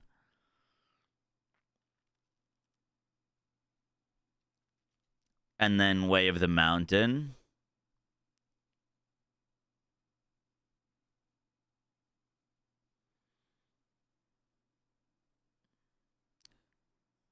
Seems cool.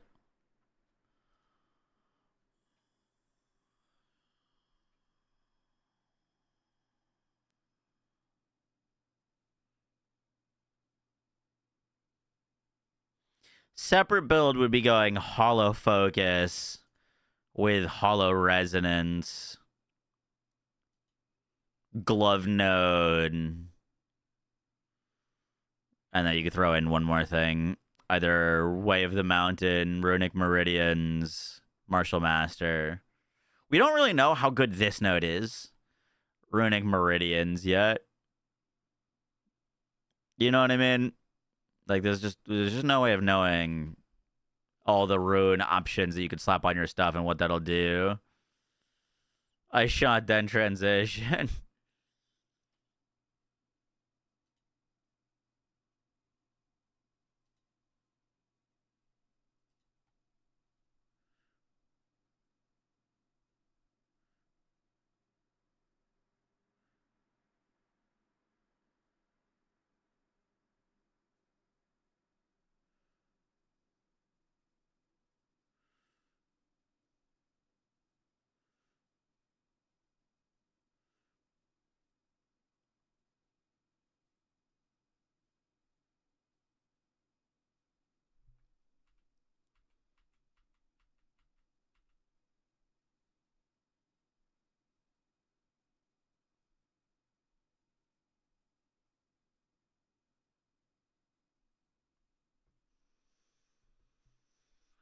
Right now.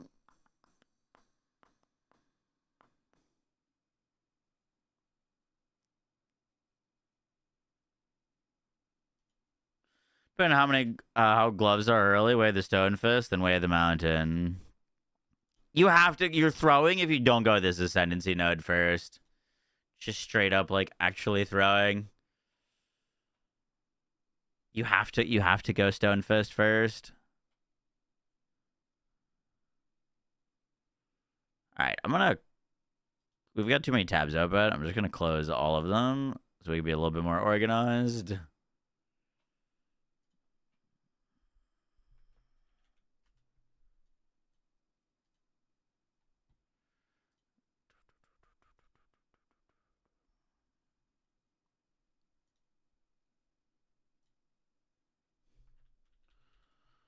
Bum.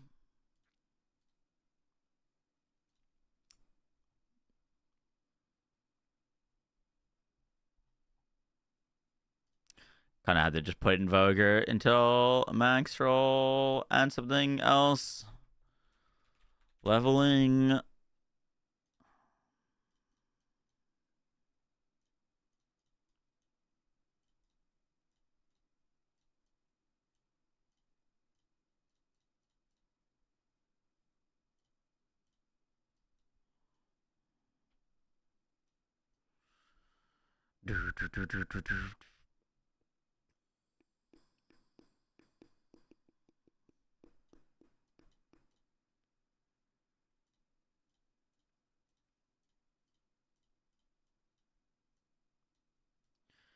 Was unstoppable.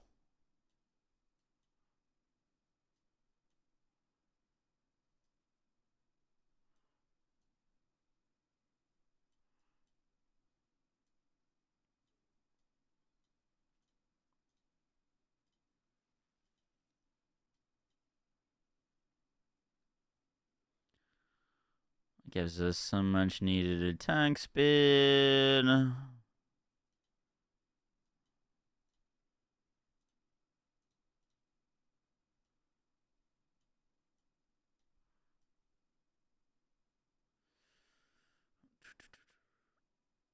Super cheap gloves will turn into broken AF with Stone Fist. Gotta be checking listings constantly. Yup.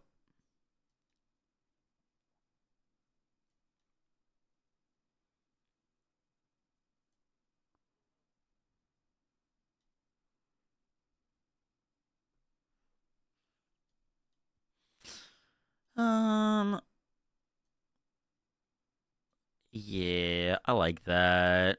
Tenfold attacks is pretty good too. Early.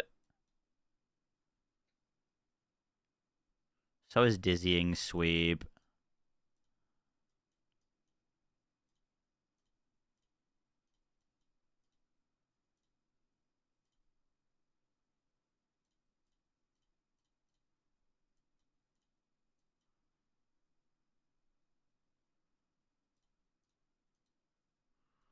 attack speed just feels like mandatory to rush early, so your build doesn't feel terrible.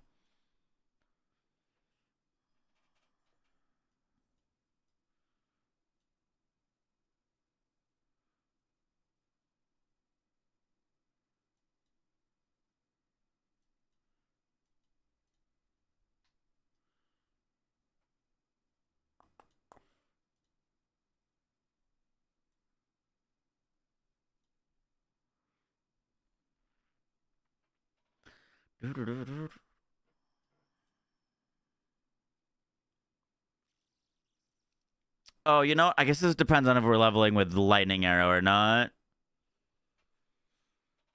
Probably level with lightning arrow until ice strike.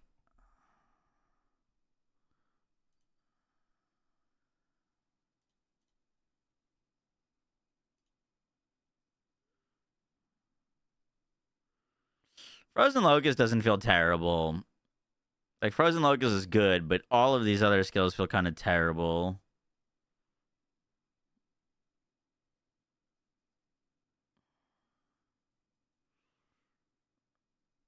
Runic Meridians.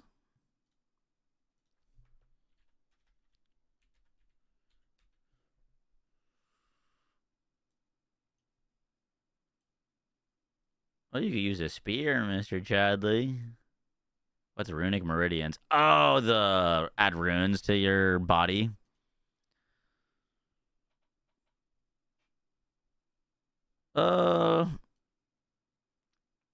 I don't know if that would be that great early, to be honest, because you could just put them on your armor. Like, it's not like you're gonna be full on stuff. You know what I mean?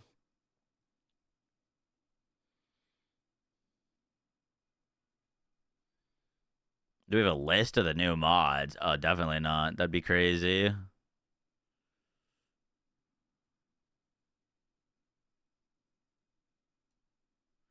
What's up, Daga? How you doing?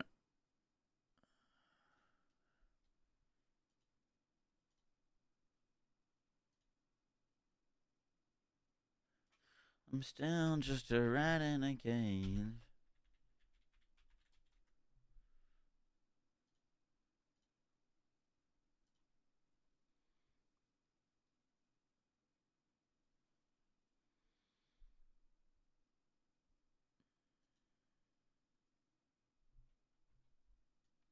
Guy that dies did a monk speed run to maps in 3:48.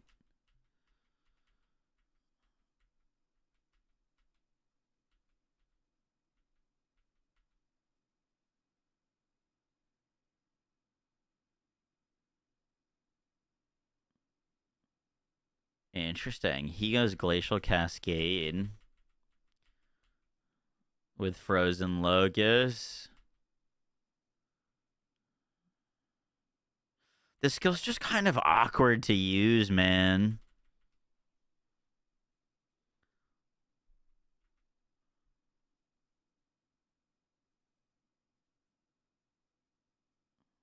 Like, you have to be at the exact right distance, otherwise you do no damage with it. Like, they have to get hit by the end of the skill. So, like, these guys swarming him, like, this exact position is what sucks with this skill. Is, like, you just don't do any damage to, like, literally 0 damage to these guys because they're on top of you. I don't think I'd personally level with this. Because once you get Ice Strike, I feel like you just get rid of it. Let's see his GNR kill. Okay, he's basic attacking.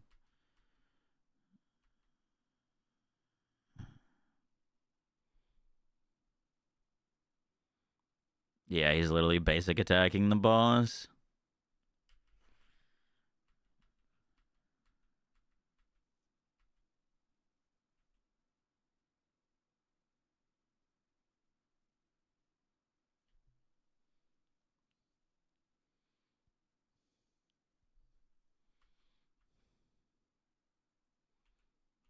He went for the skill speed.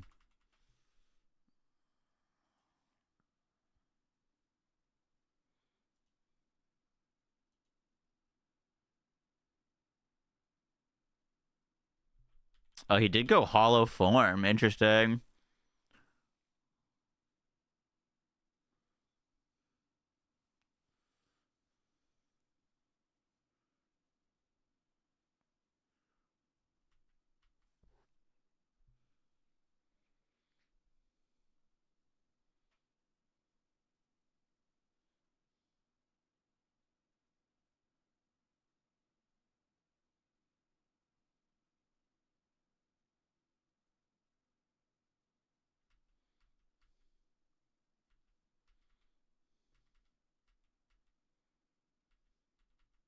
Did he just check for quarterstaffs? Or is he just checking for loot? I'm curious.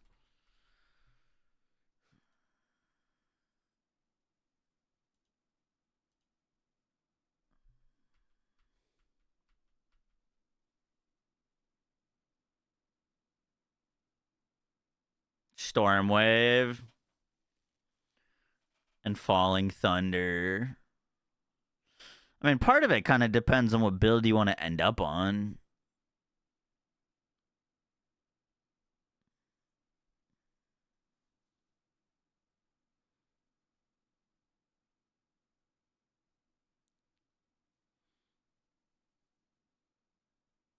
Like, respec costs in a campaign start are very expensive.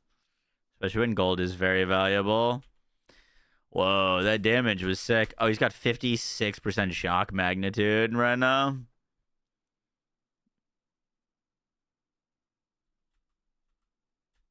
Oh.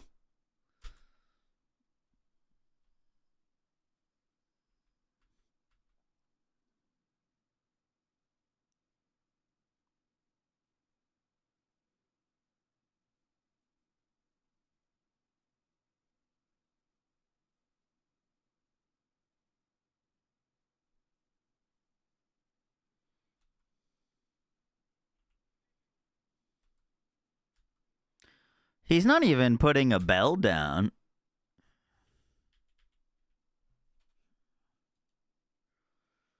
Hollow form doesn't require a specific weapon. Hollow form? Hollow form requires quarterstaff or mace skills to be used in it.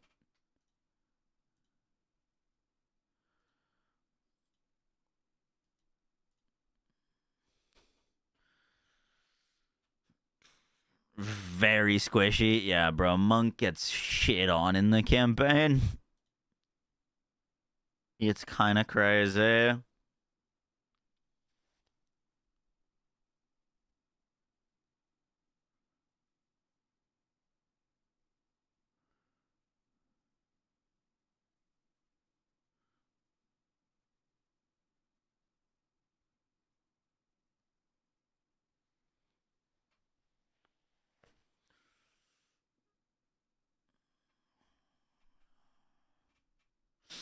Oh, you know what's interesting is I guess it's easier to go cold attunement once you get hollow palm because you don't really have to worry about like getting like random tons of extra lightning damage.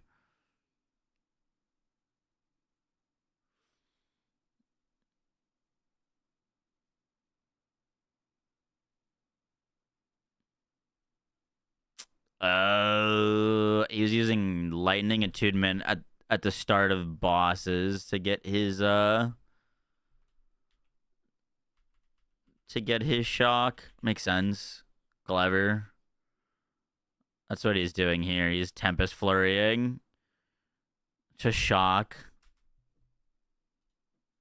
So he gets the oh wait, no. Is there an equivalent of Ice Bite in Lightning?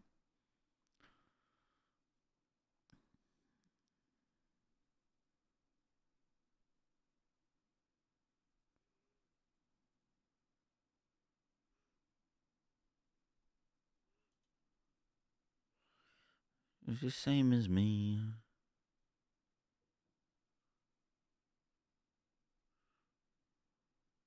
Innervate. Yeah, it's interesting that he's not using that. I would have expected him to use that.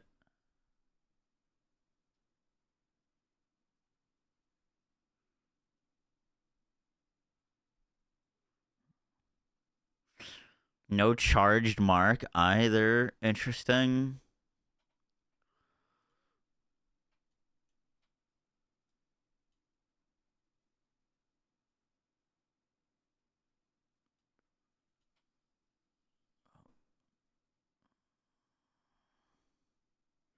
What is it? Make believe.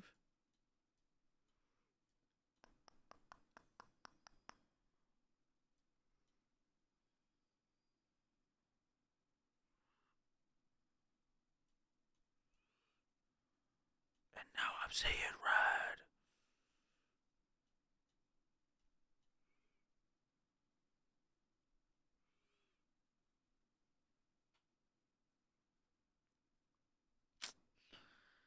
Creative.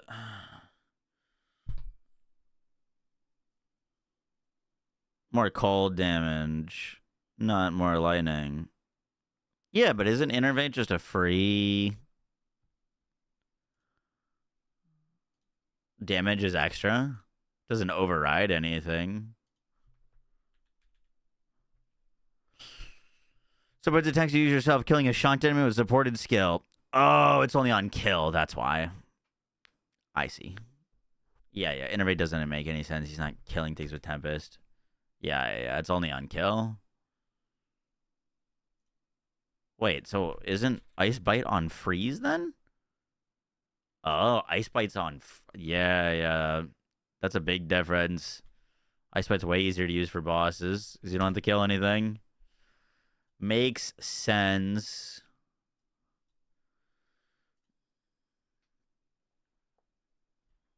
Definitely less situational. Yep.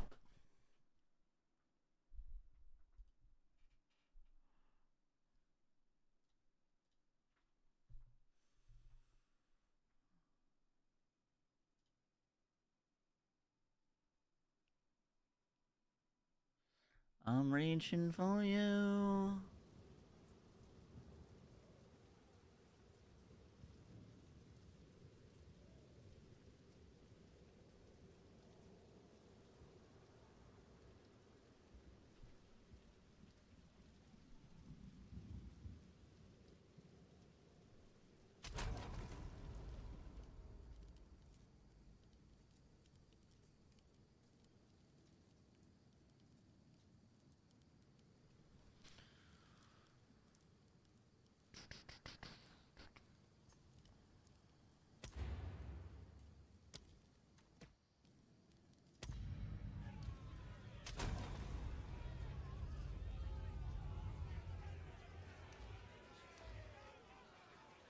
Pagan!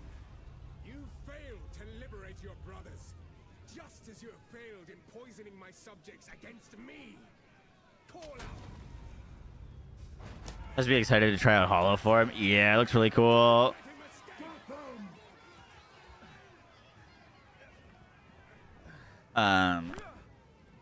Give me 1 second. We're gonna do a little bit of practice on Monk, but I'm gonna eat dinner first.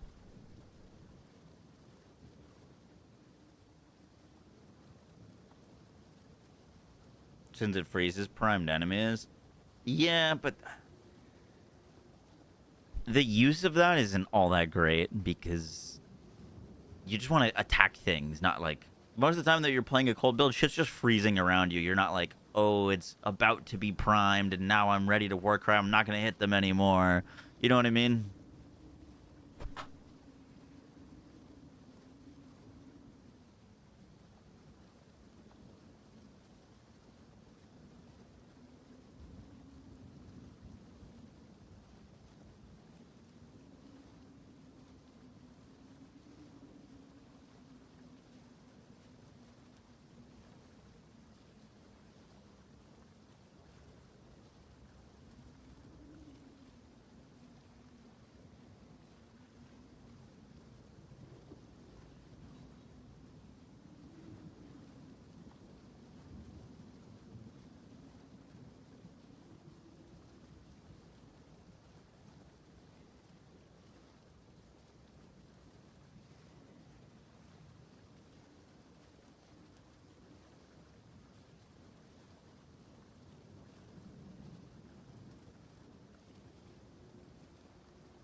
Yo, I was gonna make a chicken wrap with celery. Is that mold? Is that gone bad? It's like white. Probably bad, yeah. No eat.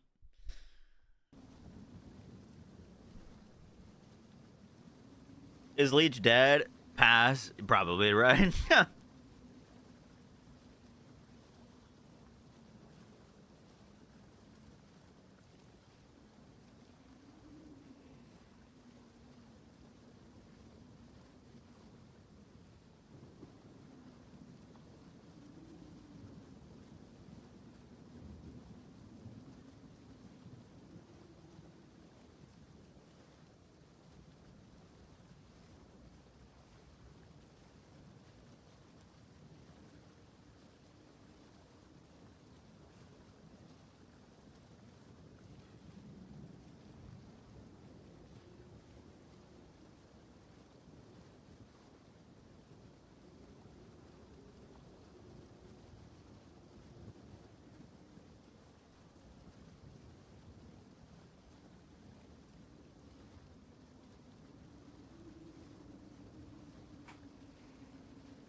Comment from dying. Honestly, I think totems.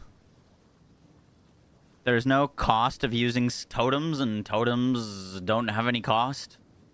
Like, it doesn't cost to use totems, and I don't think totems casting spells drains your mana. And you can have, like, 10 totems out now, so...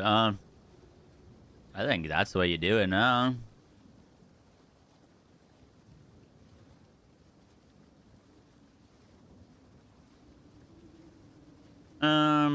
What are we putting on? I'd put on a video real quick while I eat. Another video, and Let's see what Ziz thought of the patch notes. randomly lived for 8 years. Rest in peace, Sony A6000.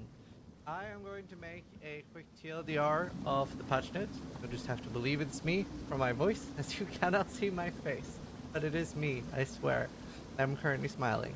I had very low expectations from the patch notes, just based on what they said.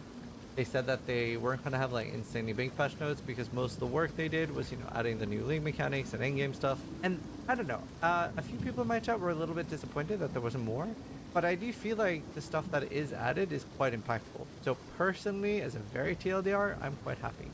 So I made like a TLDR of the things that stood out to me the most, and the number one thing, it's kind of hidden away, where this one.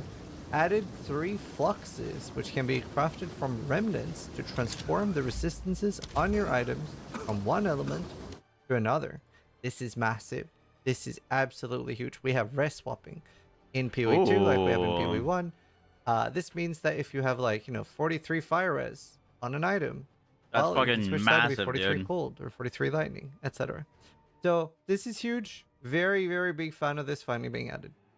This is game changing because for me, a really big thing that's been frustrating has been, crafting a good item, but it's the wrong res.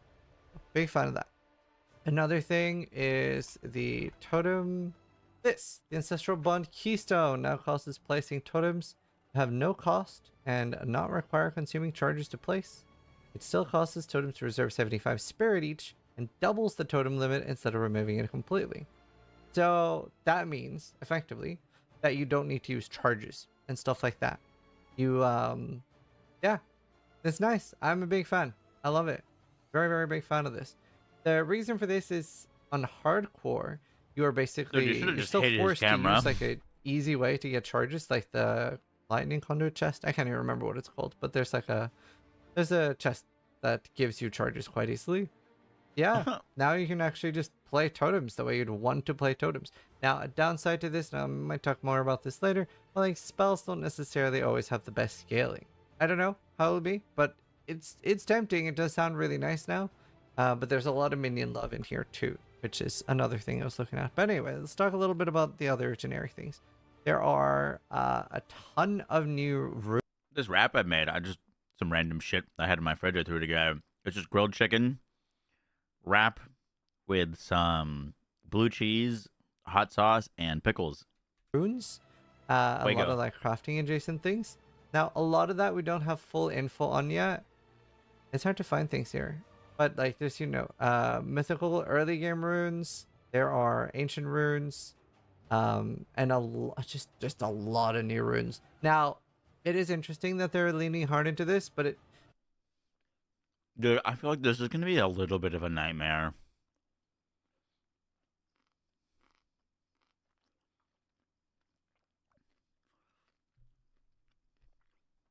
$13 new allo currency items, 13 new ancient runes, 13 mythical runes, 3 fluxes, 15 meta crafting runes, 60 plus runes, 15 runic ward runes. Like, maybe it's just me, but this fuck, feels like a bro. lot of work to not have a crafting bench. Now, maybe this will just be a better system. I do like to see them cook, so we'll see. But, slight concerns there. There is a big Atlas tree rework. Some of you might know already, but it's going to be free respecs, and it's sort of more of a multiple choice style now. The Val Temple is very, very changed. They have basically eradicated the snake. Snake is gone. Pest removal on the job. At least that's what it looks like. And it looks more about like either spamming at Zeri very fast or more about running the rooms that can also be upgraded to level 4. And yeah, it seems to be less about like juicing, getting enough like pack size and monsters to kill. Seems like a good change in my opinion. Lots of new lineage supports and loads of new unique. So, and a lot of these, like we see some returning ones. We see Barracks Grip, Pass, and Respite, which means, even though it's not added here, we're getting the Taming. It's probably going to be the Reforge bench, because there's, 3 spots. You put one of each barrack, and then you get a Taming, I would assume. Lore Weave is here. So I would assume, and people are like, well, how are we going to vendor 60 rings? What's the Can't vendor Taming? 60 rings now. That's true. And I don't think it'll be to disenchant 60 rings either. It could be, but I think it's more likely that the new like breach thing for making the grasping mail, which is not a unique, by the way, that's why it's not here under grasping, but under that new interface to make a grasping mail from the breach rings, I think it'll be to make I would just say what you're starting. a lore weave as well from unique rings. Either maybe I from shot unique Deadeye or breach martial rings. Do we artist have monk. those? Maybe that's just PoE one still. So much new information, so it's hard to remember. I haven't committed to everything one of yet, what's but actually I'm gonna added make over. build planners Fragment for tab both. is added, and that is Play both a obviously bit free before the if you league already comes have it out. in Path of Exile 1. If not, you'll be able to purchase Like it we're about from to the do some martial store. artist leveling, And there's and some then kind of make a quality of life decision. things that I think are really nice. Waterways lever is removed. The Dreadnought is shortened. They're like really trying to make the campaign a lot better and more enjoyable, especially, I think a lot of these things are going to help a lot. Another big quality of life thing is there's a new keybind for only dodge, not just sprint. That's nice. There's some other like non-build specific things. Yeah, okay. We have a Divine Orb change. Go Divine monk. Orb drop rate buff. Seems like a lot of first people all, want me to go monk. And then a lot of people are thinking, well, are we going to have Going a sync for minions. Divine Orbs now? Well, we do. And that is that whenever you vol an item, before, one of the effects is that, it would go above or below the roll. So let's say that something had 100 life max. It could go to 120 with a vol orb. Well, whenever that effect happened, it also divined the item. That is changed. It needs to be a good roll now, and then you have to try to vol it further, which I like that a lot more. I think it's a huge change. So basically, you care about the roll on the unique before divining or before Mr. voling it Fister. out. Fuck, I'm So stealing that that's a big character divine name. sync. Really, really nice. Now, there's also a lot of theories. There's some talk about shrines and shrine effect in the patch notes. Because people thinking the Mage That's a Blood might good just league be start Screams name. of the Desiccated, the shrine belt from PoE1. Which I'd be kind of disappointed in that because no reason why they couldn't have just had Screams of the Desiccated then in PoE2. So I hope that's not it. But we'll see. There are some ES defense nerfs with recovery rate and just some minor, not really big changes, I feel. The changes to ES were kind of minor. At least not like giga impactful. Maybe they'll tackle that more in the future. But should still be fine. ES, I think, will still be pretty strong. There are big leech nerfs. They were larger than I thought. It's going to be more about like max hits now, but also like the really big hits won't even matter because it's capped at 40,000 damage. There are some generic defense buffs like 30% more armor, evasion, etc. I was hoping for quite a lot more buffs there. And the biggest thing that I feel like is missing here, it's, in my opinion, armor like break is completely unacceptable on monsters. I hate it. I think it's crazy that there are monsters walking around randomly that just completely shut down armor as a defense. Honestly, if that was removed, I'd feel a lot more comfy. Now, another thing that might help with defenses is this part, and that is basically upping, something I've been begging for at least a year. You can upgrade the base type of unique armors that drop at levels lower than 55. These upgrades generally increase the base defenses, allowing low-level unique armors to become more competitive in the endgame. User Unique armors content above name? 55 Oh, yeah. can still be rune forged to modify their defenses to include runic ward at the cost of reducing their other defenses. So that's a cool new mechanic. That's just what Very build excited names that. are And for. I think there's something like this on some weapons, maybe not all of them. I can't remember how the weapon part worked. Now, ascendancy wise, we don't see that many changes. See some minor changes. Obviously, we do have the reworks for Gembling and Chronomancer. Other than that, it is pretty light. Blood Mage gets a buff, but obviously it gets heavily be affected honest, by dude. the leech nerfs. My So biggest a lot of concern people about are league saying starting that Monk gets insanely affected. Chayula also some is just minor like changes. Monk is just squishy in the campaign.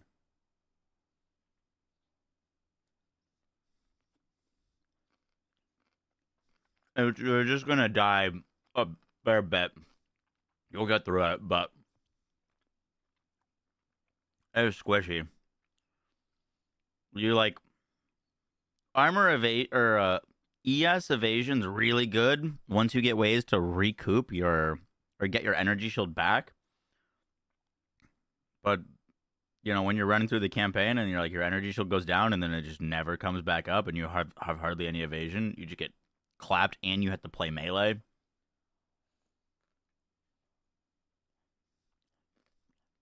Yeah. Well, that's why I wanted to potentially do some testing on just doing bow leveling early.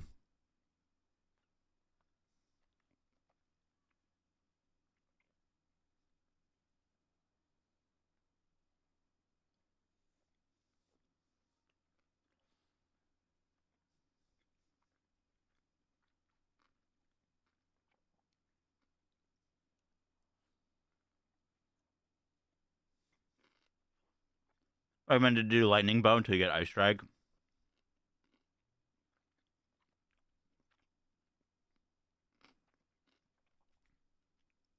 And there's a nerf to Witch Hunter. There's also 19 new companion themed passive skills. I am still looking forward to starting companions, but totems does look really nice too. But I do think this will be really good. Really like the new ancestral Sadly, belt thing. aren't you glad I got let's you to talk play about totems builds. right before So obviously, totems I think look really cool. it's about to It become should like be a lot just nicer semi-meta? to play now. And then I do think we're going to see, Halstron, Tatantiel, etc. are going to be pounding out totem builds most likely. I'm tempted, but I haven't fully decided yet. I'm more likely leaning towards companions. So many buffs to companions and minions in general, and just a lot of the new stuff looks so cool for that. I'm just hoping that's not trash. I don't think it will be. There are some melee buffs, like Earthquake gets buffed, etc., but there is quite a lot of nerfs, especially with attack speed. Rolling Slam sort of gets like a side grade because like I feel like animation canceling it is worse now, and I think the melee players were a little bit frustrated. I think I heard about some Karn rage, but I'm not sure. They nerfed Rolling Slam. They fucking nerfed Rolling Slam. So yeah, melee, which a lot of people were hoping for melee buffs. There wasn't really that many. There were more melee nerfs, I would say. There's a Tempest Bell buff though. Snipe got nerfed early, kind of unchanged later on. There weren't really any changes to like the cast on builds. There are no changes to Twister. And yeah, very, very good buffs to minion. Like there's rage on minions now. Like, Dude, I think they nerfed some of the melee skills with maces. Because how do you not nerf them when you can make a clone summon do like 5 attacks at a time? You know what I mean? Like, if you have a melee attack on a mace, that's good. And now you're giving Ascendancy the ability to do that melee attack basically 3 times per second. You know what I mean? Like, support champ for that. So it's, honestly, like minions look kind of cracked. There's some slight nerf Yoshi, to I gotta put you some Comet, food. but it's more about Comet itself than the like cast on stuff.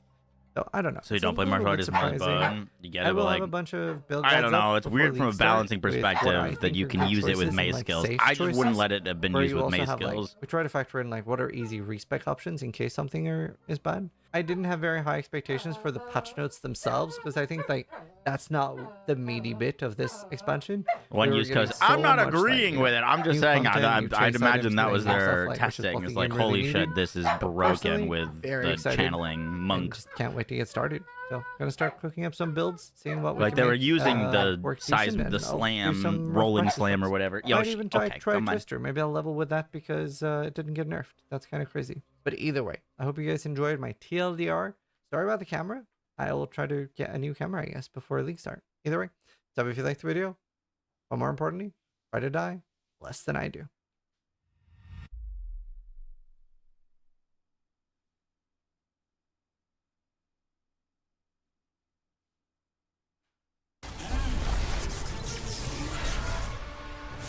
Hi, Ren here with a TLDR video of 0.5 for the Path of Exile 2 League that is coming. TLDR is going to be very long. When DDD said it's their biggest update ever, they were not kidding. We've tried to sum up everything for you, do like a quick TLDR. There was a lot to digest, a lot to go through. But the next patch reworks everything related to Endgame, giving everything a fresh coat of paint, changing the onboarding for every single mechanic, in a way making at least the start of the Atlas a lot more finite, which will definitely help remedy like the thalassophobic feeling some people will have where you just feel like lost without direction. That's been addressed very well. And then it does open up to the same Infinite Atlas later on, but then you have a lot more understanding of things by that point.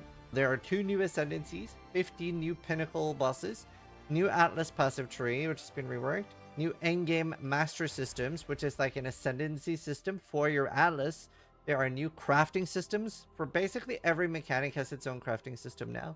There's new currency, there's new meta progression, there are new quest lines for every single Endgame mechanic, and an in-game build planner.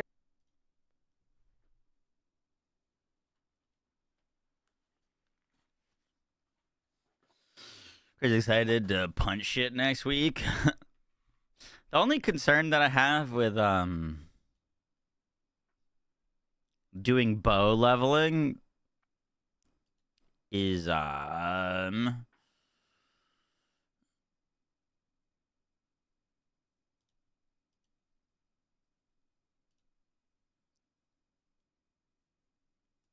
the fuck does Moxie filter? Why would I not be more specific with that? Bows.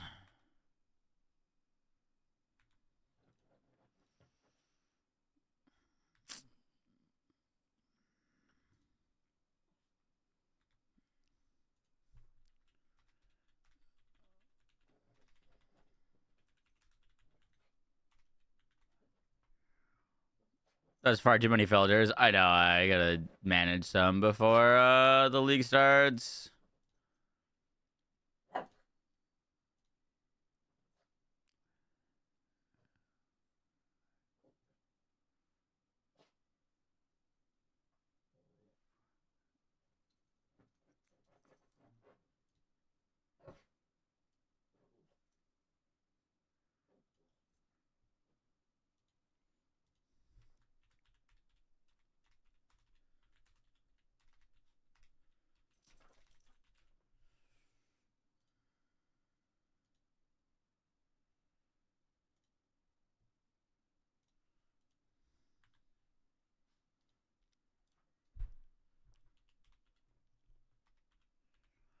Mixtape of our favorite band.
Okay.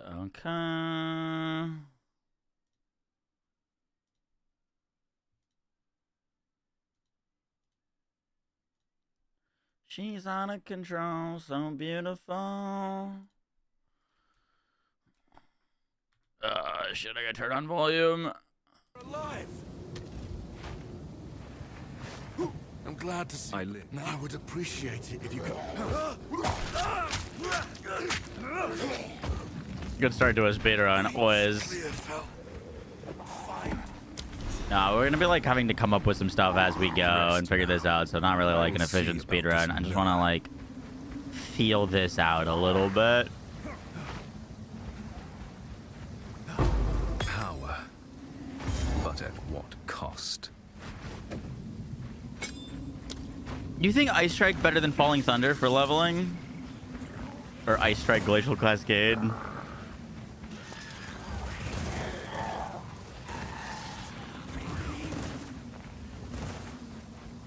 Because Falling Thunder, you need like charges to make it like good. The miller has seen better days.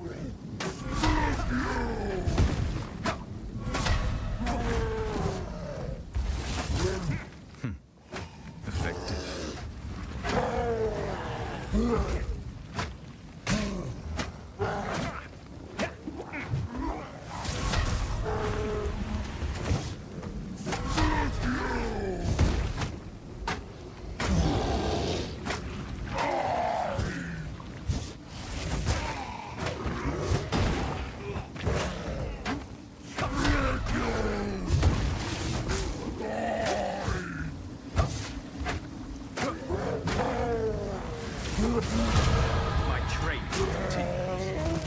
Skill.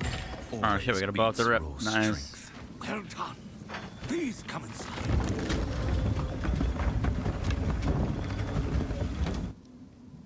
And currency. Kinda crazy. Renly's the There's a big knife you could channel your violence against this. The discipline of the forge has taught him strength. Welcome to this. I fear. Stay safe if you can. I sense within her a kindred dreamer. Do you think worth going bow here without a quiver and no added damage? Yeah, you think so?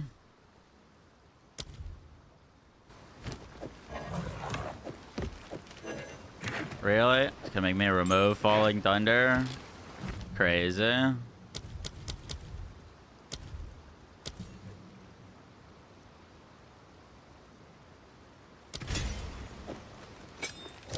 Alright.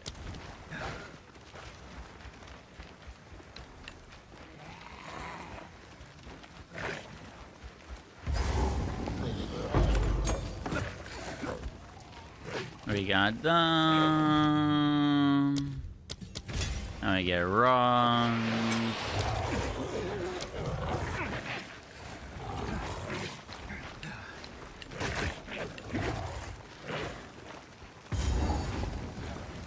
There's Growwood.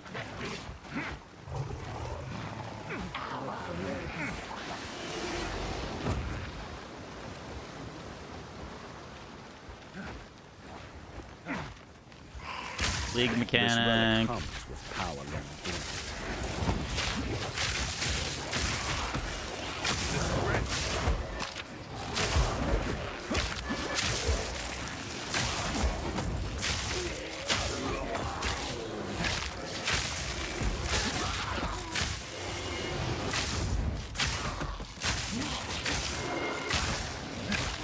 This device feeds my spirits.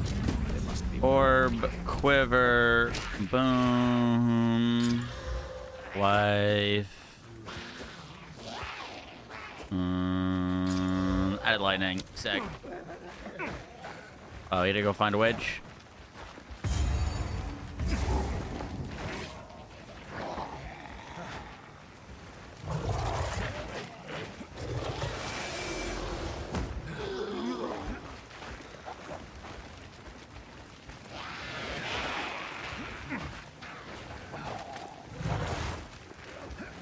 Is this witch on the other side? Oh, you know, she's probably right there. Probably there.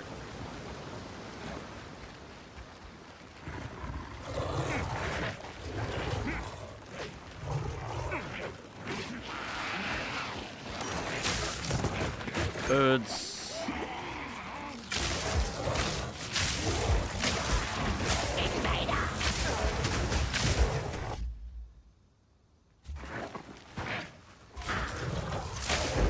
Bad idea to bring that many enemies to boss.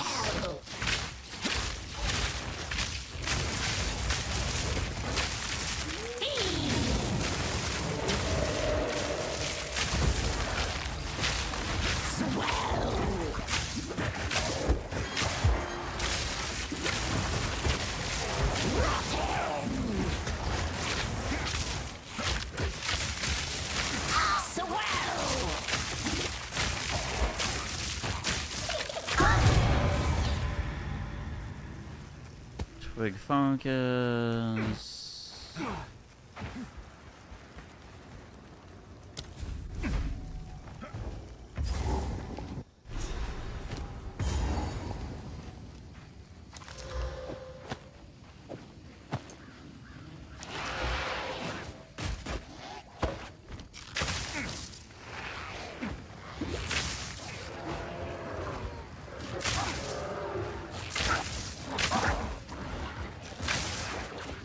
We're gonna want to find a bow with added damage as soon as possible. a remnant of the old magics. Do I need to talk to you? I don't think I do. I'll wait here. Whatever. The old magics will protect you. Just build on max roll. It will be. What foulness dwells here?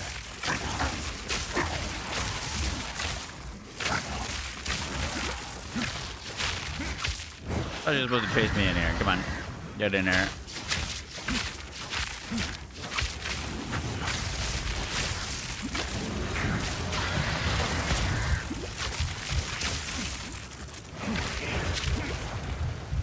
I regret fighting her in there. That thing took up the entire screen.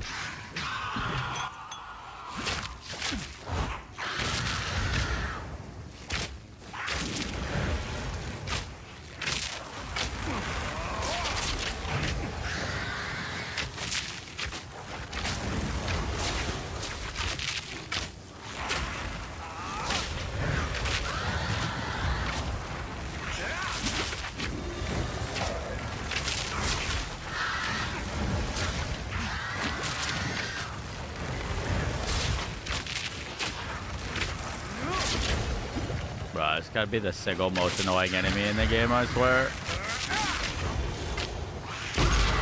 Each victory is but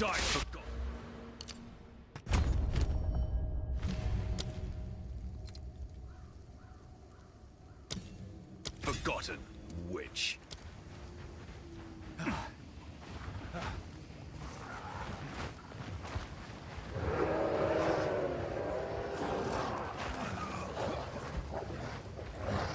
Another strange beacon.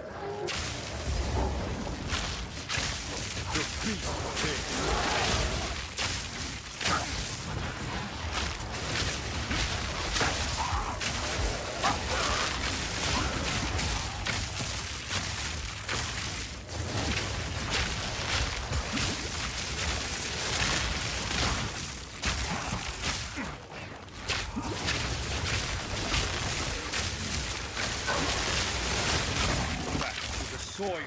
Roll of wisdom. Empowered by sacrifice. Second to the last. Another quiver to gamble on. That one's fine for now.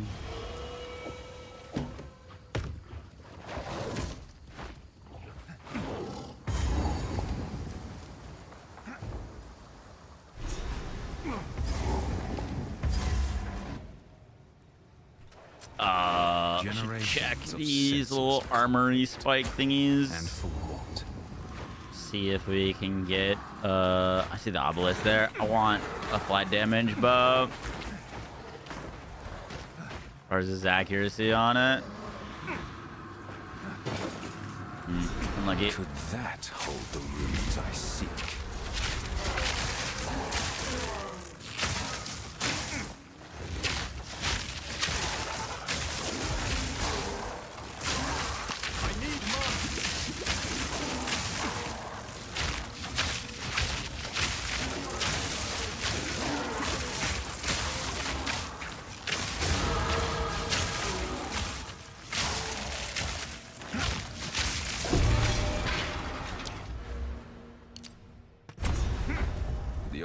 Still hold, and a third.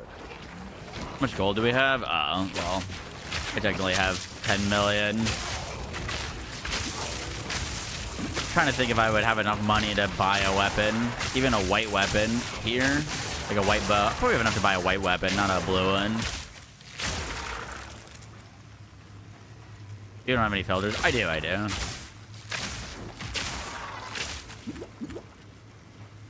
What?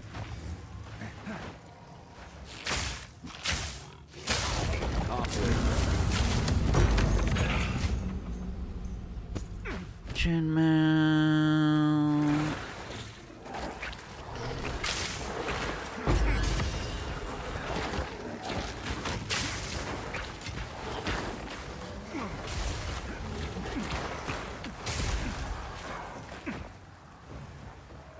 Looking for the upgraded bow base type.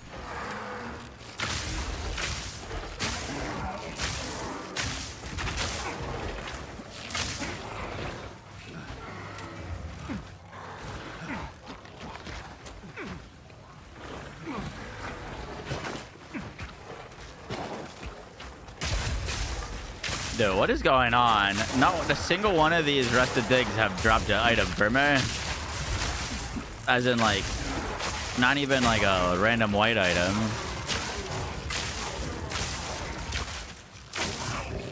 Do I have my loot filter on?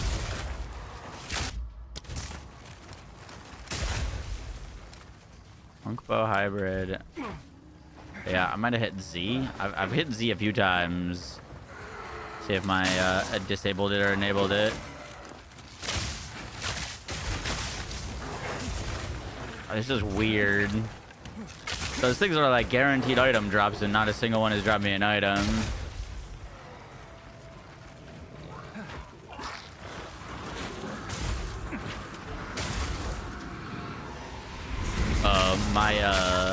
It was hiding.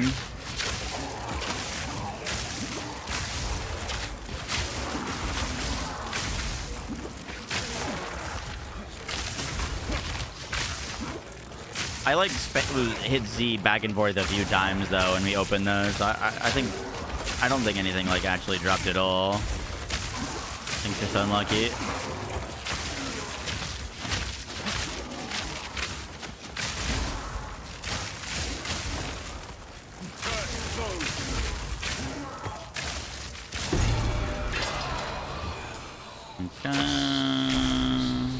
A malicious presence. Quick town. How can I take a look? I did cold damage. 2 to 4. Be the 2 to 4 cold.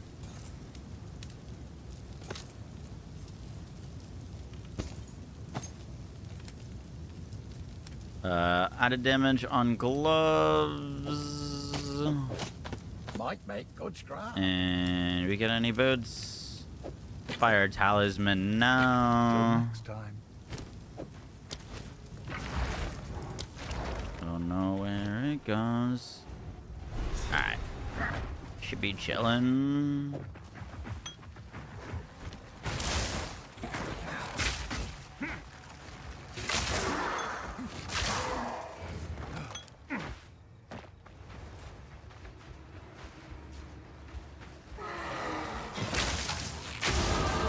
Savor the field, but keep moving.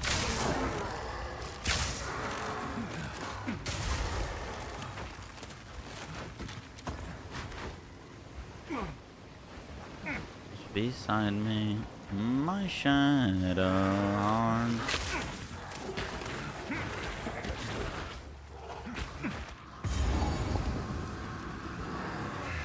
Just now.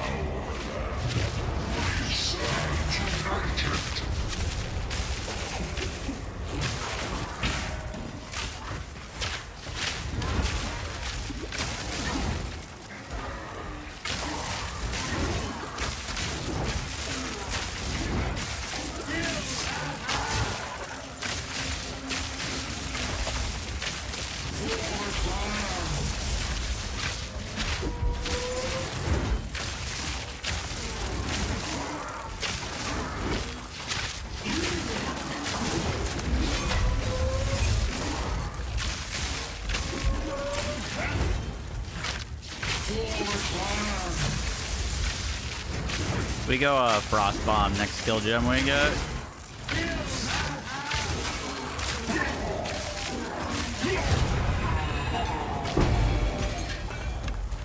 Sleep now, and dream no longer. The ones beside me.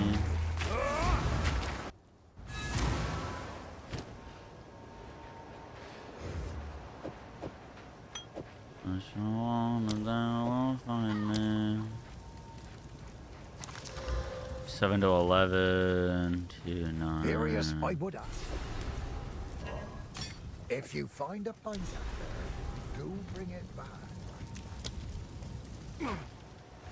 Can't use anything there.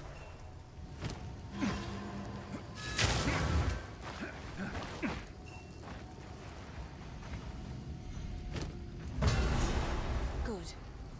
Now the others. Time to discover what truly happened out here.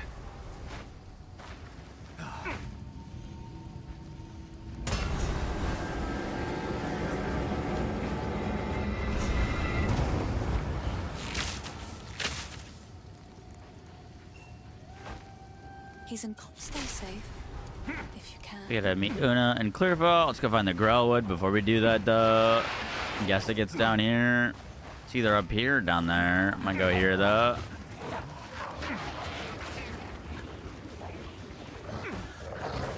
From Tangle.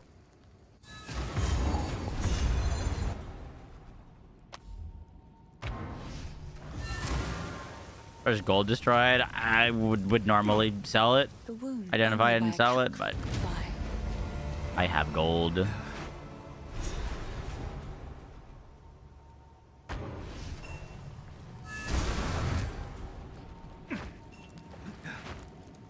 If the face.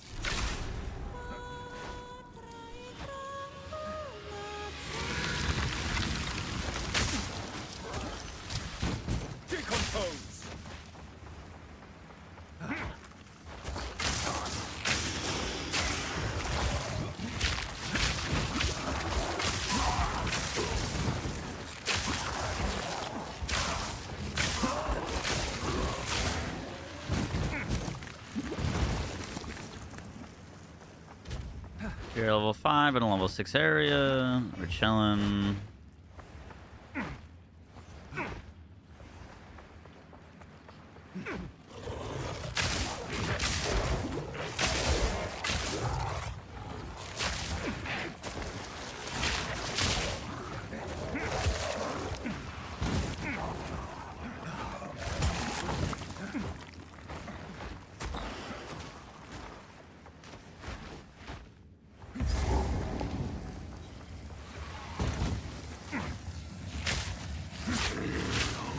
Misery in Ogden never ends.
Be gone, foul creature.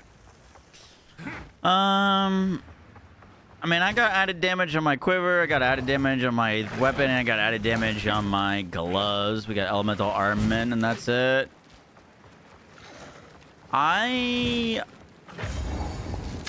Took us about exactly 20 minutes to get to cemetery, which is like kind of what we're testing right now. Is the super early part. I think I know what we're gonna do later, but I want to try just doing that exactly what we just did, but use monk staff and see if it's like actually that much worse.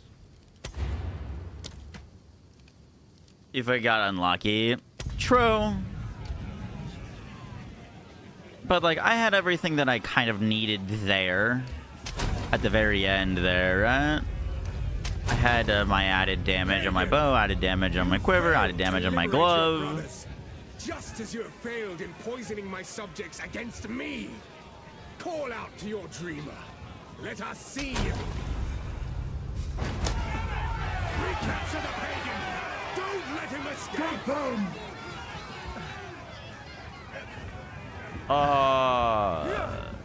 It's a little bit just like personal. I want to be better at the video game, but also I just hate. I get like FOMO Dreamer's will. a bit when, you know, I'm in the campaign for fucking 12 hours and I see people already in maps in 5. You know what I mean? Like, it's kind of important for a league start to get to like T15 maps quickly. And so, no, it's not like a channel views or thing. It's more so like just personal. I just want to be better at the game, and I want to make currency to make builds. I want to get to endgame quick. Power, but at what cost?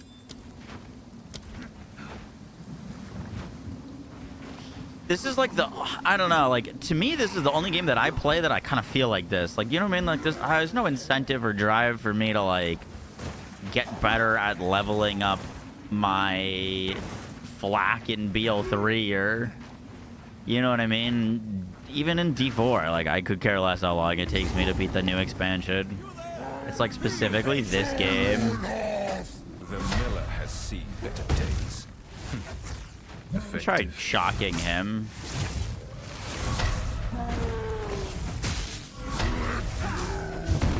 It's like we shock him and then beat on him with our weapon. But he just never got shocked. Kind of unfortunate.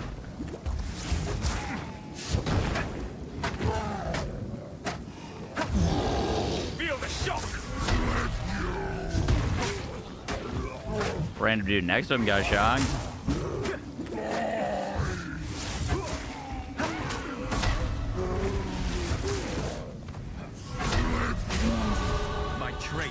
shit.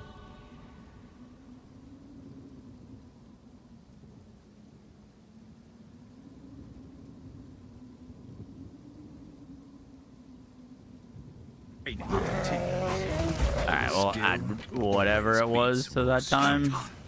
Please come inside. We're going martial artist over Deadeye. I didn't say that. Just we're practicing, making decisions. Friendlies then. There's a big knife you could chop. If you find a pint out there, don't bring it back. The discipline of the forge has taught him strength. Okay. Unlucky and kind of lucky at the same time. Welcome to this. I feel. I sense within her a kindred.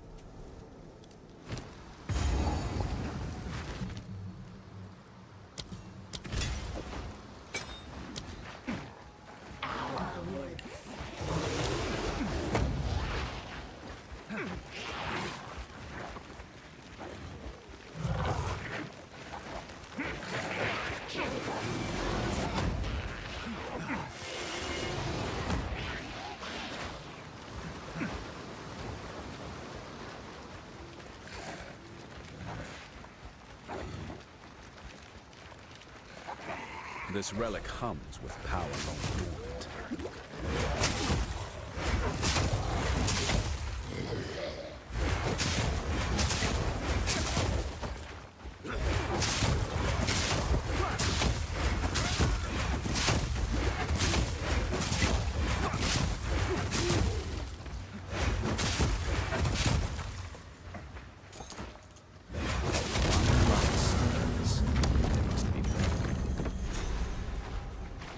Definitely doesn't feel great.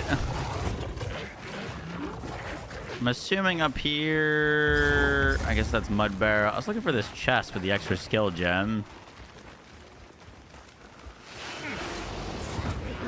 A little camp. Be important to find before we fight this witch.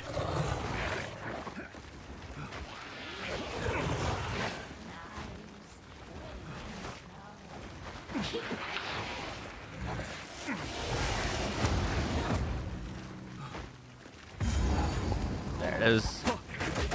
Oh.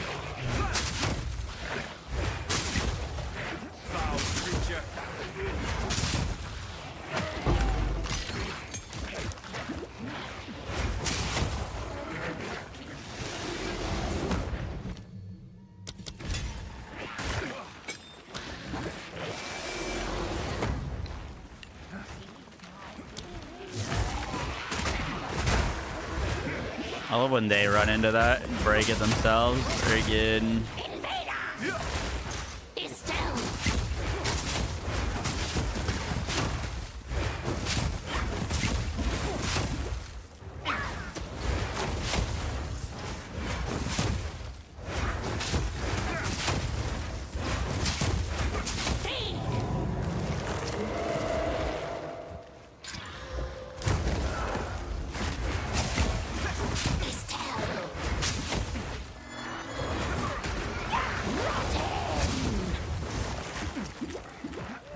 Oh god, this is definitely a bit more struggle than Bone.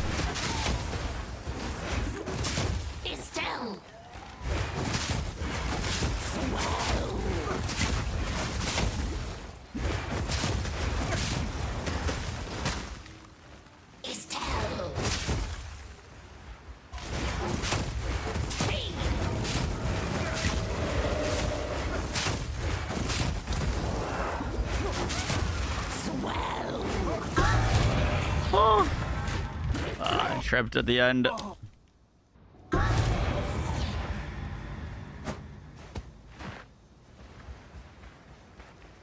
You try Bow Monk? That's what we just did. I'm comparing. Oh, did we not find the Grellwood yet? Yeah. Okay. Oh, we lost the quarterstaff that dropped there. It's a little unfortunate.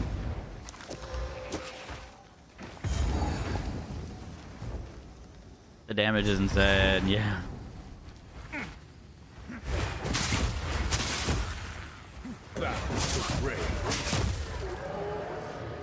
Another strange beacon. With how impactful, like, RNG is in your first, like, 20 minutes. Each victory is but I'd be curious if speedrunners just do the first, like, 20 to 30 minutes of a run over and over until they, like, get, like, a plus weapon skill weapon to drop, like, super early, and then just blast that run.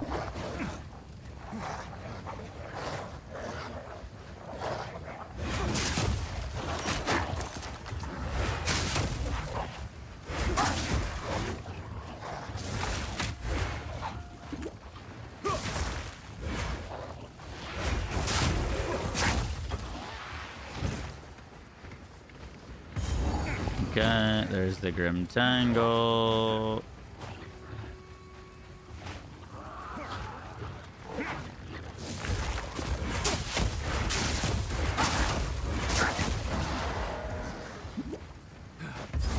Not killing that boss.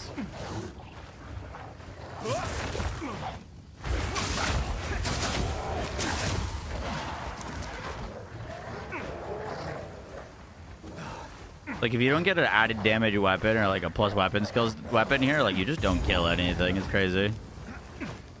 Okay, that's Red Veil. I want to find Una. / Tree.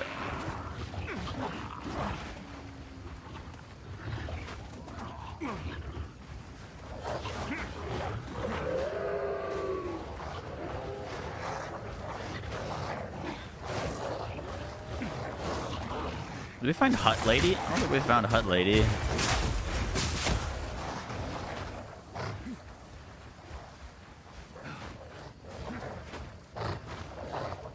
Doing more rotting than I would have liked. Oh, we're missing 2 big things.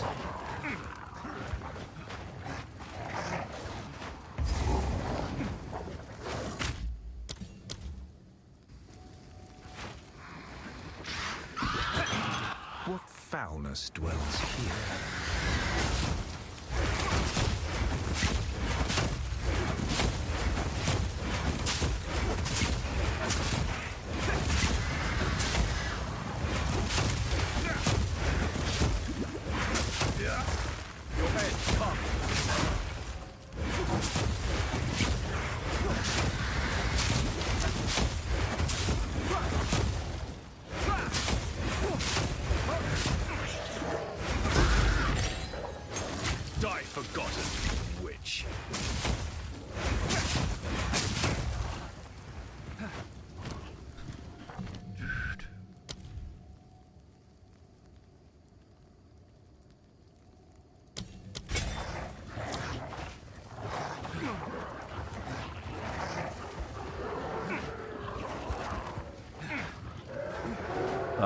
Una in the tree should be right around here. Yeah.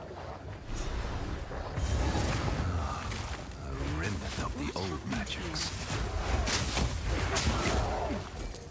This shade. There is a battle. Renly will know. I'll wait here. The old magics will protect me.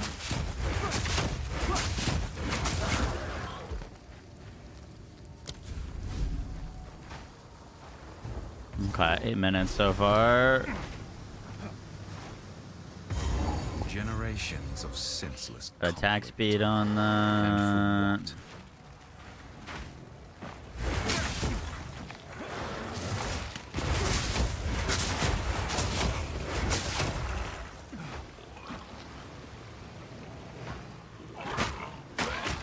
And a third.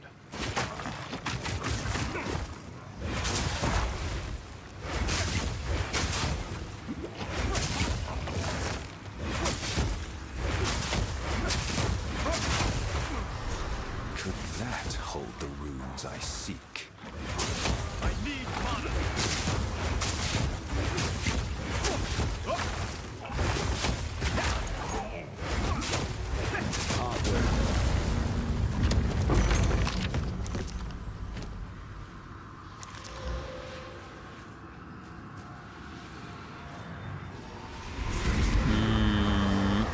I think ours is better.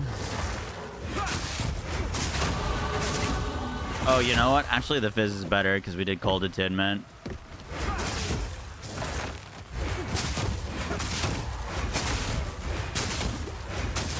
Probably not the best to grab super early, technically.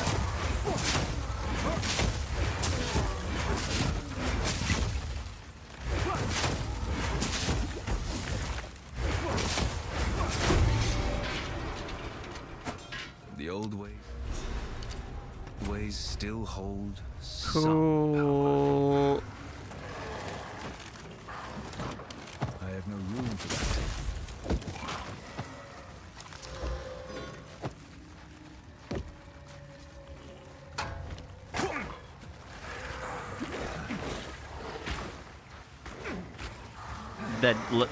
The level of gems will drop from 18 level only after patch?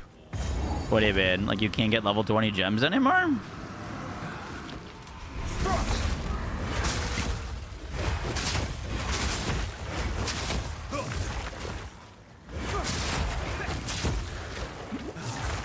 Need more mana.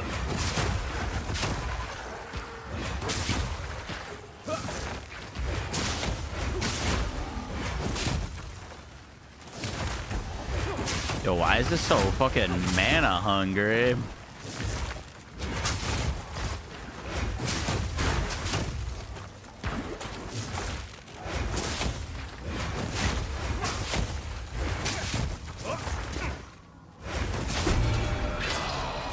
I carry few possessions, and I don't have room for that.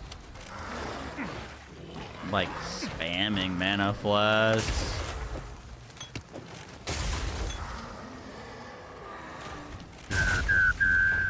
Trying to keep this consistent with our other runs. Like we should technically go back and buy stuff, but we didn't on the other runs. So I'm just keeping it consistent.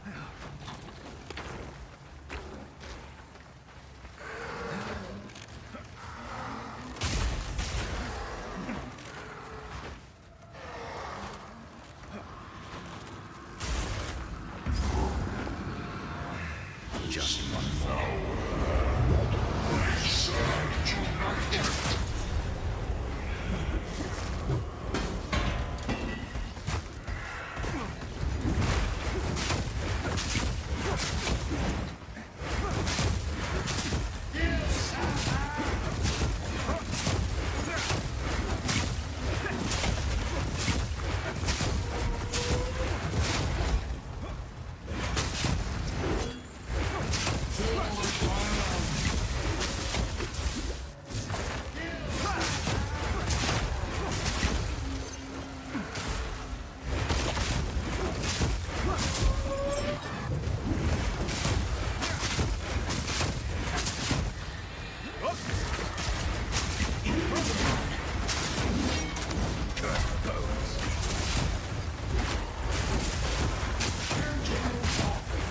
It would just fine when it's just us fighting him.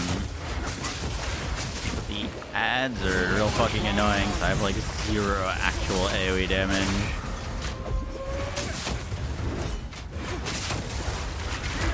Yeah, I'm dying to ads because I can't clear them versus like the boss.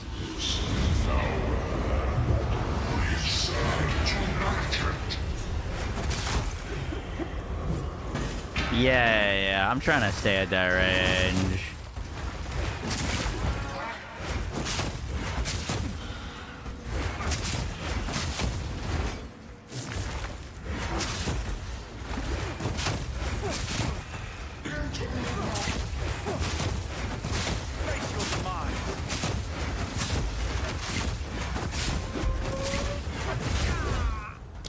Shit. Okay. Yeah. Definitely liked Moze more.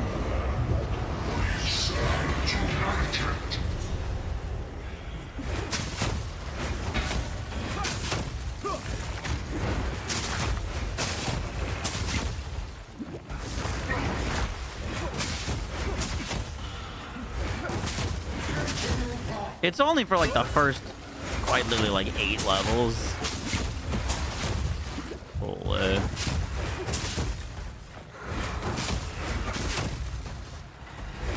Yeah, bro, I need him to stop walking so I can hit him at my desired damage distance. And then I need no one else to focus on me while I'm hitting him at his desired damage distance.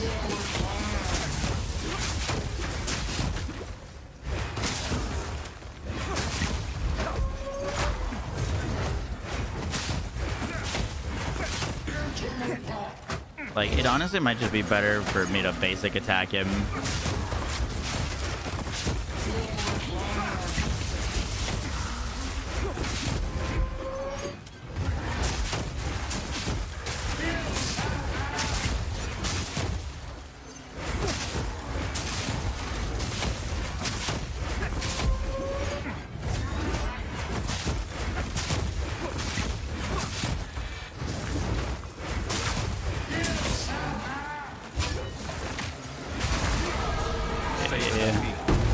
Dude, the awkward thing about that too is like you kind of want to be close to hit him with the locust, but you want to be far.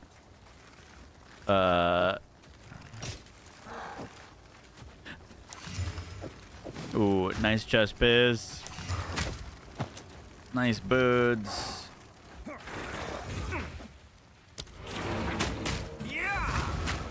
Yeah, you want to be far for the one attack and close for the other. Or you have to get close for the other.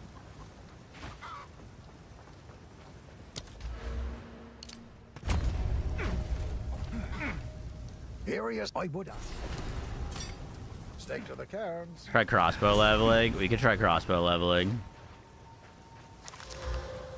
I've actually only leveled with crossbows once, and it was one of the fastest runs I've done. Let's see. Anything for me? 3 to 4 cold.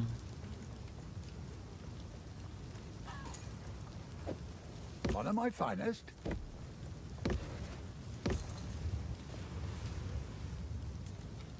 I don't have the other roll yet. I'm close with added damage.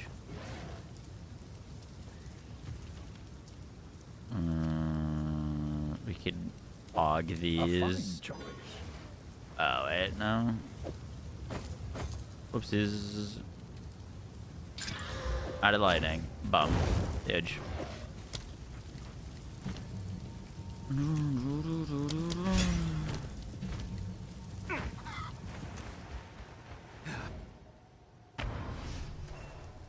Alright, we've got 3 minutes to make it to the next area to keep up with the bow run.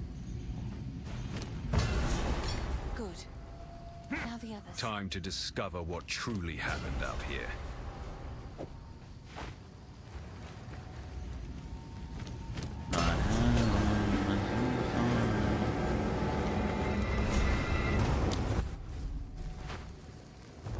Yeah, but you get grenades around the same time that we would get I won't be getting through our here for now.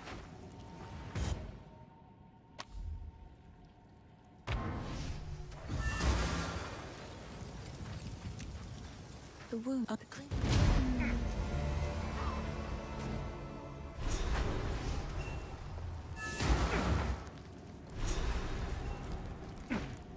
If the Fae spirit.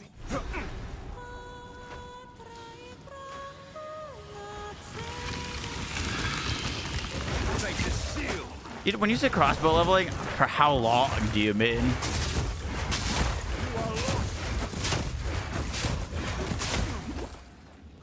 I guess is the real kicker. Like until level 8 or like till level 50? I'm assuming you're meaning just for this like starting awkward viz.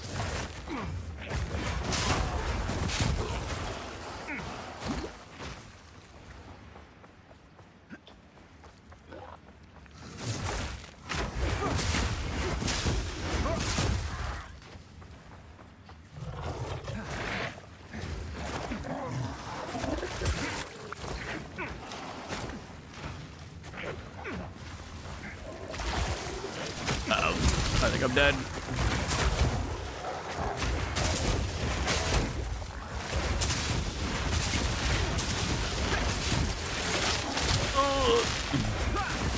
Wow, it was a very unfortunate corner to be stuck in.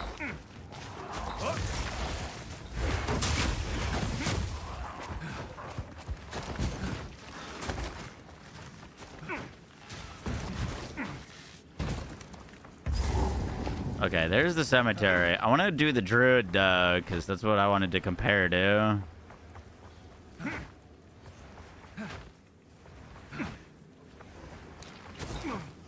so a little slower than the bow run.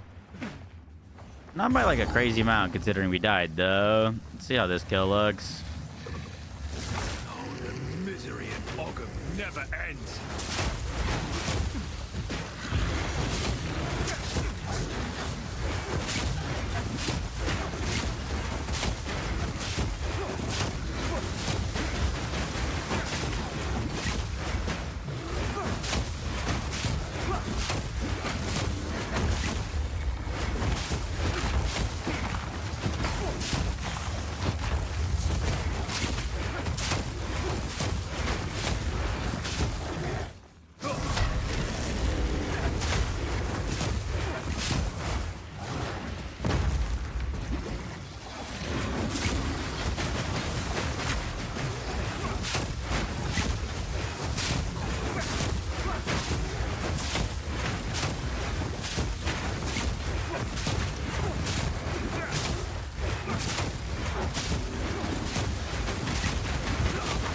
No shot.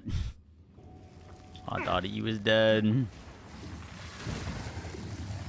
Okay, yeah. Definitely prefer the bow leveling.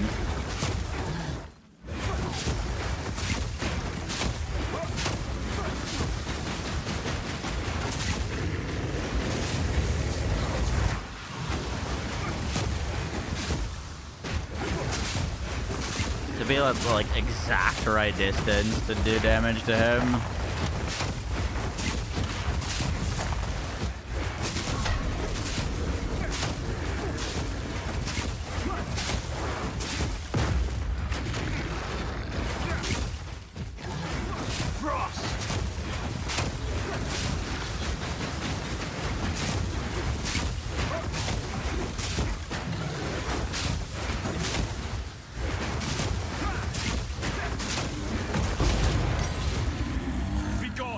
With you.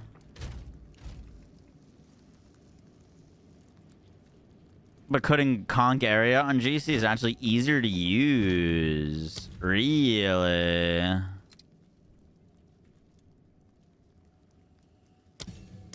Does it make its radius shorter? Like it travels less far?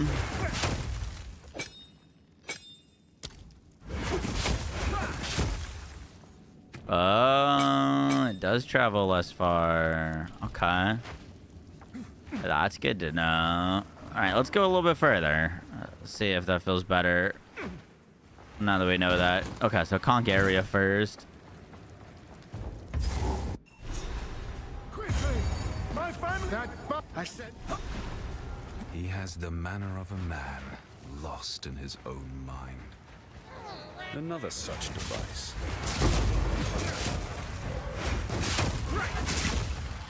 That's with conk area, bro. It's still pretty far. My grazers, it's still like quite a bit of distance.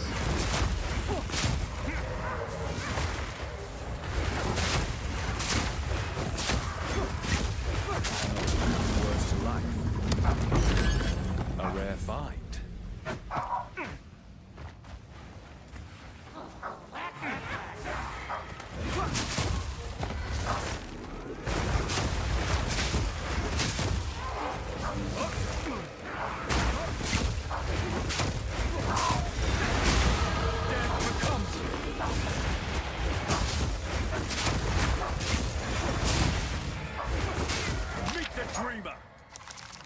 And cut.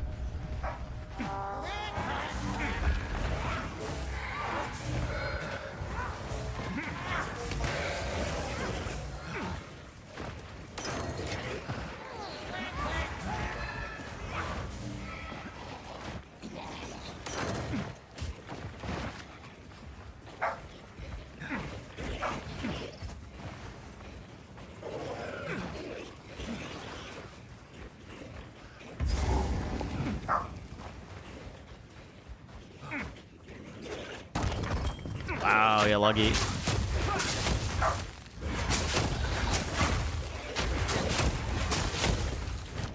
Yo, this skill is certainly something.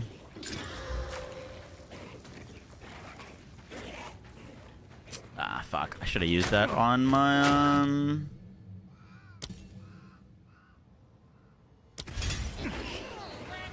I should have used that on my quarterstaff.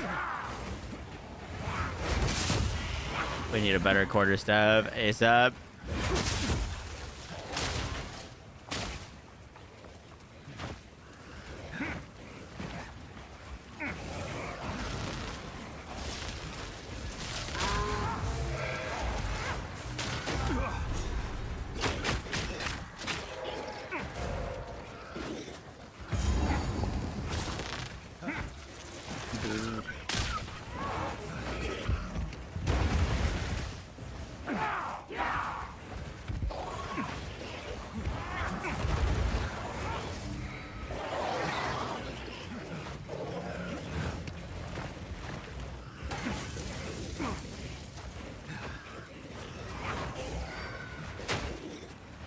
Where the heck is this place? There it is.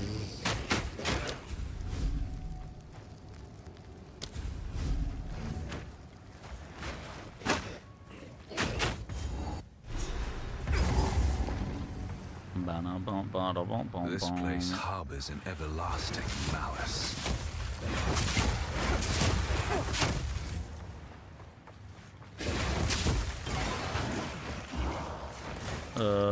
We got the spawn to be there.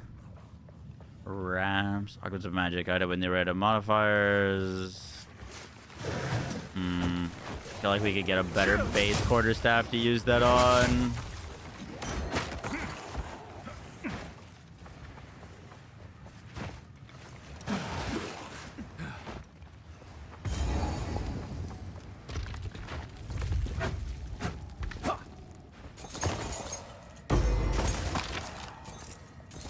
Cool.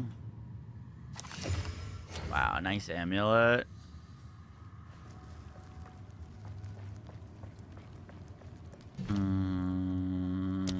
Frozen locust.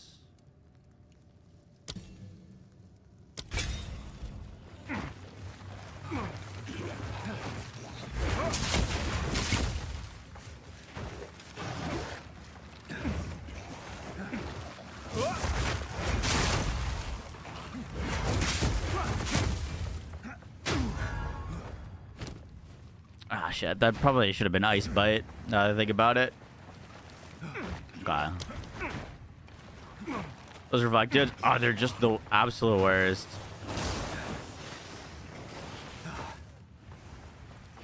This will make 5.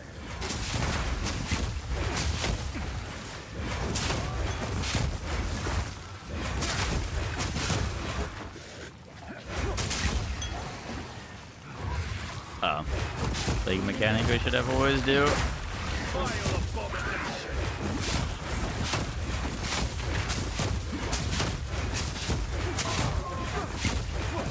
Bro. What is going on there? Oh, my cursor on that person that didn't hit him once. 5 Immune to monk, yeah, apparently. Oh shit, this one's in the middle, isn't it? This one's gonna be like weirdly in the middle, I wanna say.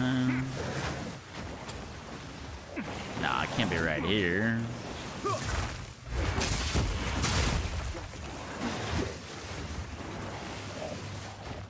Just an inch.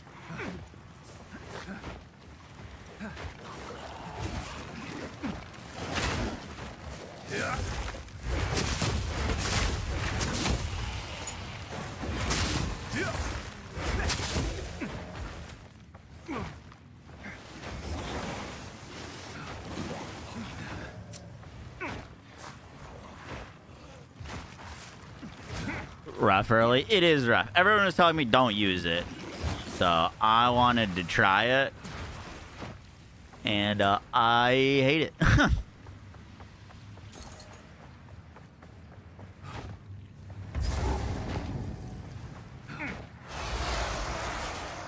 I think LA, yeah. Lightning arrow, lightning rod. Regret your intrusion here. Down. Stone is mine. Down. Feel its hunger. Perish.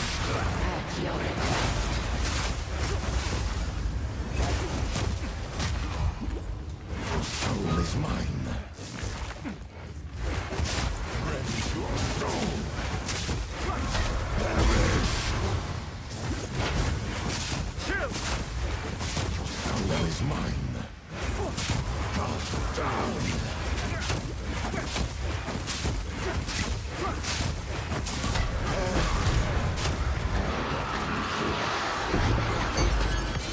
Let the Ezamites buried here finally know peace. Level 10.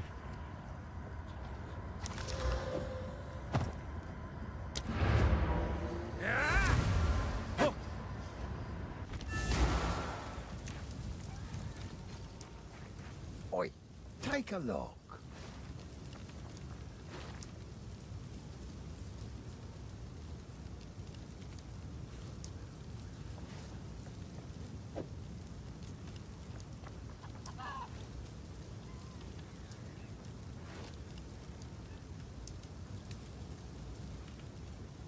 Fuck. I don't like this one, but I don't have a orb to make the other one.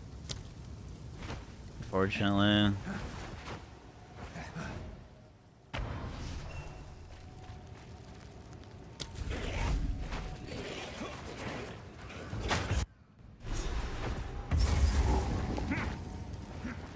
Somewhere in the darkness. Also, where's my fucking skill gems at?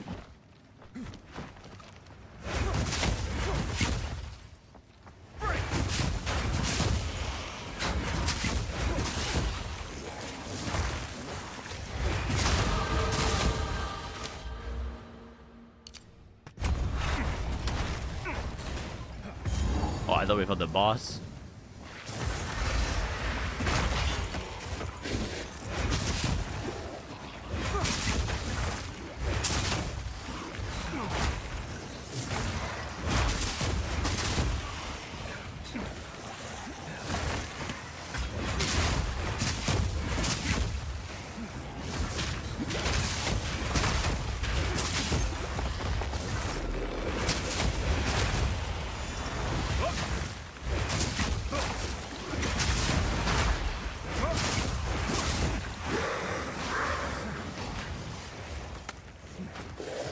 The final beacon.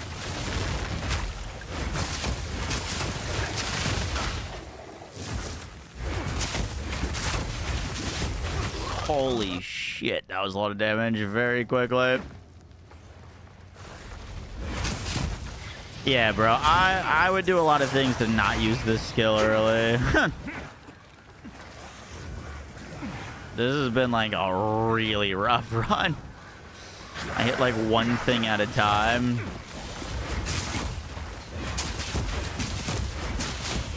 I'm glad that it works for some people, but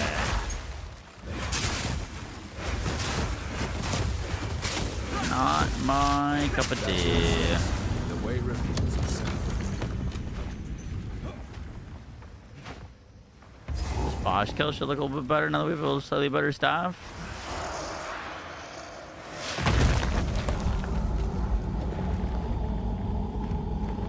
Save yourself the grief and go ranged early. Yeah. Do you think there's any merit in going crossbow or just lightning arrow?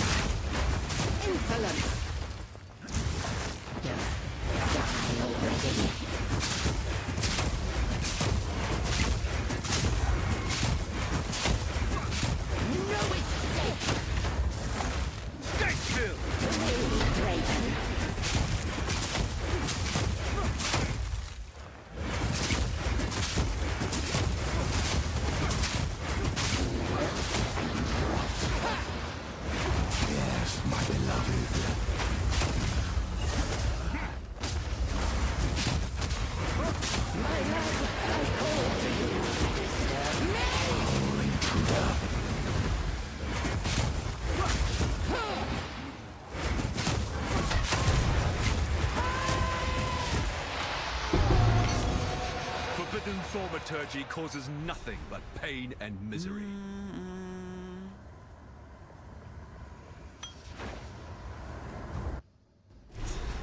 You personally find crossbows better than bow. What crossbow skill? Well, I know Frostbomb haven't gotten a secondary skill gem. Or a third skill gem yet. Grenades. Alright, let's try... Control... Pause. Reset. We do one more. Let's see what grenades look like.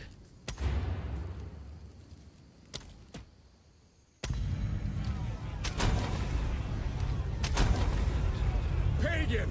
Grenade You monk. failed to liberate your brothers, just as you have failed in poisoning my subjects against me. Call out to your dreamer. Let us see if he answers.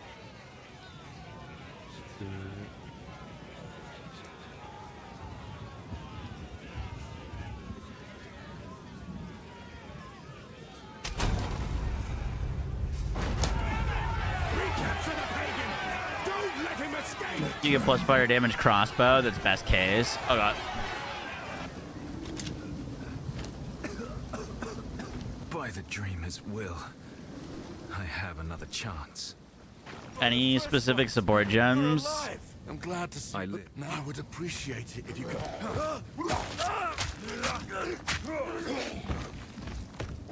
Breach clear, fell. First half of Act 1 is kind of all RNG.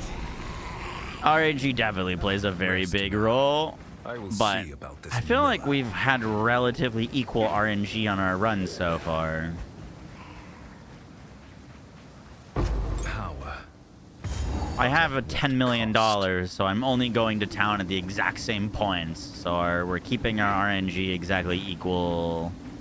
So far, it's been relatively equal. We haven't like popped out like a plus skills weapon or something with like a whole lot of flat or like a rare weapon yet. You know what I mean? Wait, did I miss Falling Thunder? I don't know. The miller has seen better days. Effective.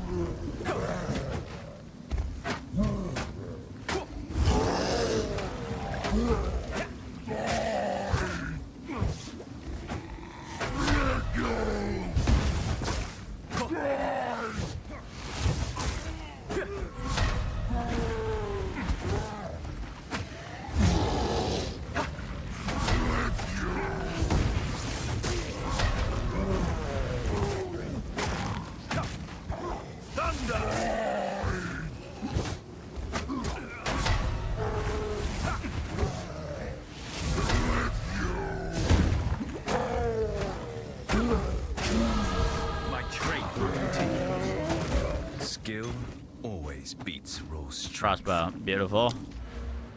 Like it's like it knows what we're doing. Please come inside.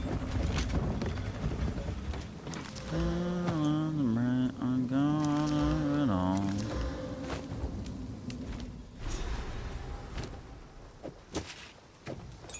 How have the Ezamites fallen? Friendlies. There's a knife you could channel your violence against this devourer, as Finn calls Oh, you get explosive grenade at level 1. it. If you find That's a pretty fighter, crazy. do bring it back. Welcome this all. I fear the. Stay safe if you can. I sense within. Ellie arm. Oh god. Did I do one run with leveling with fucking grenades and they're insane? Because you just do this and then run. And they kill the things behind This you. relic hums with power long dormant.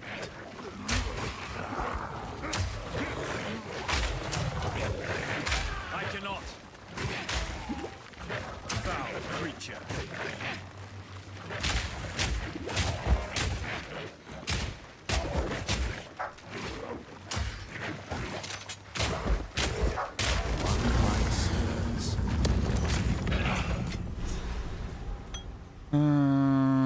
Don't need any of that.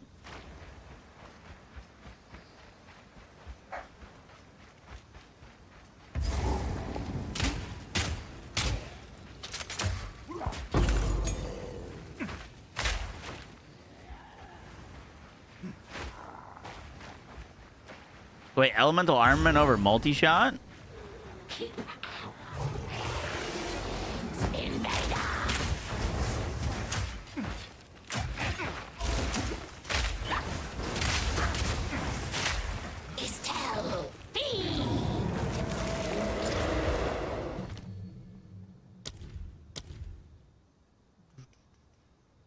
Multi-shot, then elemental. Okay, that's what I thought.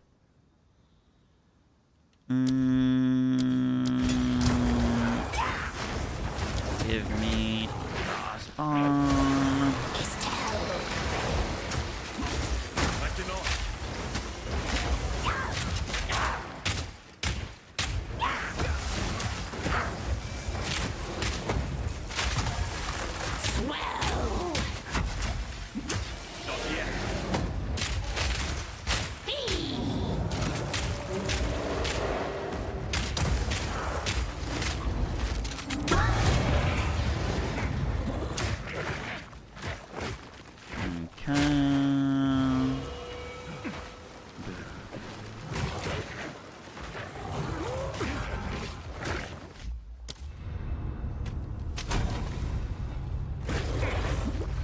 spawn.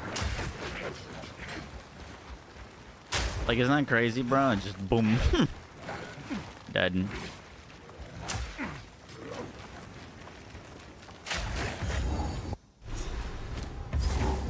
We gotta get flat damage on our crossbow. Like, ASAP.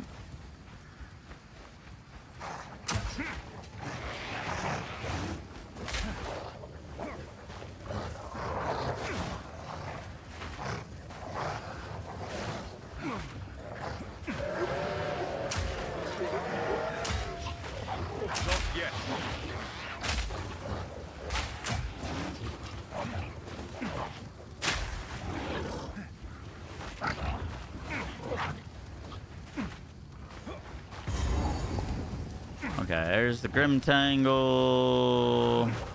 That hot lady means back here. There's hot lady. What foulness dwells here?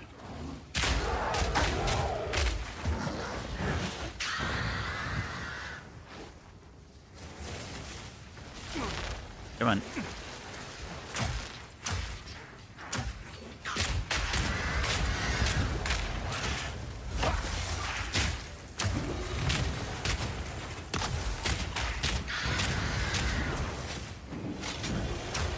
Fuck.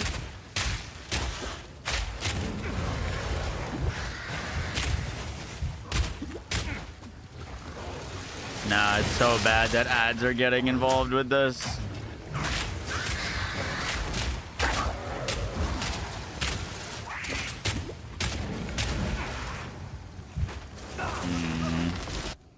Just dead to the ground.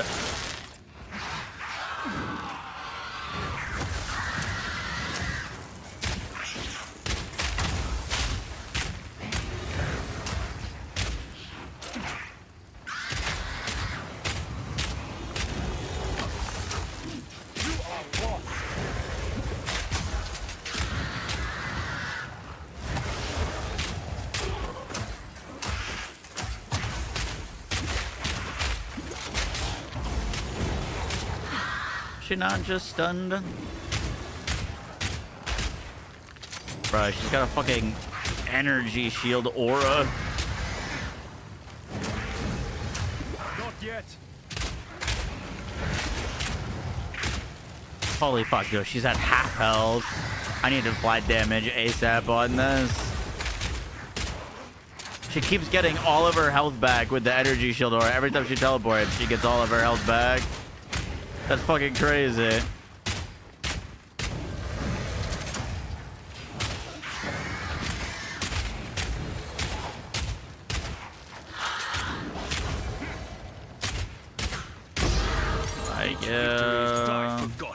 You need a weapon. I know. I'm trying to keep the RNG the same.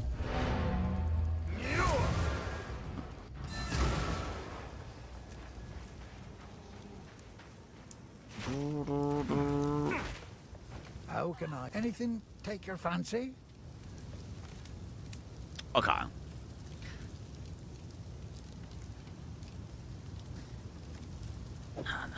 That's a little. Should we buy this? I feel like it's a little unfair to the run. That's like crazy RNG.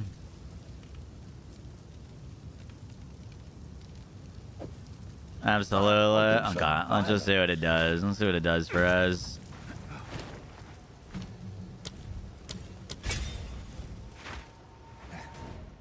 That's like what, 60% damage?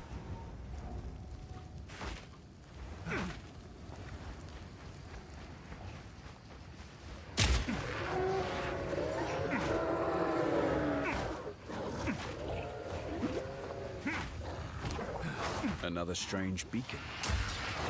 You are lost.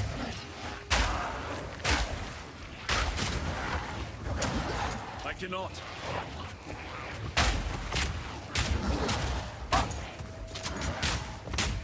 Empowered by sacrifice, saves the last.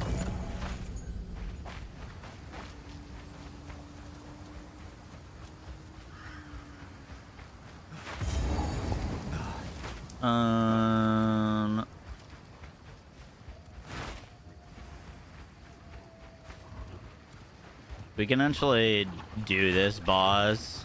Normally I wouldn't, but we should have more than enough damage. The forest moves.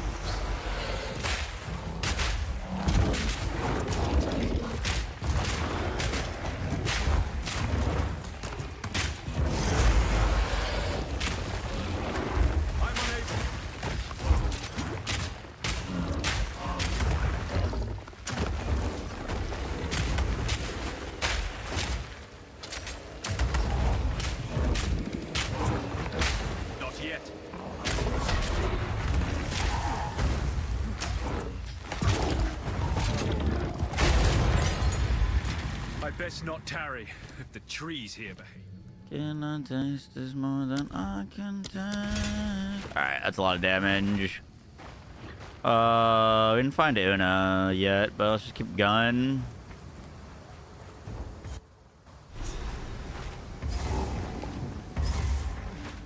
Generations of senseless conflict. And for what?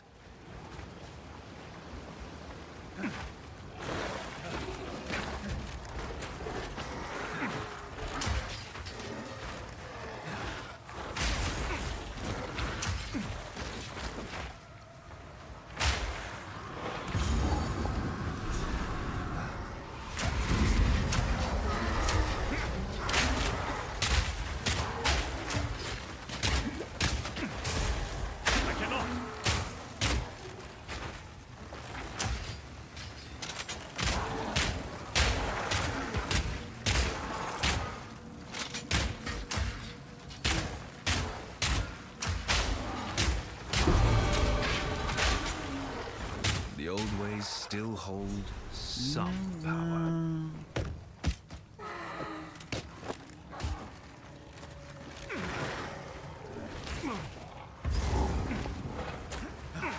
Another obelisk.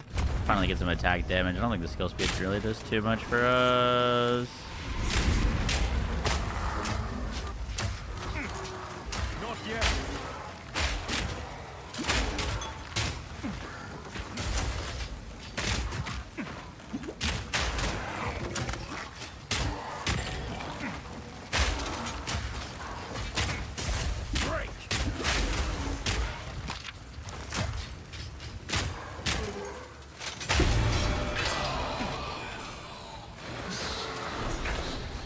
A malicious presence lingers here. And a third. I'm unable.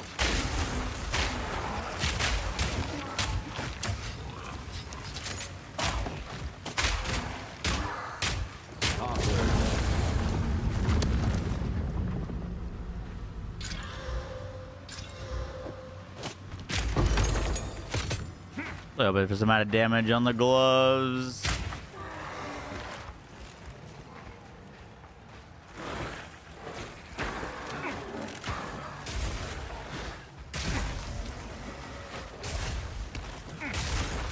should be up here. Are we okay? Wow, whoever's doing the lightning damage is crazy. Oh, not a beer.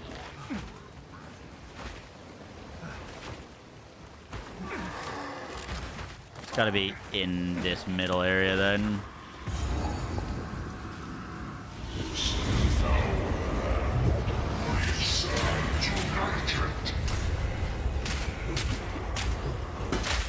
Shit, a little early on that. It's fine.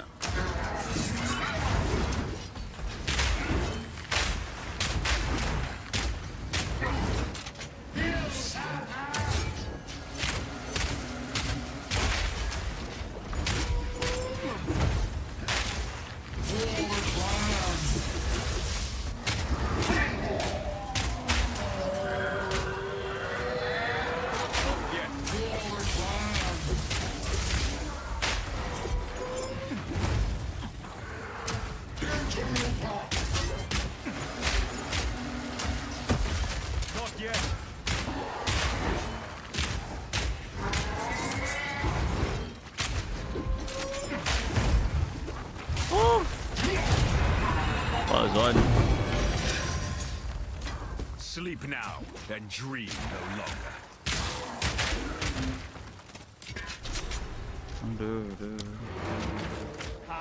All quad and skills just bait.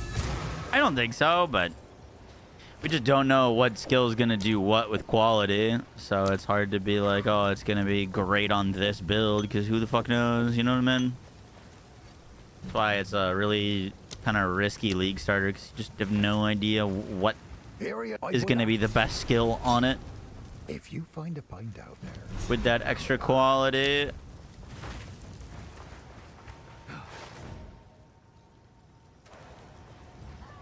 Let me see why they should have done that. It's fine. Okay, that's why you want to find Una first, so you get the waypoint, so you could just go right back. Makes sense. Also, I somehow have I just changed my mana flask, but I didn't get any charges back. Thought we did that in town. Should have hit the well. Gotta find Una without dying now. I think it's gonna be up here. Yeah, there it is. A remnant of the old magics. What happened here? This shade. You stay safe. If you can. Good. Now then. Time to discover what truly happened out here.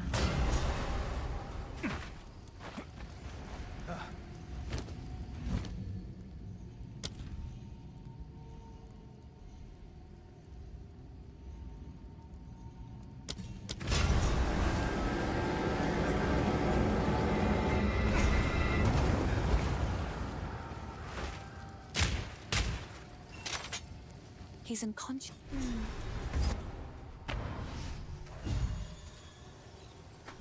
Could put on bow. It is indeed a regal. Fuck it.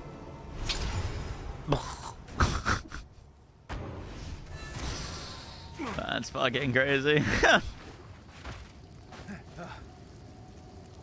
Yeah, definitely balanced run with the other ones. Honestly, like, even with all of our damage, we're still not much faster than bow. For now.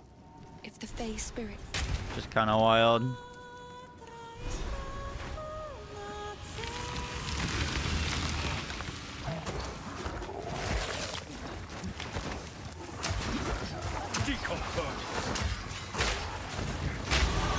Savor the feet.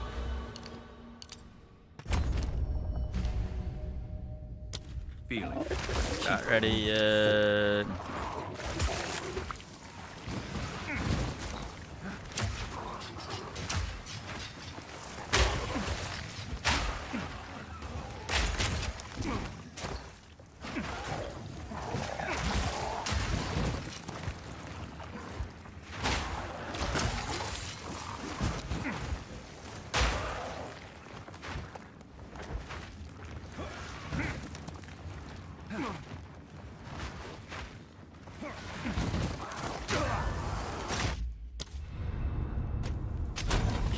I didn't need to fall there.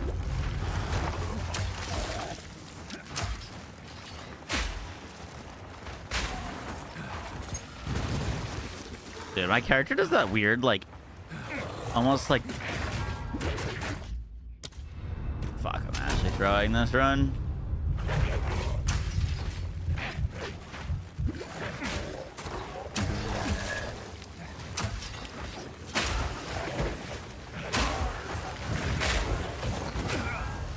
Bro. I really need to get better at not tripping. It's crazy. Misery in Ogham never ends.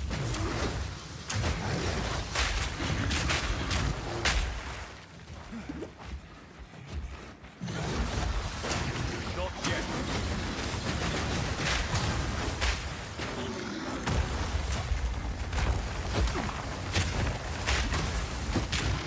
I'm unable.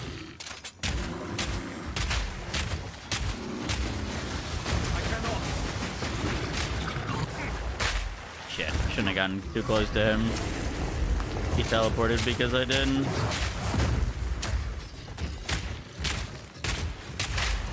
Not yet.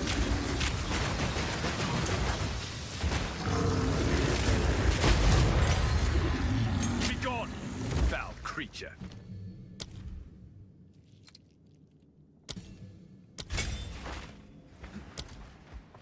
Yeah, about the same time as it took us to get through with bows, actually.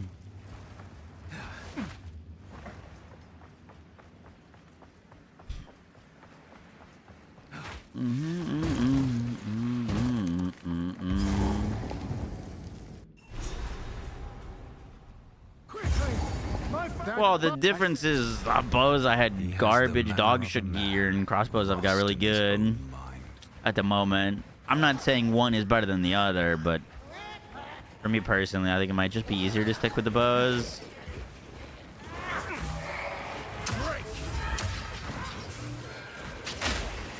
I really do like the whole, like, you just shoot the grenades in front of you and run, and then things trail into them and die. It's really, really nice. Another such device.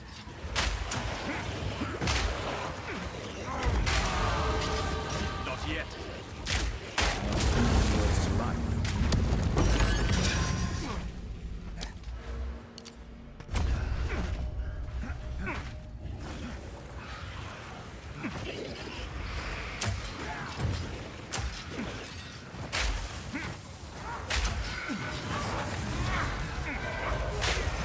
You know, like, technically there should never be a time if I've got a grenade and there's enemies on my screen that I shouldn't be just shooting it at myself as I run.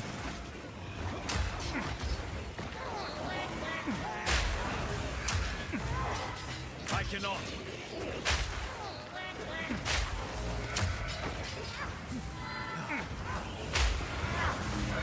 Have I not found a single cemetery yet? That's crazy.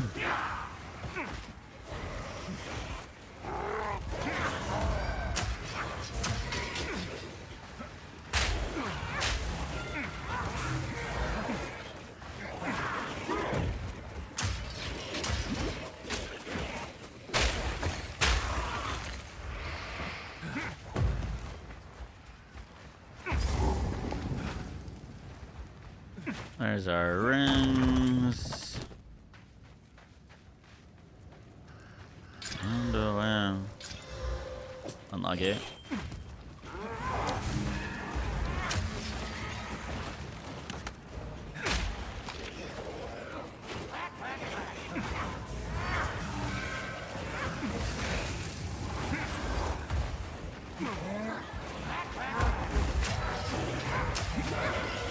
I cannot. Bro, that's a sick joke that not a single tome in that entire area. That's correct. I've never seen that.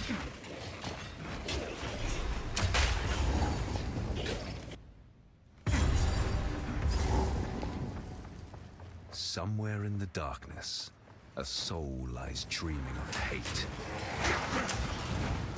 I'm unable.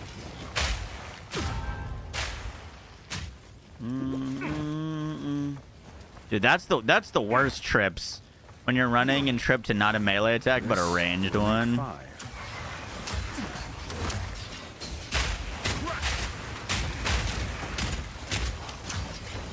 unable.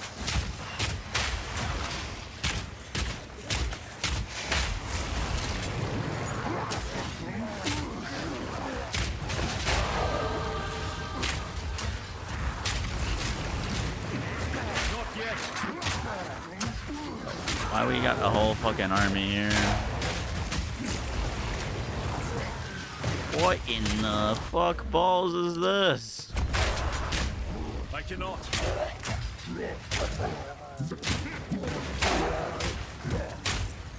Yeah, of course he's got an elemental resist aura. Why wouldn't he? Not yet.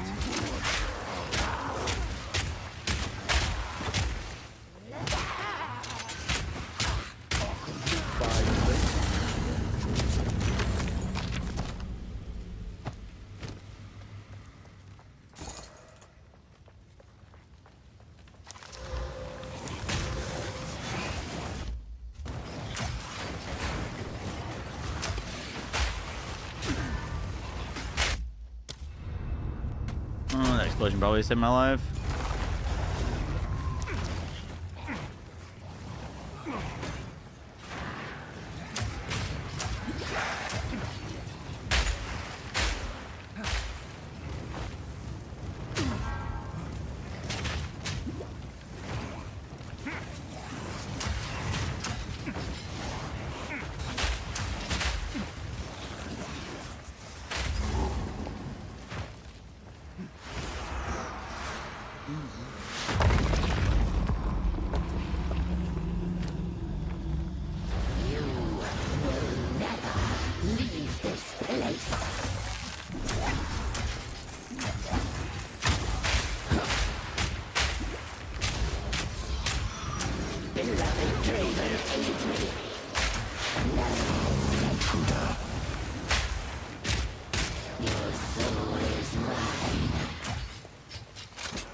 Forbidden thaumaturgy causes nothing but pain and misery. Oh, gloves.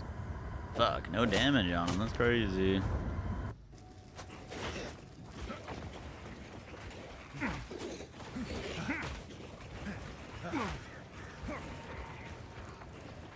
So where the hell could this other mausoleum be?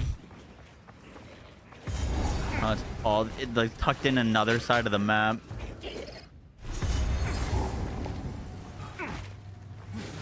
This place Door on the right. malice. Vitality.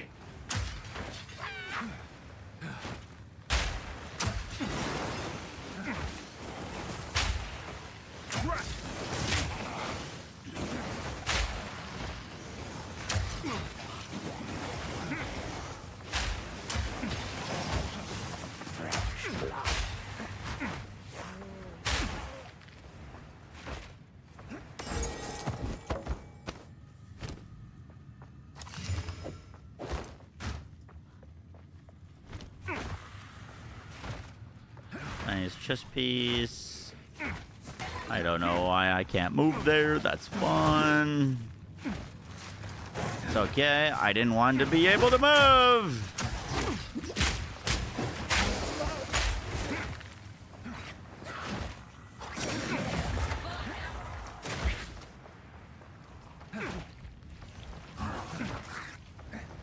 Aha. I found it. It starts with one thing. I don't know why. It doesn't even matter how hard you try. Regret your intrusion here.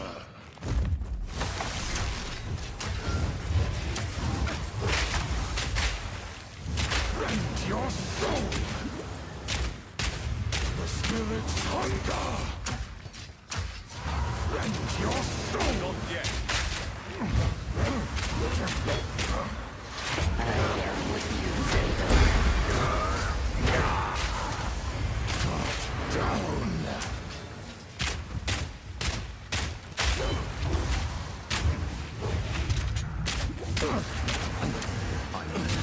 The Eternals will never surrender!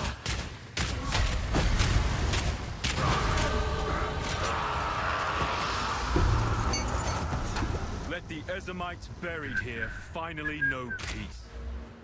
Oh, why don't you try?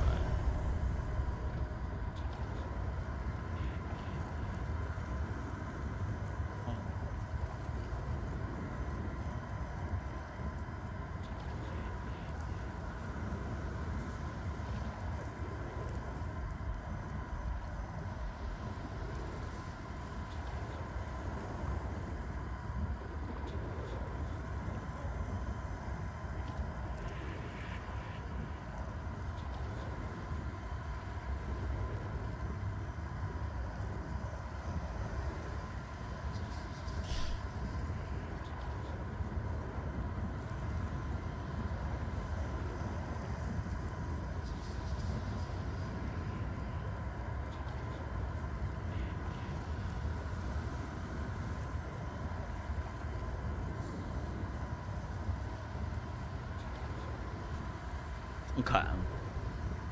What'd you get, ass? Nades, you really delayed things? Gotcha. We're like 6 minutes slower or faster than the ice. But not, but like if we had equal RNG, I think this would technically be closer. I did do an extra boss, you're right. Moxie, yeah. The reason I'm thinking that it like I might go bows instead of grenades is this attack and cast speed, all this skill speed is so good for lightning arrow, lightning rod, and you tripped 1,000 times. Yeah. Like this is very good for lightning arrow, lightning rod. This doesn't actually really do anything for grenades. Grenades very good.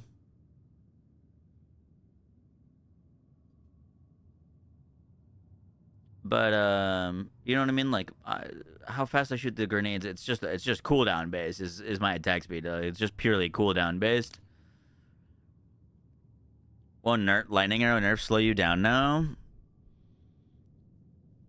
Doesn't the LA nerf make it suck for bosses? No. Not at all. Also, Loki, thank you for the 44 months.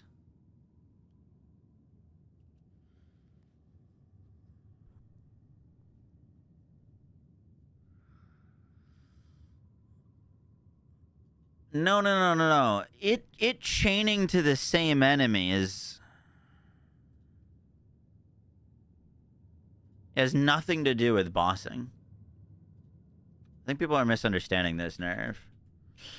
This means the LA nerf, the LA change means that if you are okay, this is me. I've got a bow, little arrow, okay, and I'm shooting in a pack of monsters. There's the monsters.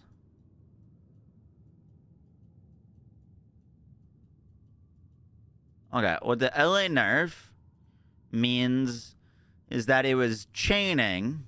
You'd shoot the arrow, it hit this enemy, then it'd go hit this enemy, and then it could go hit this enemy.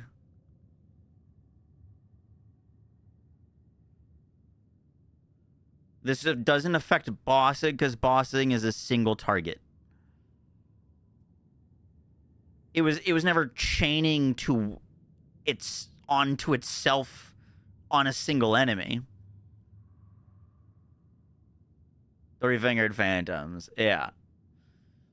That changes nothing for bossing. And LA does no damage for bossing anyways. Like, our bossing damage is entirely rods. If you're like, Bo, that's fine. Yeah, I mean, at the end of the day, for those first starting, like, 30 minutes to an hour, either or. RNG is a little bit of a factor, you know? You get a crazy crossbow, maybe slap on the crossbow. Skill tree is not going to change. Yeah, it just won't really matter.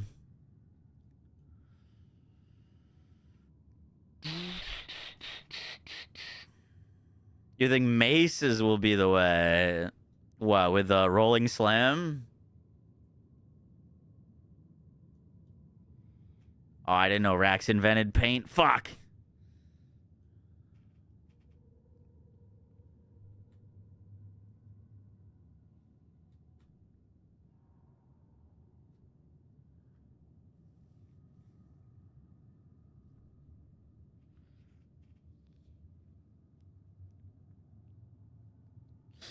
Twister until hollow palm. Okay, I'll give you one big advantage of going grenades for early leveling. And that is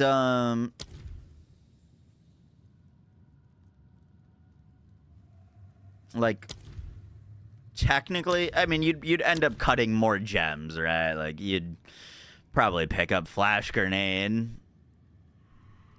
I mean, you'd have to pick up flash grenade, but like technically, you do save one skill gem by going crossbows. Well, actually, is that really true? I mean, I don't pick anything on tier 3 personally, so I guess it kind of evens out. I was gonna say you save yourself a skill gem, but not really.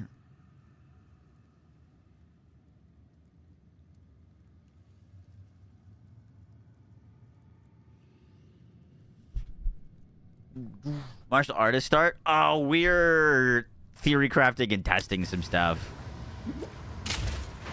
Theory crafting and testing some stuff.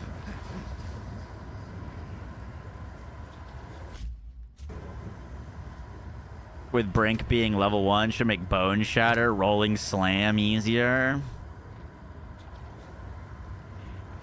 Bone Shatter, Rolling Slam.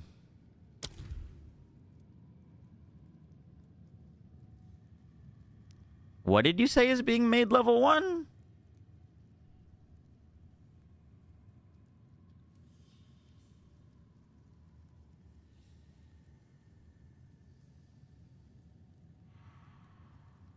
Attack spell damage together and his hybrid in strength monks is like dex in, but there isn't skill speed into attack speed. Yeah, the skill speed into attack speed is a little awkward. Yeah, with Brink support gem at level 1 instead of 2. Brink.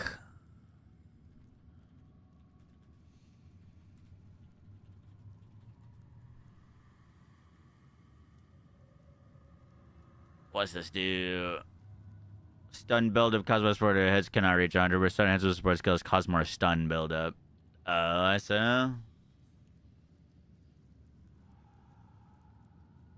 What did I say the benefit of Expo was? I was wrong. In my head, I was like, for crossbows, well, it's yes and right and wrong. I was saying for crossbows, you just need explosive grenade for bossing, so you only need to cut one skill gem and you're good to go. Like, this covers you. Versus bows, you need 2, right? You need lightning arrow and lightning rod. And then I was saying that would save you a skill gem in the long run, but not really, because for crossbows, you'd cut flash grenade, and on bows, you don't really need to cut anything here. Yeah, and then you'll want gas later. But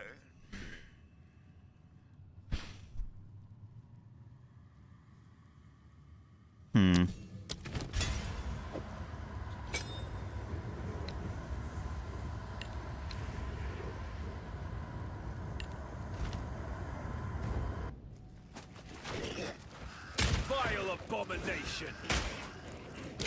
You think by the time you get gas grenade, you're gonna... My only thing is, if I get gas grenade, I don't know if I'm gonna want to swap off of crossbows. What is this? Great. Supports are really limited though, so I feel like you want to get your build going early, unless you're like literally sending it all the way to the campaign. This doesn't make any sense. By the time gas grenade hits, you'd have a nice ice strike. Yeah, I could go ice strike instead. Is the timer running? No.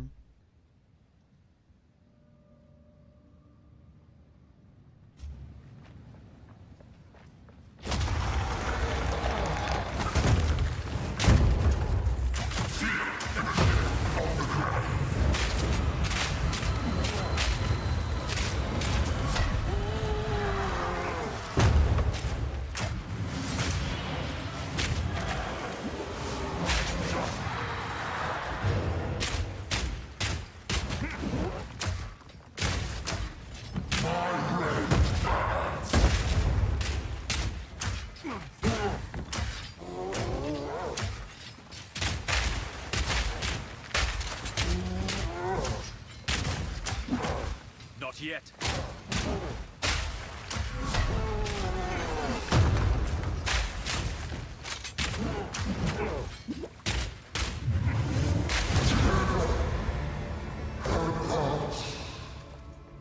Rejoin your family, tortured soul. That is pretty clean. I will say, I fucking hate that boss on melee. You there, over here. Hey, the hunter. Don't. Ready? Go on then. I do really hate that boss on melee.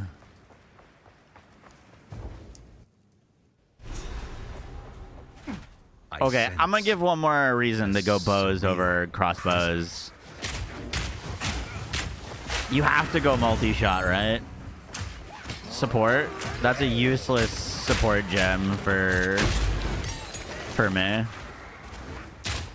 On monk, right? Like, you just go elemental armament, rapid attacks, concentrated effect, and like you put all of that on ice strike. You know what I mean?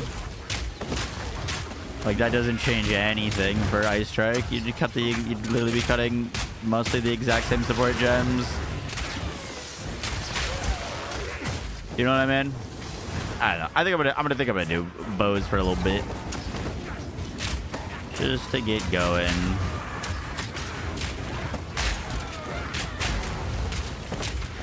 We're talking like the first 30 minutes of play, or to an hour. So like, not the biggest deal.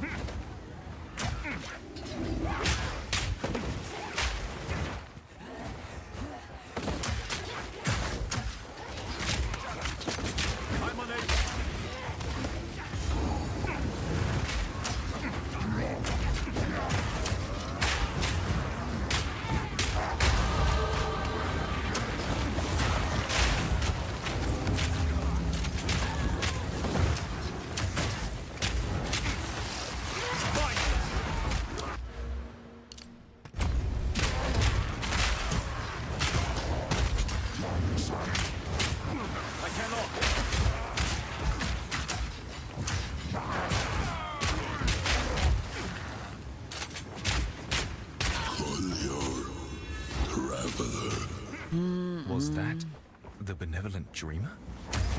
It couldn't be. I do like this though. This feels very, very strong. The clear is kind of crazy too.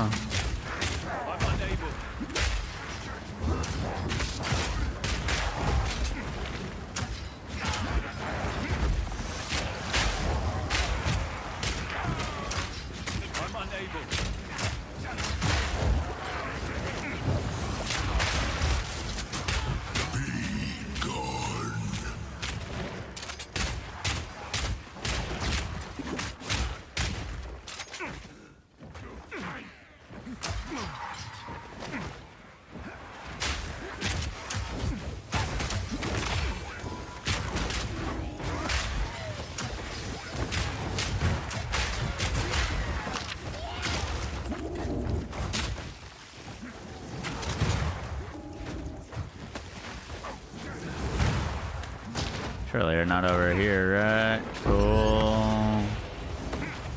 I didn't see what just dropped.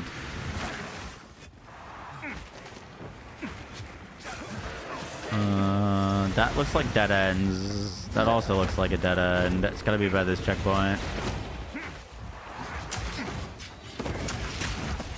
I cannot.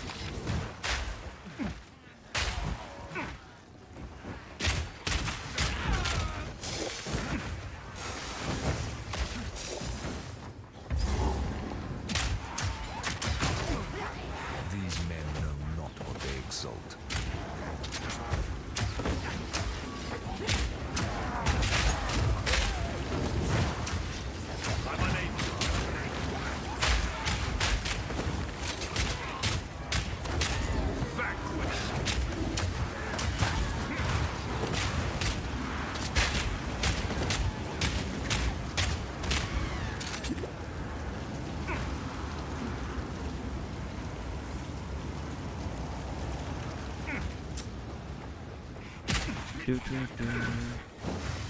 It's over here.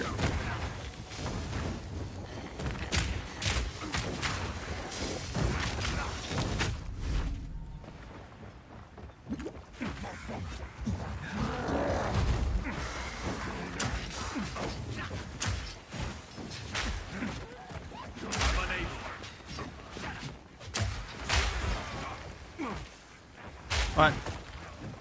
Thought that was where the little thing was pointing.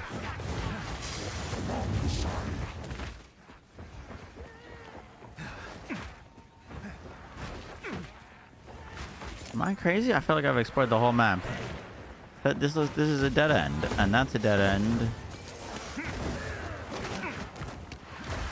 Oh, this isn't a fucking dead end. Fuck.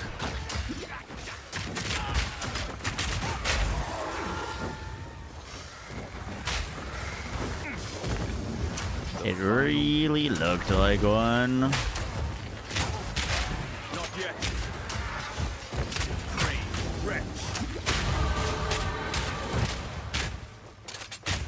That's all certain. The way reveals itself.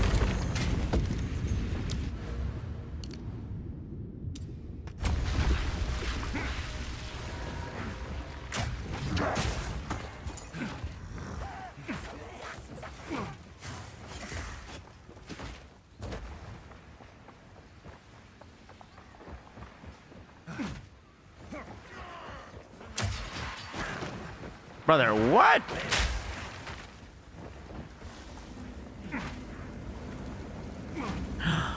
Oh. Just fucking walked by this one. Yikes. Speed run, baby. Rip. Yeah. I guess there were probably a ton of enemies on this, and like from all the areas, and I probably killed them and thought it was the ritual. Not yet.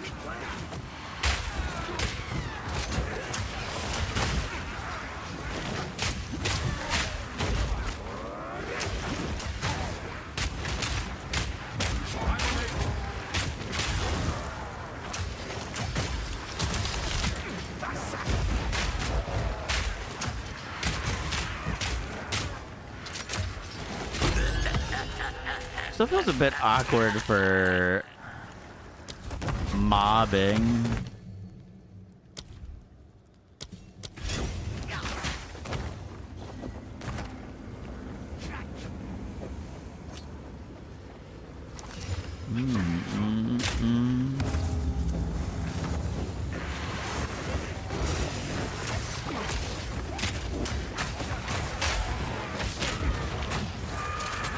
So like trying to get them to stay in the grenades.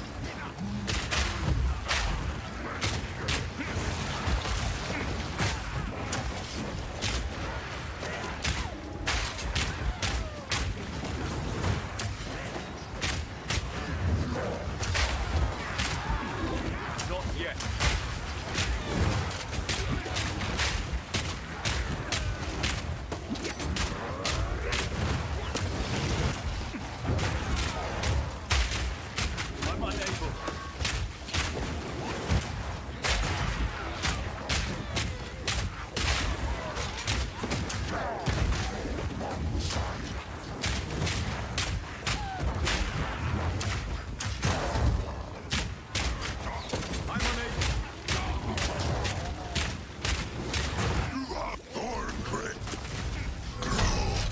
Oh shit, I'm fucked there actually. I used all my flask on those ads.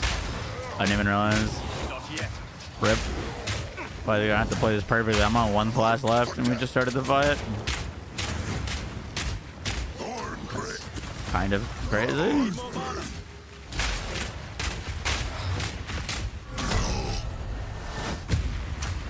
Not yet.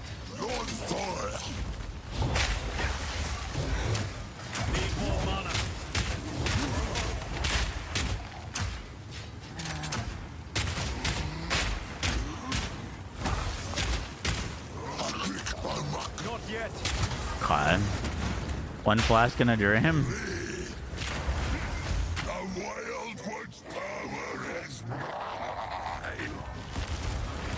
How does that trip, man? Genuinely. Not yet.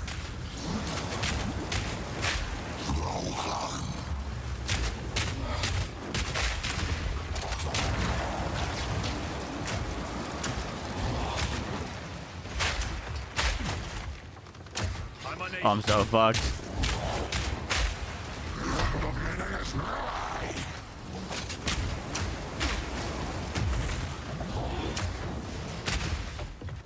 Clutch, clutch, clutch, clutch. Not yet.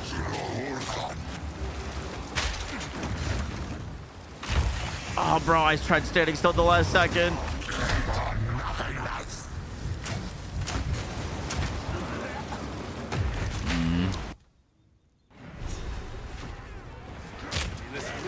Dude, I couldn't let that have to stand still right next to him. Like, what was I supposed to do there?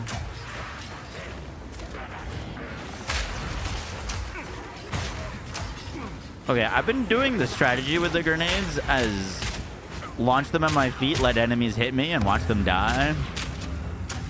But I think I should, like, see if I could run them into them. If that makes sense. So I'm not taking so much damage while they're going off.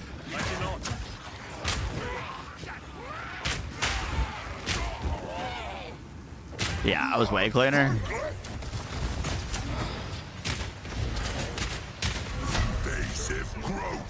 Not yet.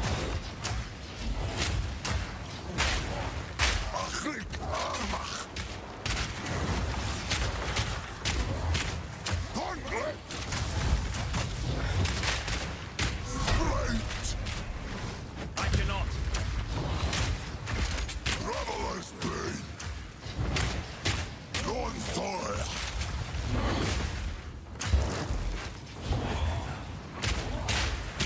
I'm unable.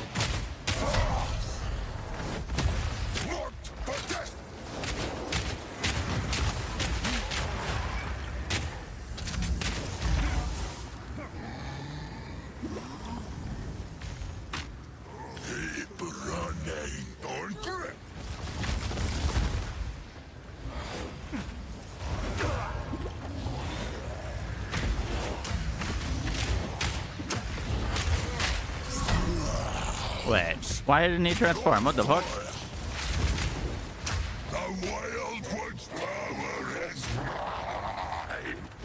Oh, that's insane. The fuck is killing me? Oh, GG's again, I guess.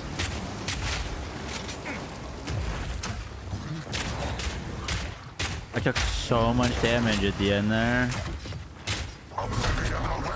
I didn't lose a single flask, and then I used all of them while waiting for him to transform. Okay. Kind of crazy. Unlucky.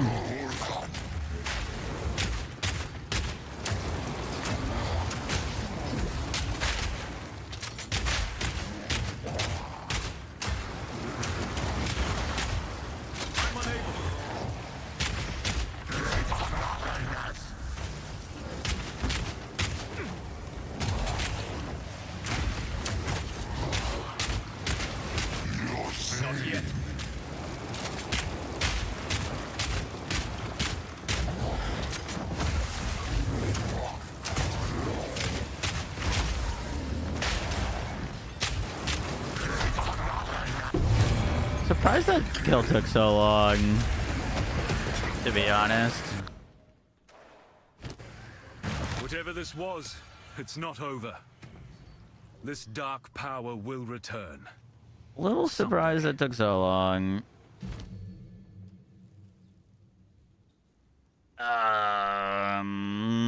What level do we need to be to get Ice Strike?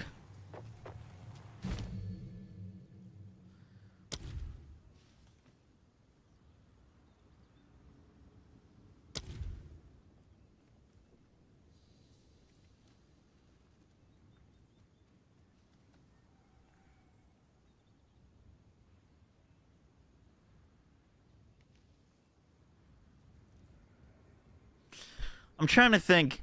If we were on Moze here, we'd still be on LA. But I'm trying to think if we just cut... I think you just cut Herald of Ice.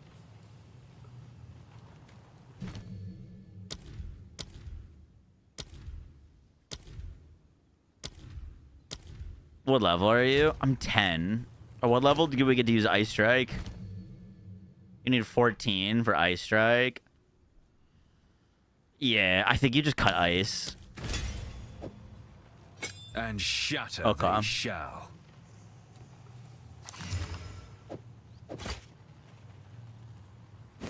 I think you just cut Ice there. Kind of anticipating the switch. Yeah.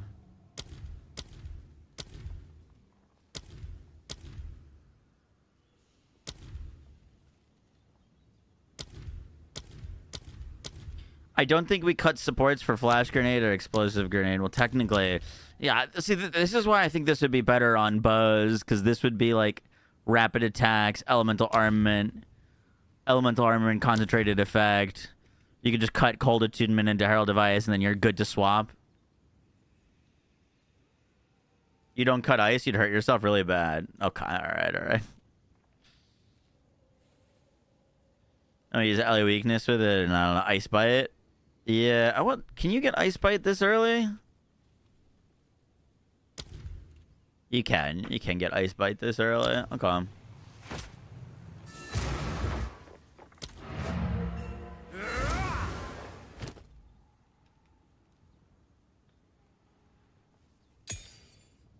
That's the only thing I can take on. Oh, please. Not surprised to see a thief in a place like this.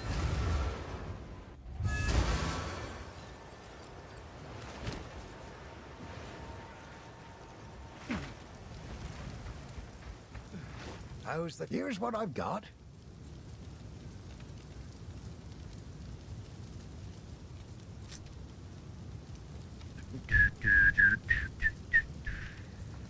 Ooh. What the fuck is this run, bro? It's 2+2 level weapons. Yeah. Ice Bite 1's a tier 1. Stick. Okay. We'll do more leveling practice later.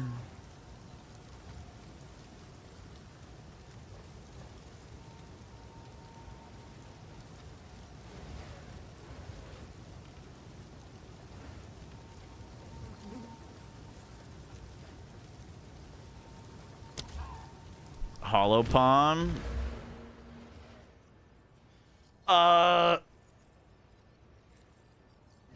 Yeah, you wouldn't be at Hollow Palm yet, though. You'd still be quite a ways off.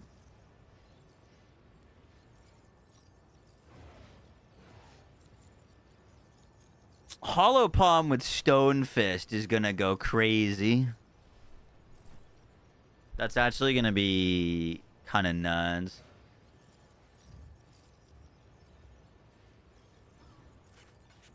Also, why is it so blue in here?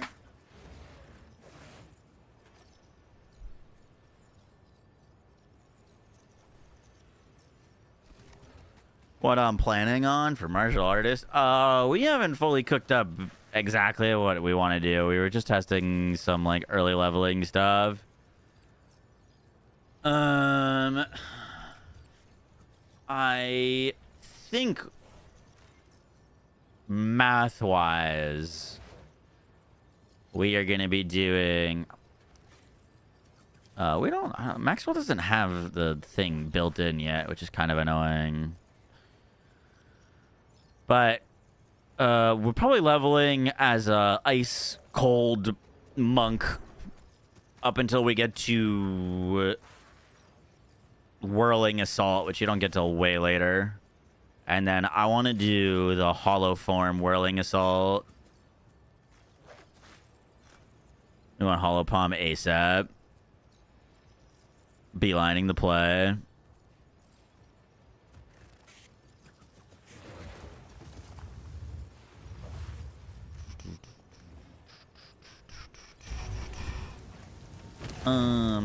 By the way, here, we're gonna do something real quick.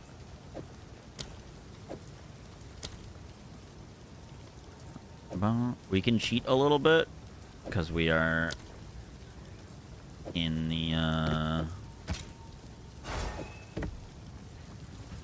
campaign. Stun build up. And see, one exalt, got a little bit added fire.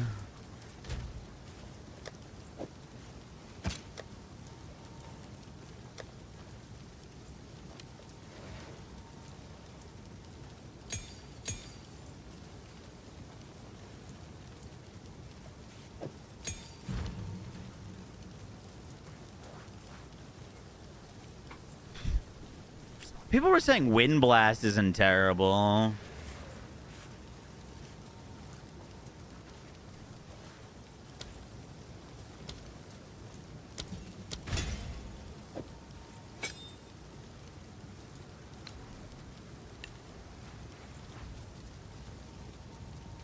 You don't like it? Yeah, but we're probably going hollow form blender is what I'm thinking about. It was just like Glacial Cascade. Well, it should be Glacial Cascade without the awkward distance. Technically.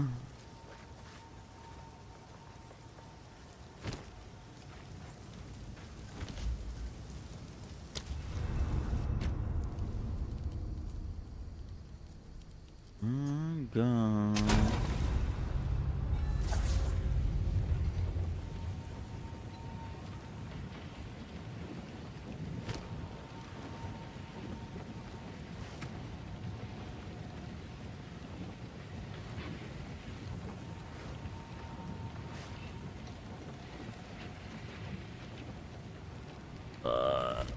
What's this character? Are you in the league?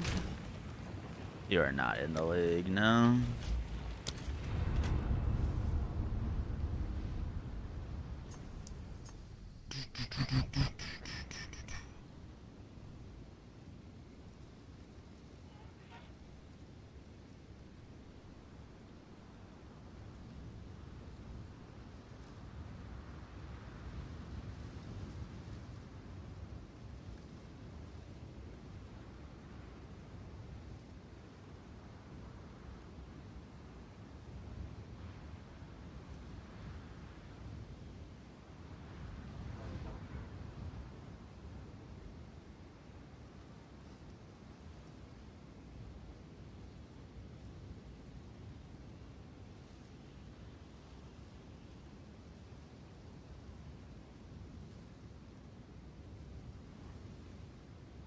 Heavy glow.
Although Tasman and Shred might actually be really good as well, since that'd be an easy transition into Ice Strike.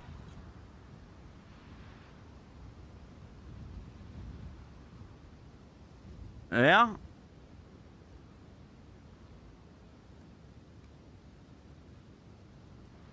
Yeah, that would be a good option. You're not wrong.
You go Stag Flicker Strike, so it's gonna be bad, but I'm gonna do it. Stag Flicker Strike?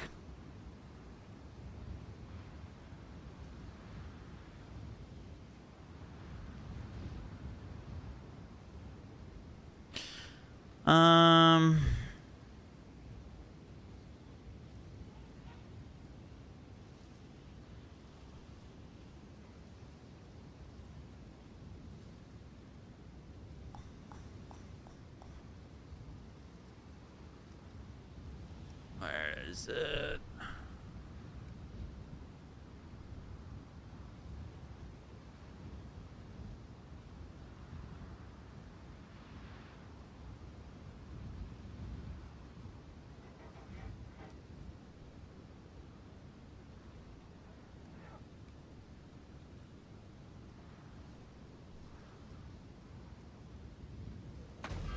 The dreamer showed me a Will path. Spiker Strike be good on martial artist? I think so, yeah.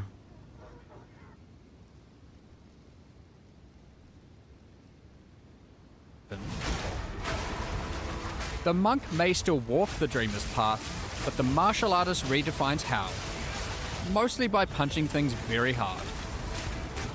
Let's take a look at what he has to offer, starting with his exclusive skills. So I think this is what we're Mostly gonna by aim punching for things very hard. bossing. Let's take a look at right? I want to do this for bossing. What I'm trying to think about is like, do we do this for clearing? Is it gonna feel smooth? what he has to offer. To like run, stand in place, run, stand in place, run. Starting with his exclusive with the power charge generation. skills. It could be fine, but we potentially use something else for mobbing. If we could get it, I mean, we could do that. I mean, the wolf build we made last season had 0 AoE, and we made it clear the whole screen. Real bells. And if we're using whirling, we get free fizz, so we could use armor explosions plus herald of ice explosions Constantly for appear clear. around. I'm just trying to think if And hitting if them we're gonna use that as like strictly a bossing thing, always be killed, and just like whirling assault ourselves through the map, and it always prime for stun. or if we're gonna want to be So using them with killing palm and staggering using palm is ultra useful. no, wow, the effort when shattering palm crits more easily. Whirling Assault is alone good for maps. Yeah, we could like Shattering Palm, Whirling Assault. Like dash to an enemy, Shattering Palm, Whirling Assault on them. Dash to an enemy, Whirling Assault. These bells are also always critically hit. You do Profane Ritual for charge gem.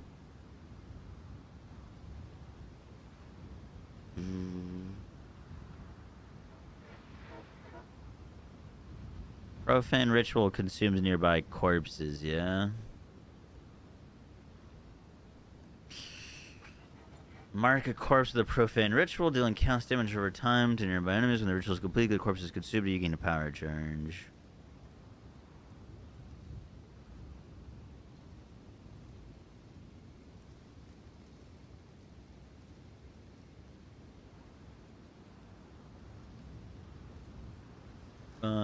We'd have to put that into something.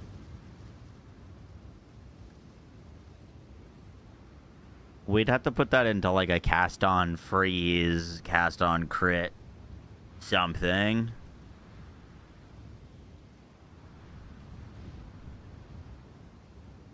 People do cast on crit Profane Ritual. Yeah, that makes sense.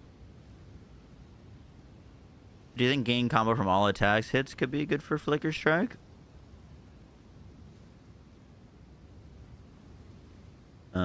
I don't...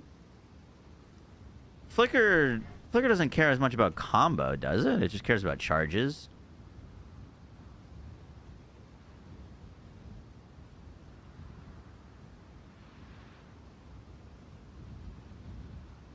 Doesn't only change the type, but it doesn't generate them. Resonance? Yeah, well, Resonance makes Frenzy and do Endurance charges, no?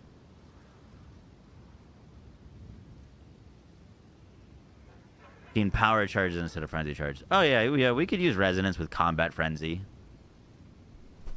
Resonance with Combat Frenzy. The only thing about that is our power charges would turn into Endurance charges, so... I think Profane Ritual is better than Combat Frenzy. Because I don't think Profane Ritual has any sort of inherent cooldown. Yeah, we can have 5 rituals active at the same time. A-list charms is going to be great, but that's going to be expensive. We should figure out how to solve stuff before we get Profane Rich, or before we get A-lists.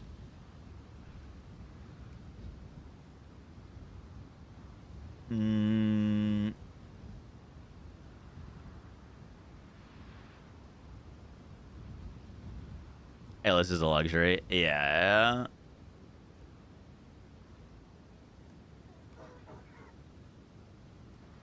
Am I logged in?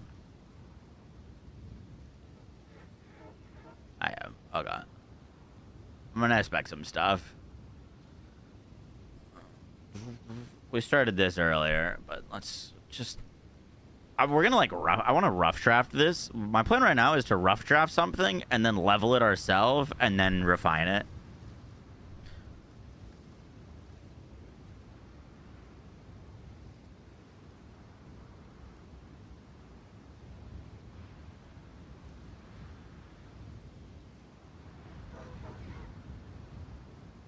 It should wash away tonight.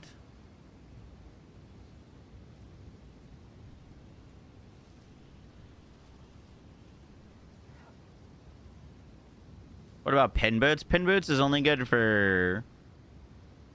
That doesn't reduce the cooldown on Combat Frenzy, no?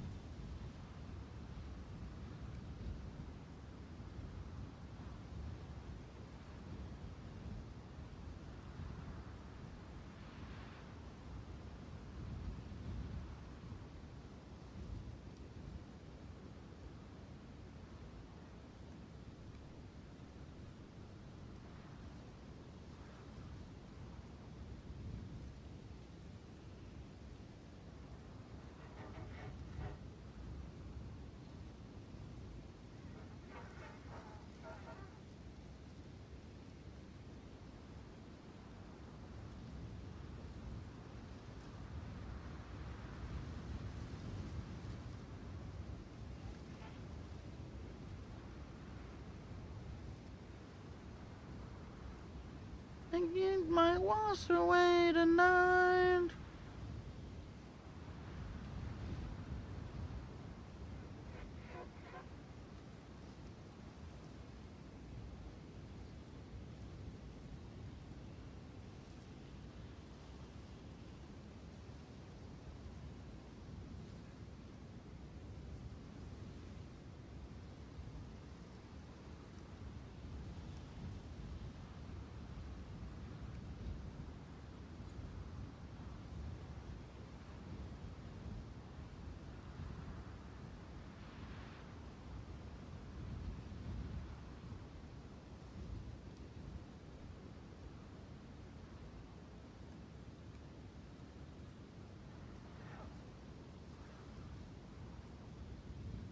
And then the ain't gonna stop.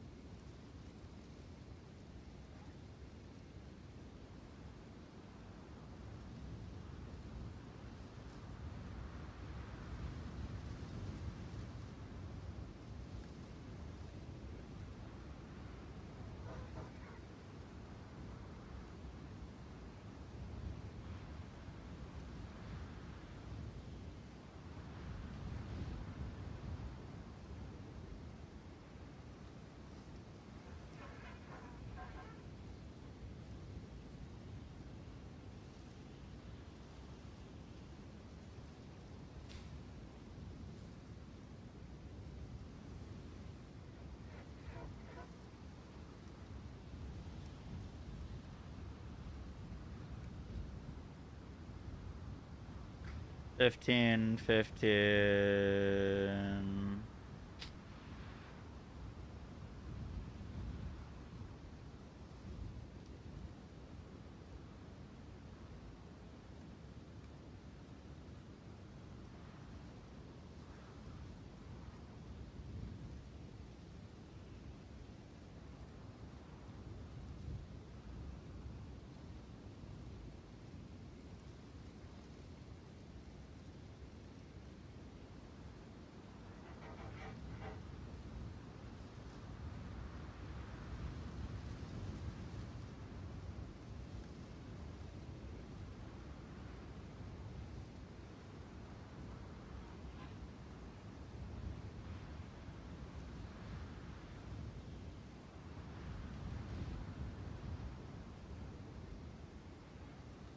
Well, I know PoE Ninja, as I work with Maxroll.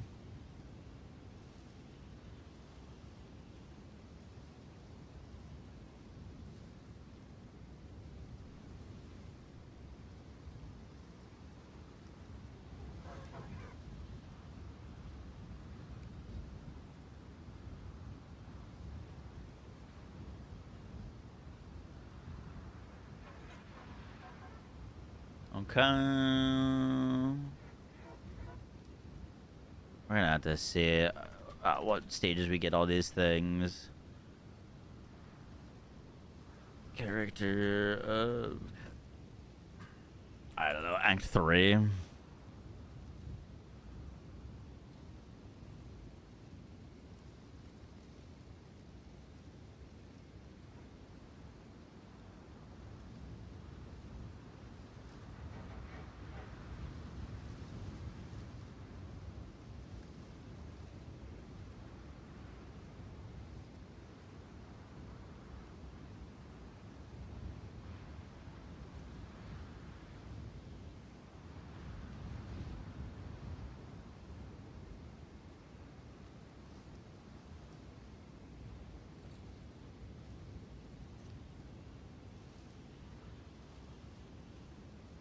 I can control you.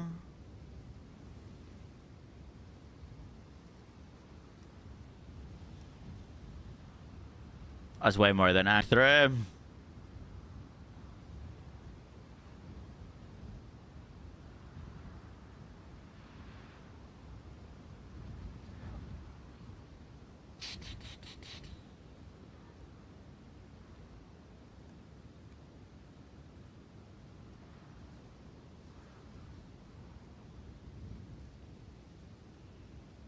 Many days gone by.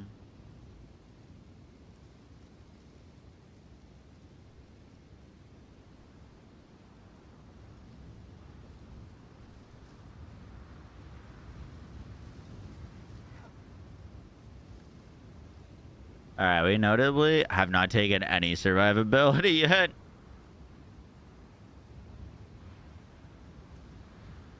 I have a fuck ton of damage, though. I think we're a little too ham with the damage.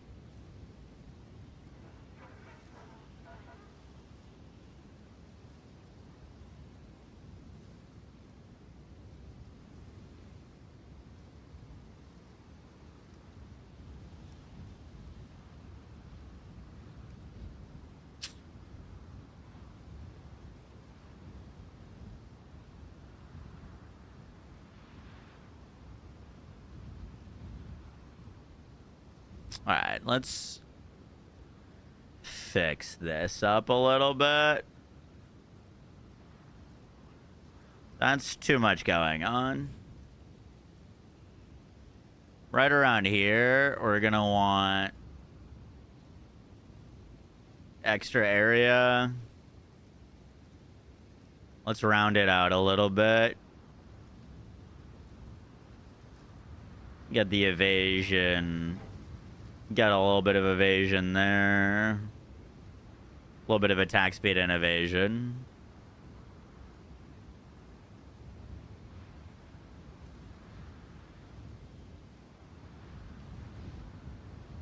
That's cleaner.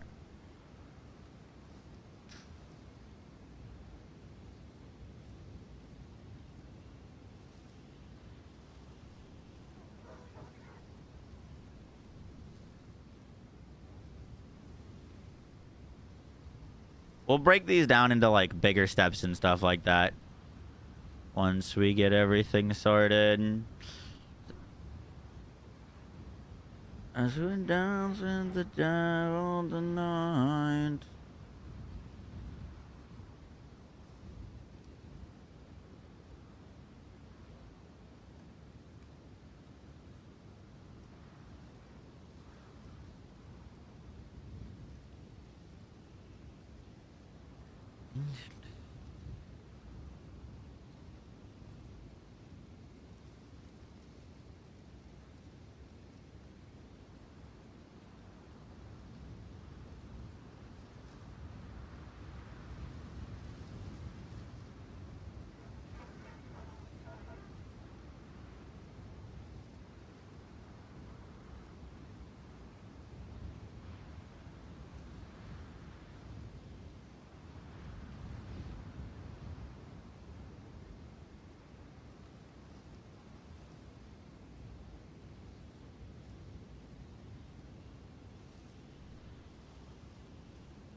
What game is that?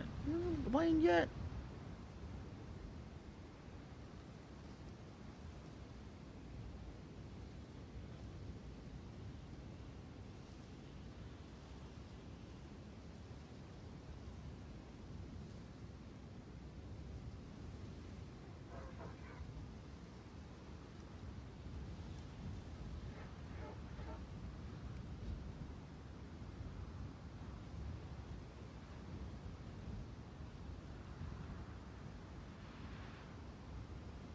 If we have to cut these down a little bit.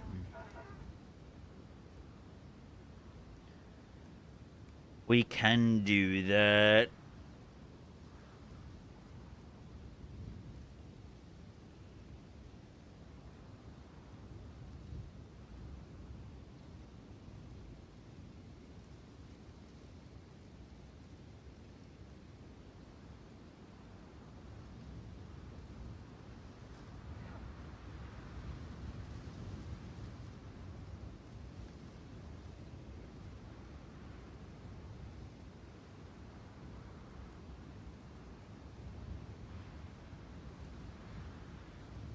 Hands up, hands up. Saves us a node.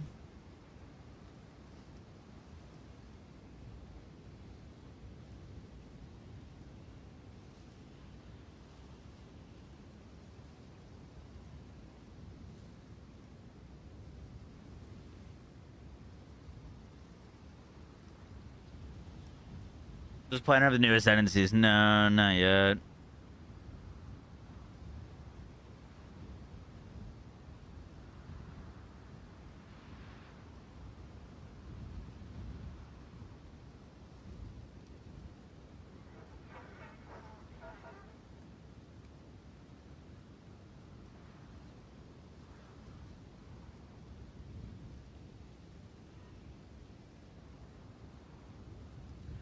Not better.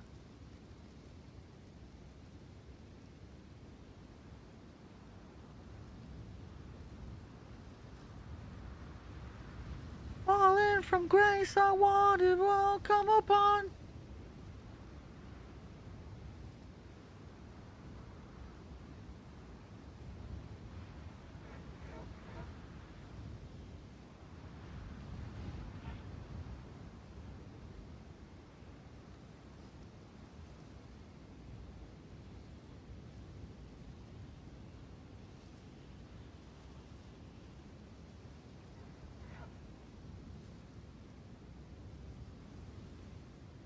Okay, I went a little too crazy there. That's like Endgame.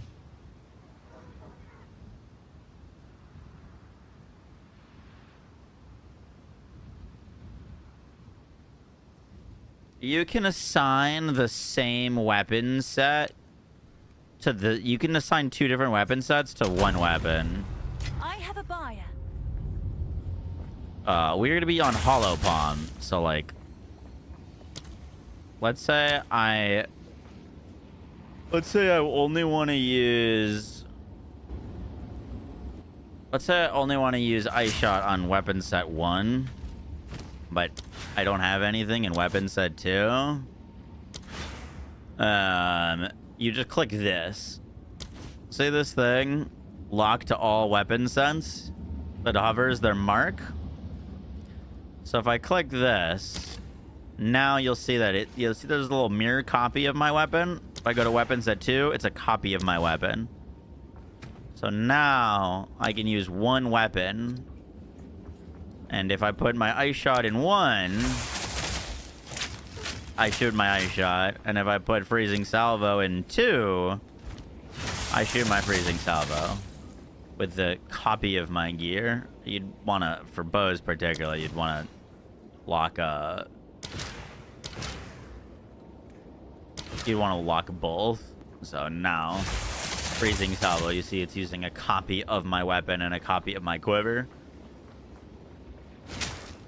But you don't need 2 weapons to benefit from weapon sets. You just use 1 weapon.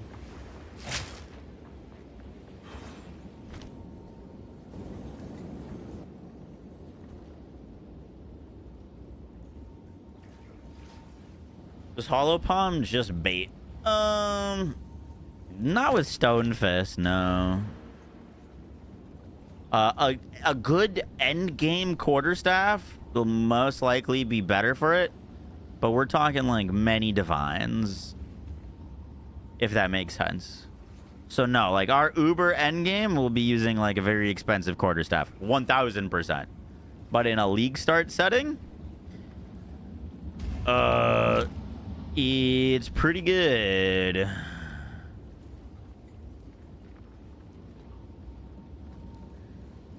wonder what the math is on the Giga EVES it gives you versus staff.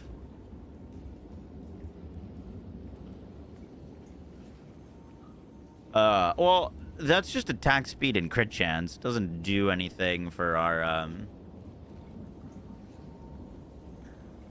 doesn't do anything for the actual flat damage, which is what you'd really be comparing to.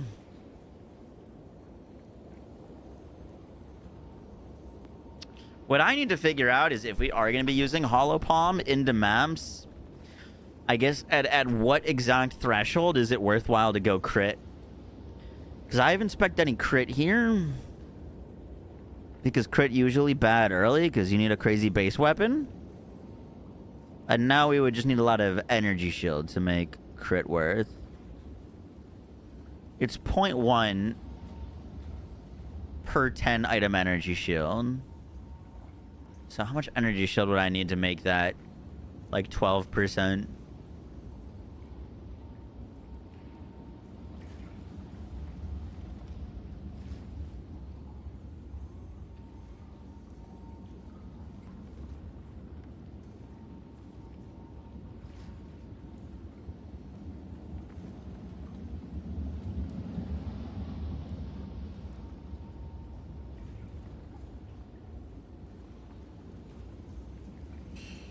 Okay.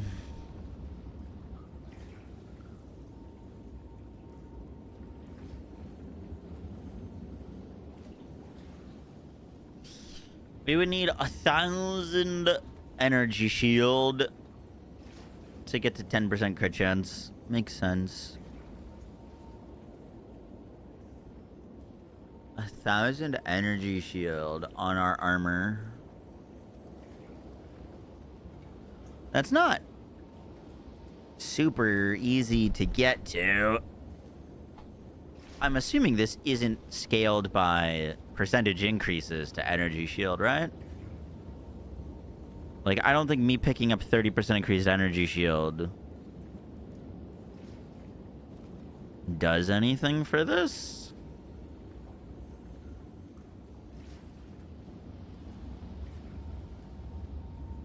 Stone Fist, can you use a weapon with that? No. No, it's on the item itself. Runes do help, though. Oh, that makes sense. I'm gonna clean this up. I feel like we need more survivability.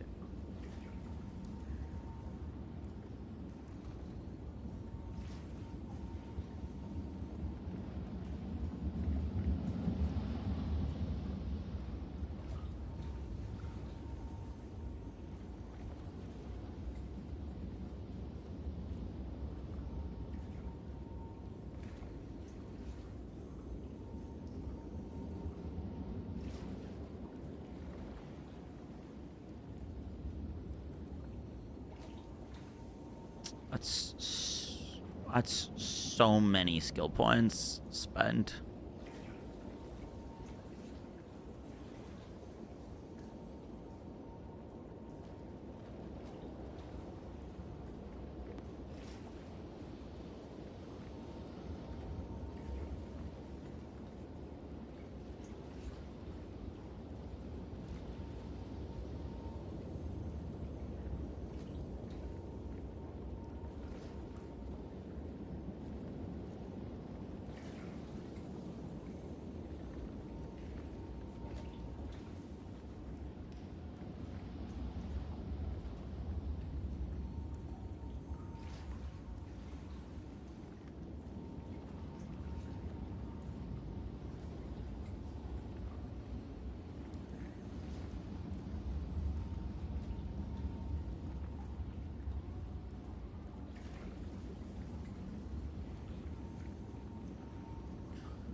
Okay, we'll mess around with that. I want to do a crit swap.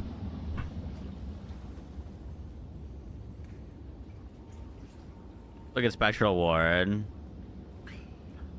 Yeah, Spectral Ward's alright. I done with DFD? We streamed it yesterday for like 8 hours.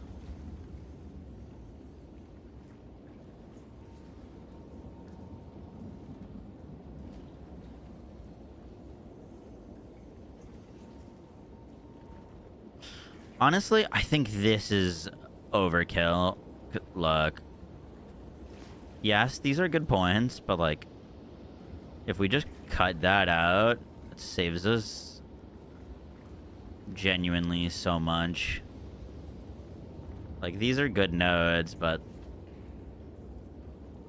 I don't think they're, when we're that close to connecting, I think that looks a little bit better.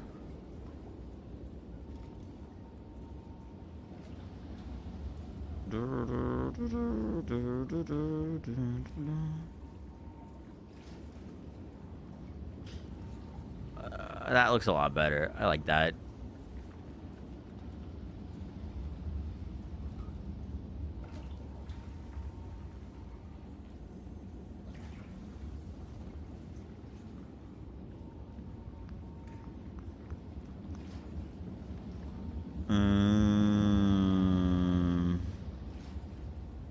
All right.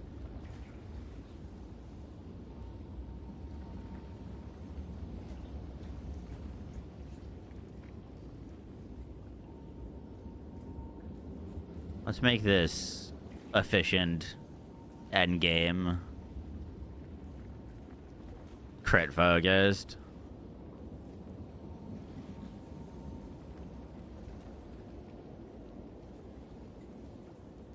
I think I'm going numb. I'm having stomach pains.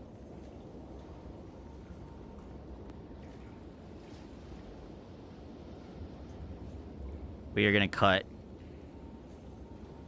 that entirely and cut all of that and cut all of that, honestly.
Think about you, I think, girl.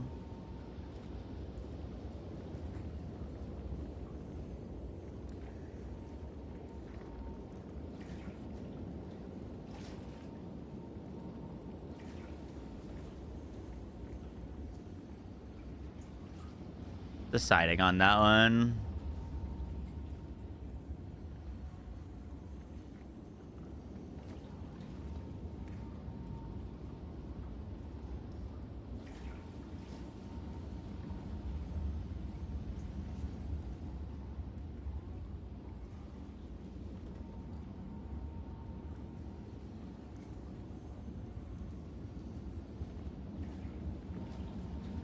We're out of points. What's inefficient?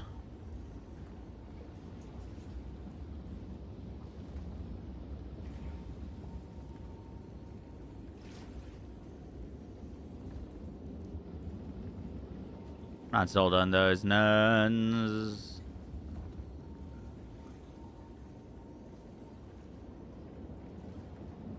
Ooh, actually, I think we can go like that.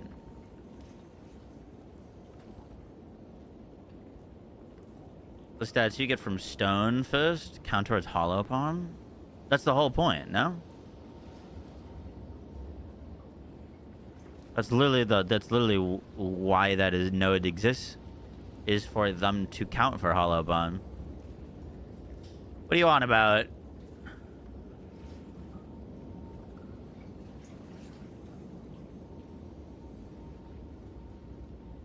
Oh, fuck. I missed the big crit wheel. Where's the big crit wheel? Oh, it's right here.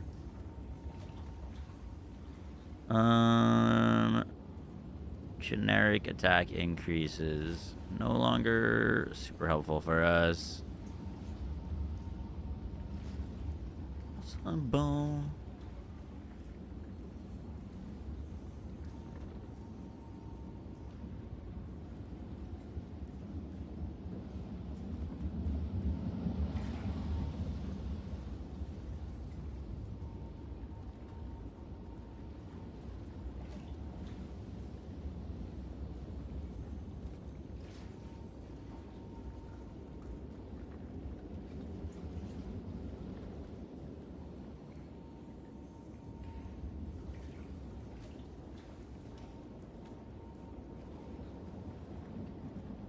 Ah, the fuck did I spec this?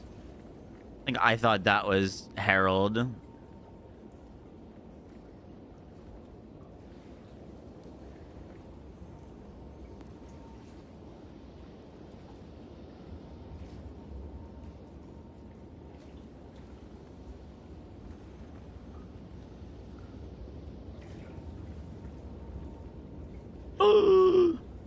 I didn't just do that. I didn't just do that. Oh, fuck, man. I wanted to unspec these attack damage nuns. Fuck, man. Well, rip.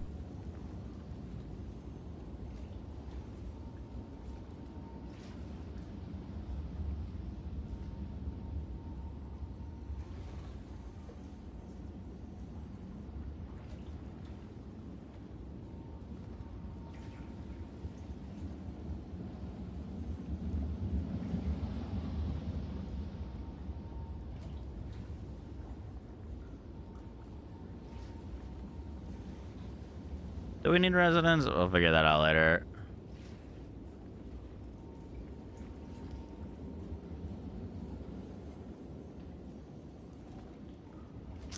The Spectral War just feels kind of mad and meh. It's like okay. You really need a juicy energy shield chest piece or evasion chest piece to make it work, though. To make it worthwhile.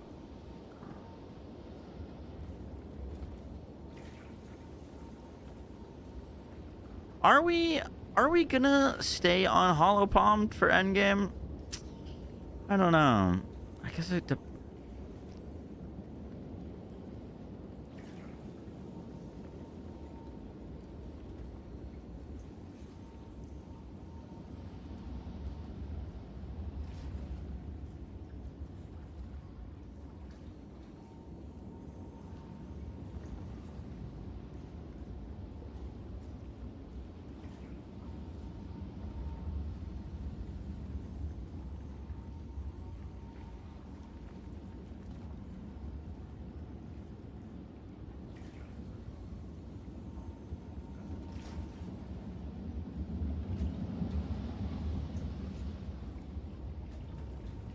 All right, we're doing a lot better on points, no?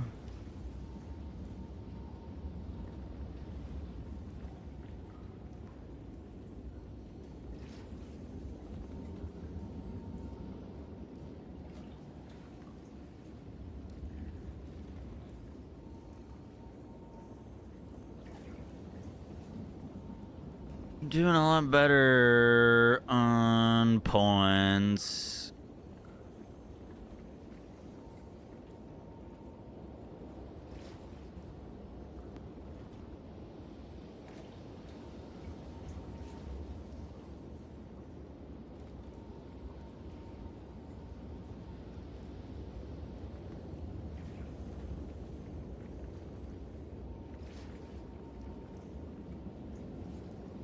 I need a savior. Help me, I need... I'd like to get some more attack speed in here.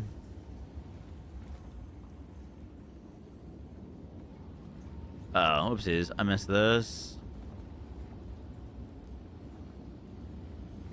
There's like no way you stay on Hollow Palm when you can get some good quarter stats later. I just don't see it. You're probably right. Here, let's get rid of that.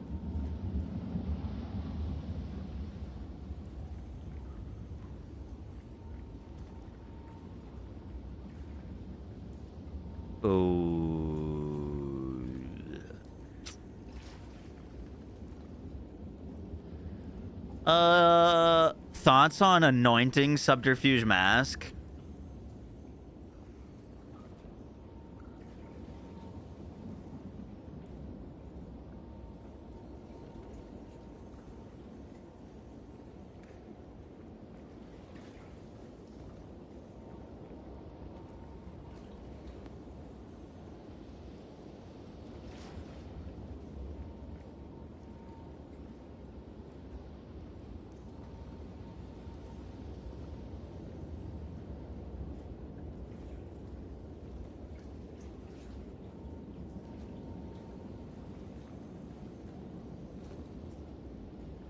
Favorite place to see people's theory crafted builds, the upcoming update. YouTube? Attack speed does almost nothing for Whirling Assault. It's not really worth.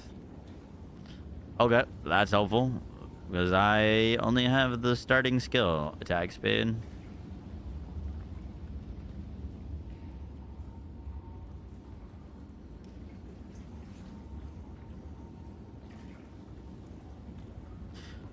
That's a pretty good looking crit tree. We'd have to anoint subterfuge, which I'm fine with. I've done that before. We've got patient barrier for energy shield. We've got dampening shield for energy shield. We've got pure energy for energy shield. And we've got melding for energy shield. We've got mindful awareness for energy shield. We'll have spectral ward for energy shield and evasion. We'll have subterfuge mask for energy shield evasion.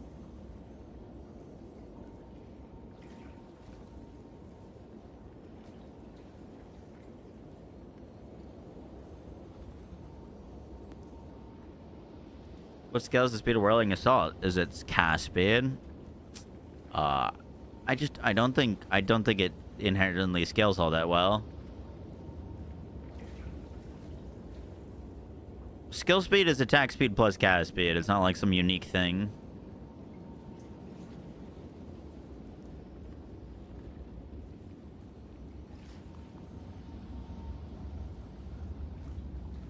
Thunderfist, I did see those. Those looked very cool. Those did look very cool.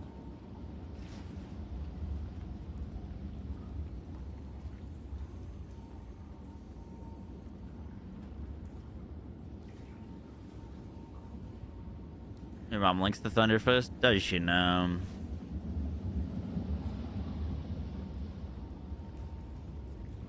So, the only thing I don't like about this is it's... Well, I don't know. We're going to want to go crit. Like, we're absolutely going to want to go crit. That's quite a big respec, though.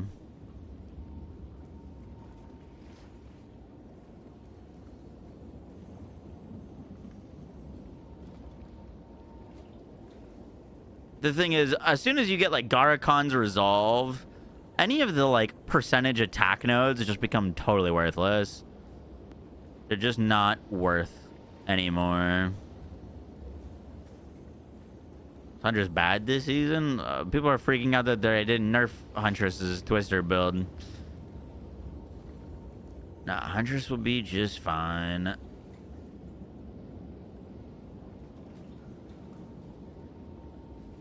Is there any more area we could get for this build? Not really, right?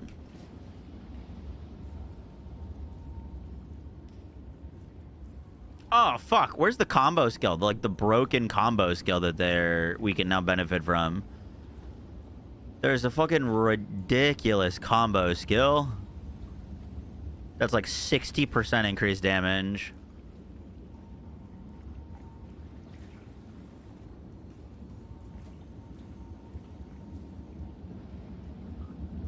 Chakra of Impact. Oh, it's right here.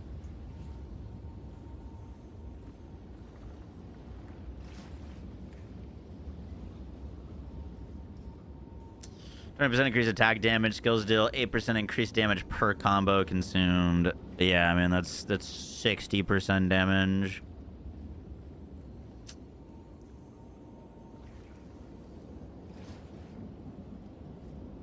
That's pretty fucking crazy.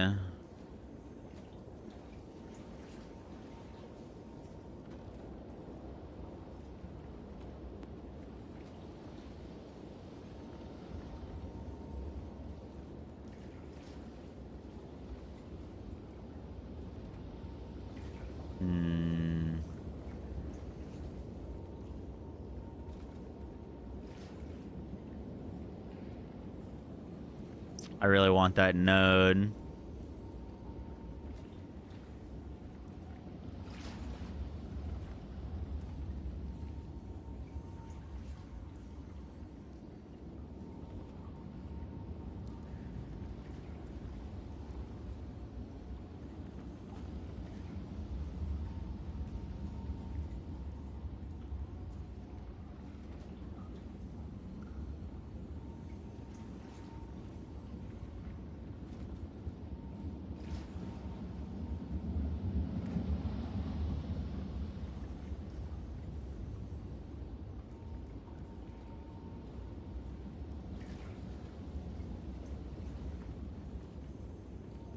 I don't see a really great point to go up to this side if we're going to be using Hollow Palm for the campaign. So, like, there's no point to go all the way up here and then come all the way down here. So I think we go through here.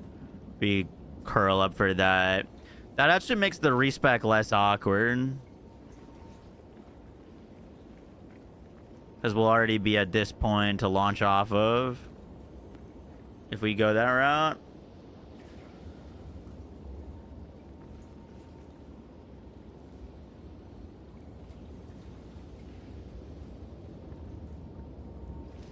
Spell Totem with Wrathpith. I wish you the best of luck.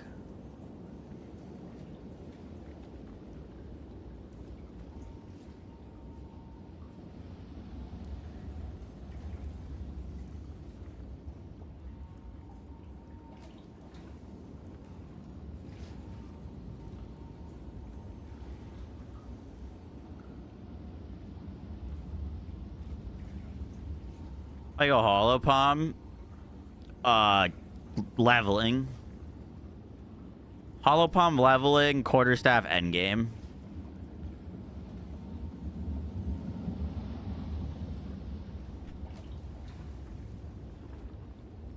Is there a link? I can generate a link, but this is like, we just started working on this. Like, there's no gear, no words, no anything. I just started putting together some skill tree stuff. So I'll give you a link. I mean, I can give you a link now, but there's just not enough information on this right now for anyone. We're gonna be working on it over the next few days.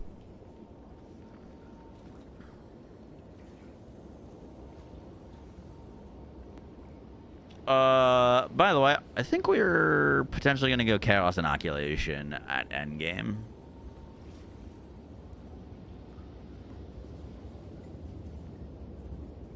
That, this entirely depends on how Energy Shield is feeling as a, thing. You know? Like, Energy Shield's getting nerfed, so I'm a little hesitant to be like, oh, can't wait to go Chaos Inoculation. But, if Energy Shield's still feeling good, then this is good.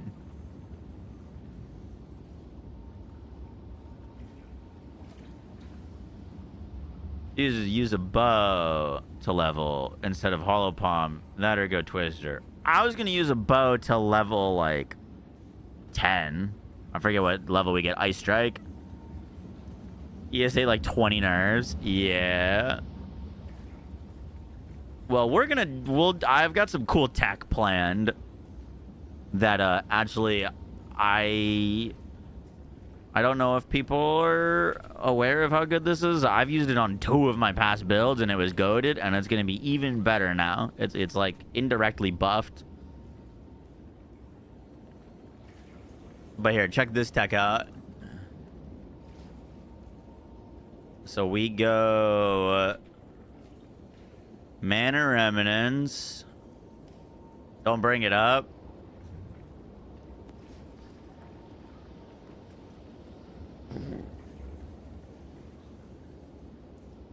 I think it was like Harmonic Remnants to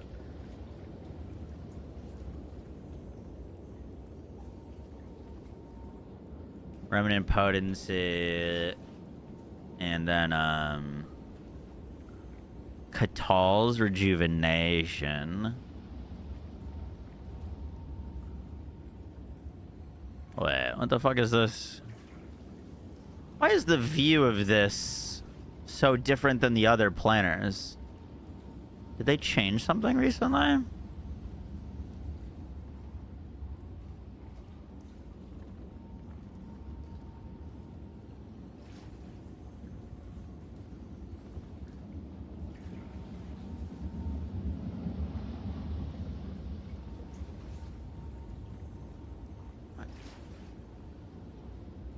This looks weird to me. I just need to put a skill in so I can save this.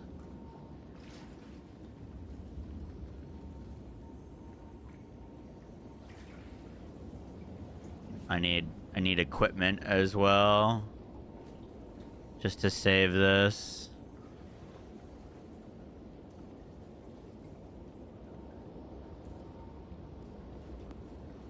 Can I save it now? Cannot list public build without any skills, equipment, and or endgame leveling tags. There we go.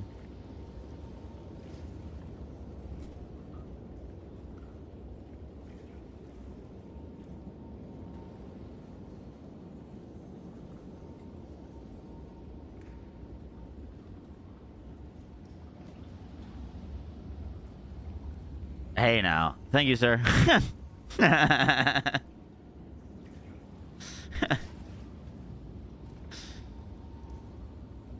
That's a good name. That's a good name. I can change it if you want me to.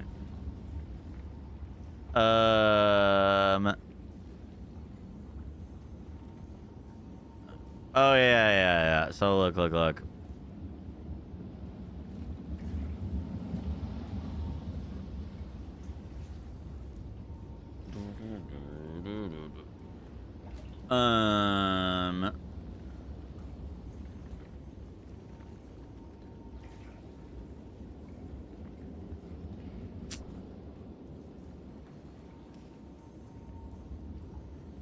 Ghost dance.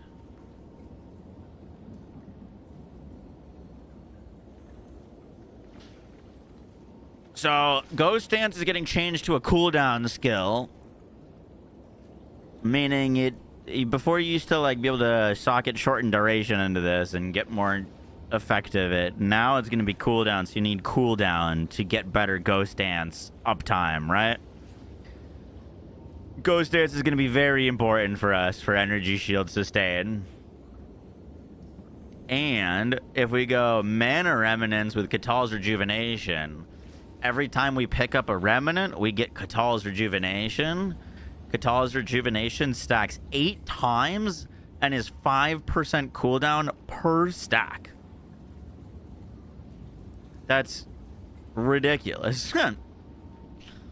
So just off that alone, we're at 40% cooldown, and then we throw a cooldown like 3 to 70% cooldown.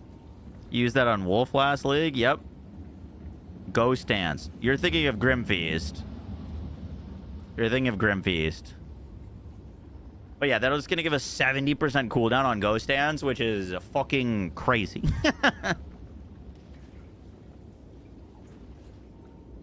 That is gonna be the deck.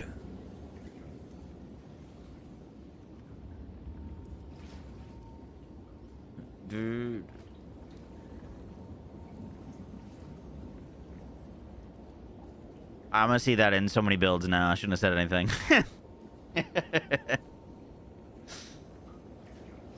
Fuck.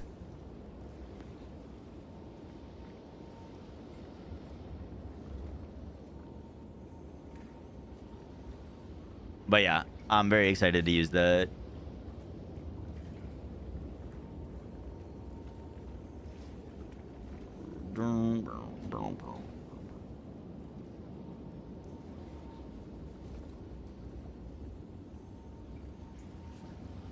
Even I used that last season. It's pretty good. It's getting even better. Getting even better.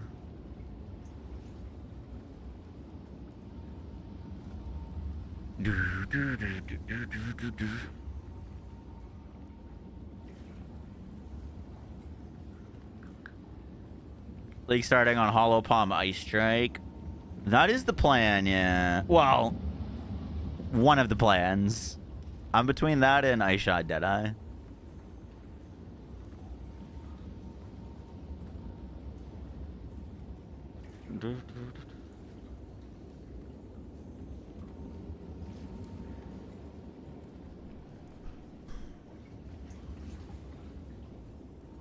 I think respecking some stuff will be fun.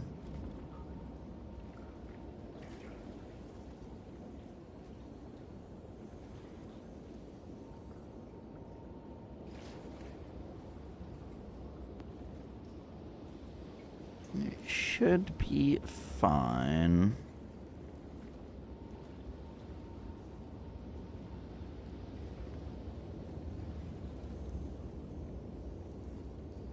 Wow. Can we trim some of the fat on this? Because I really like this planner. But there's a little too much.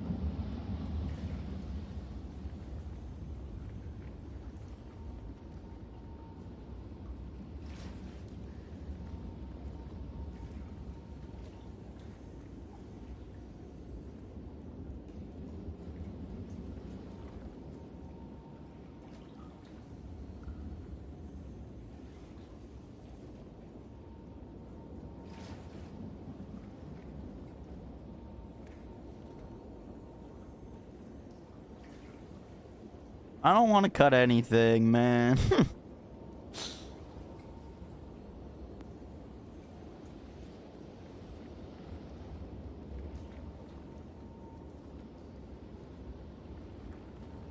Is this still worth going all the way out of our way for if we don't have the combo ascendancy yet?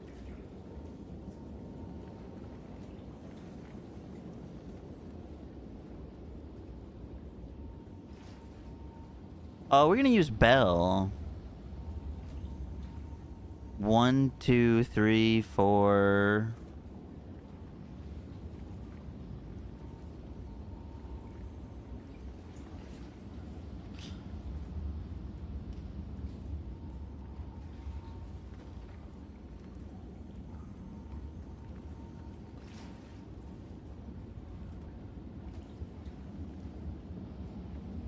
Wait, I need to test something. Does this...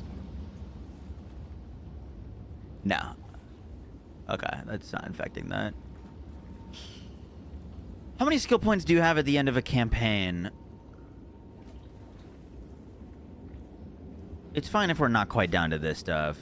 But let's see, what, you end at like 65 plus 24? You should have around 90 skill points. But that's 65 with the 24. Side to side. So we should be around 70. Need to get this down to around 70 skill points.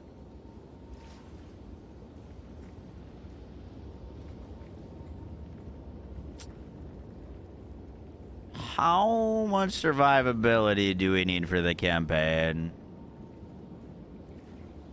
I'm gonna rip out subterfuge. I know it's crazy, but if you get a good helmet, you're just gonna want to wear it. You're not gonna want to only wear good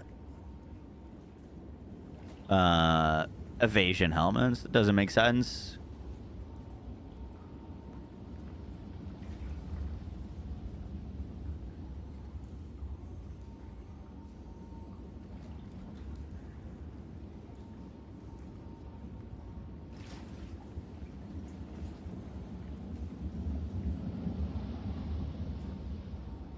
Kind of the same thing for the chest base.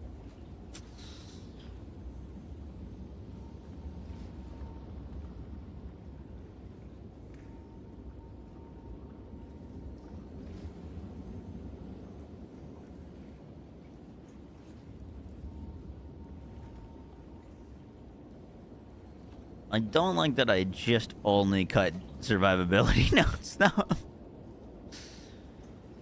I feel like reaching strike's too good to give up. +2 to melee strike range, 25% increased melee damage. Like this is damage, but it's the real kicker is its quality of life. This is kind of huge to get to because it's 30% shock magnitude. And this is survivability and damage. That's a jewel socket. This is 20% more damage. So like all of that's really good.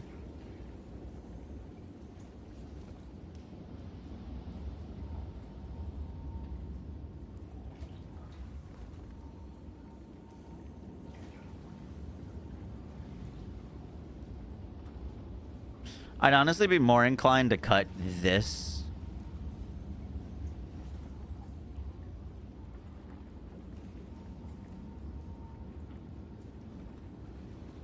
%60 damage is kind of a lot for 4 knowns.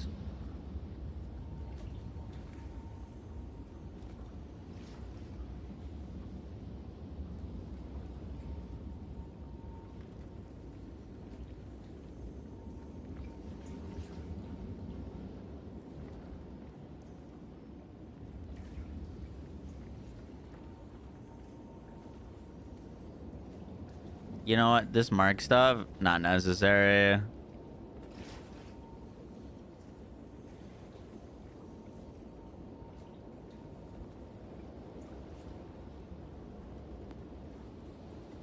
Get rid of that.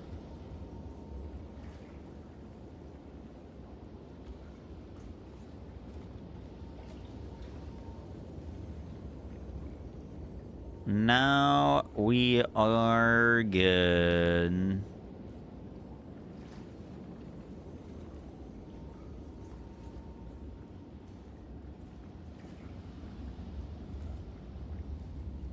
Chance orbiting all the murder meds.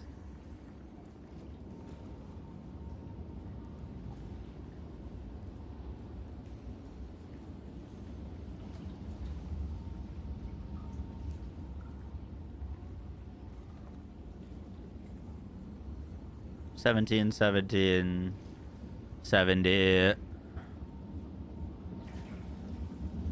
The movies.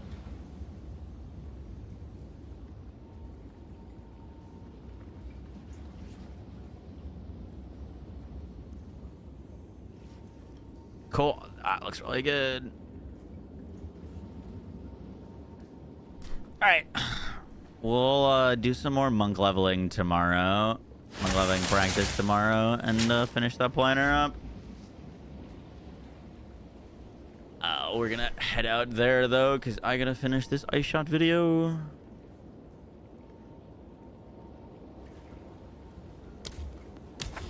Look how shiny it is, man.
I need to remind myself as well that this is not what a league start ice shot build will look like. You know? Faradun will rise.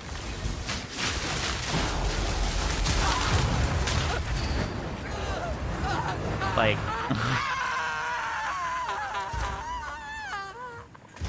I've got multiple millions of DPS, no snipe, just shooting ice shot. I don't know, it seems reasonable. Dude, my quiver alone on this build was like, I think I bought this for like 90 divines.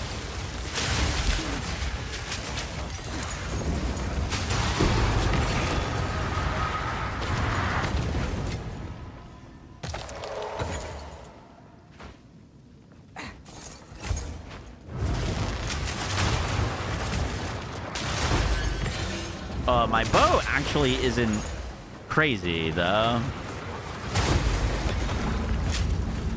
We were like working on crafting my own bow and just never finished it. That's what this thing is with the 4.99% crit chance. Fracture in my inventory is for.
Mama told me.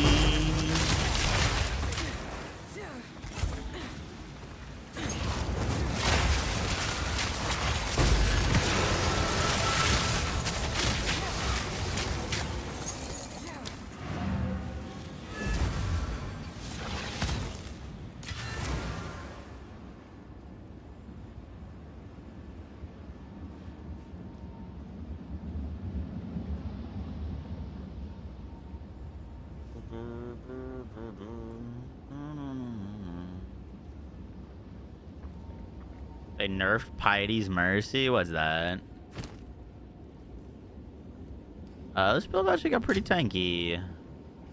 Anytime I get hit, I recover like 2,000 energy shield. It's crazy.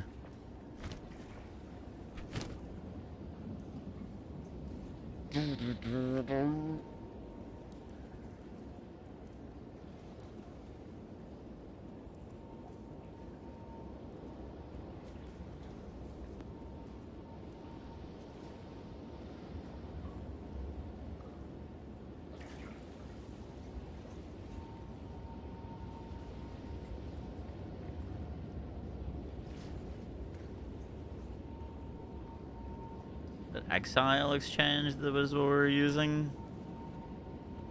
587 DPS bow.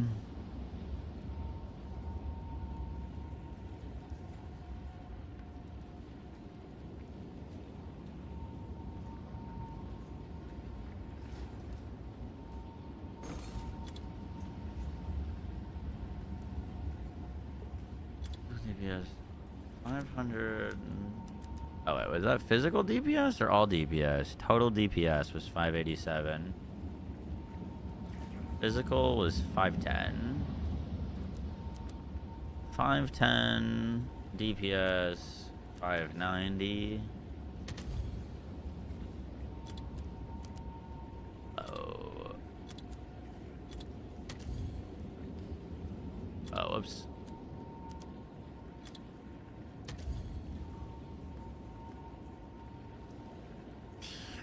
Mine definitely considerably better than these, because it had crit chance and crit damage on it. But don't bows go like fucking crazy?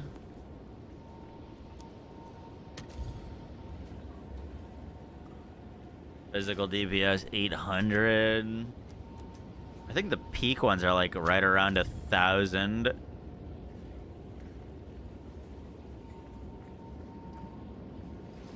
It's quite a few divines for one of those bows. About 1,000. Give me 1,000 DPS bow. Almost double my damage.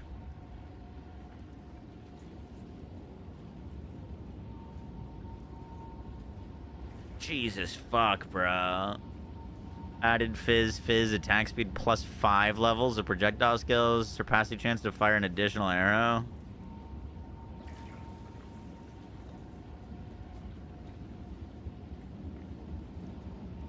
Jesus Christ, bro. One league, I want to get a weapon that's like worth a mirror.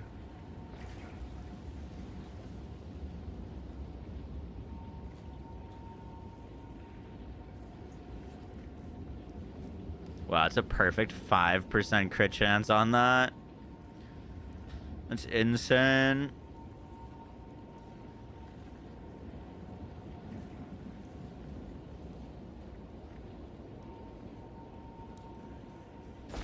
It's your lucky have an order. How much is a mirror these days? Holy fuck. It's 11,000 divines.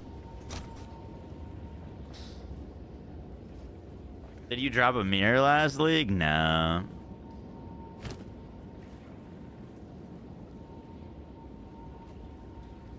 Oh, good economy we have, bro. 11,000 divines for a mirror is fucking insane. That's crazy.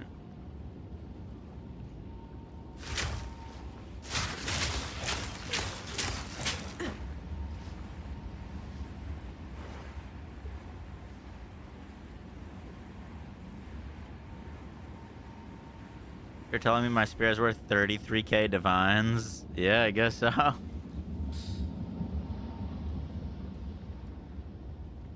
Because I got a mirror from Temple. Pog.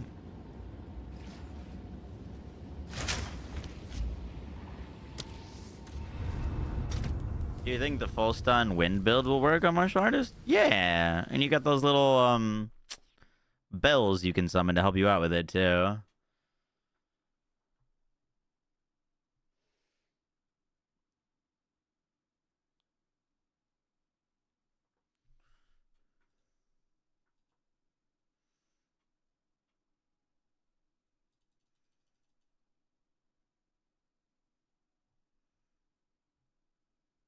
All right, I gotta head out. Good night, gamers.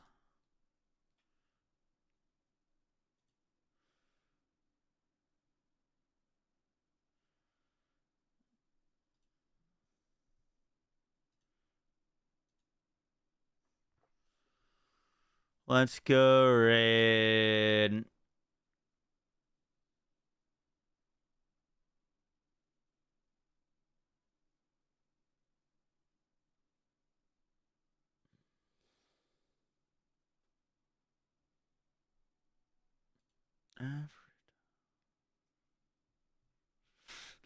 Bro, these poor Destiny 2 streamers.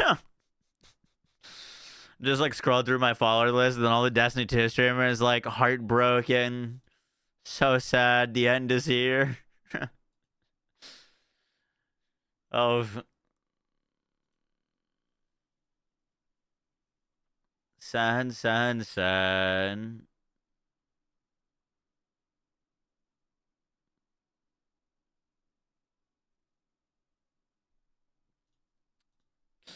We're gonna go raid another person doing the hunt.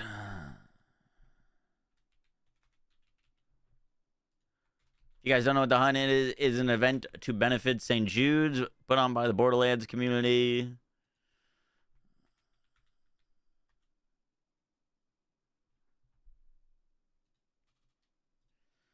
It is very cool. We're gonna go show Cashew some love. He's streaming it right now. Sad to see what happened. Yup. Terrible pass since final shape. They should have just called it a final shape. I don't know. The whole marathon situation pisses me off. Also, Paul Tassi made a really good point. It's like about to raid, but like he was like, dude, Sony gives these big studios that they own 5 years, 6 years to cook up a single player game that people play for 20 hours and then put down and never touch again. And it can't give its like one of its biggest studios with hundreds of employees a little bit more leeway to like figure out Destiny and get it to a spot that it needs to be. You know, what's up with that? But I think part of it is Bungie or Sony's fucking pissed at Bungie because that purchase was terrible for them. Terrible for them. All right, go show Cash some love. I'll catch y'all tomorrow. Peace.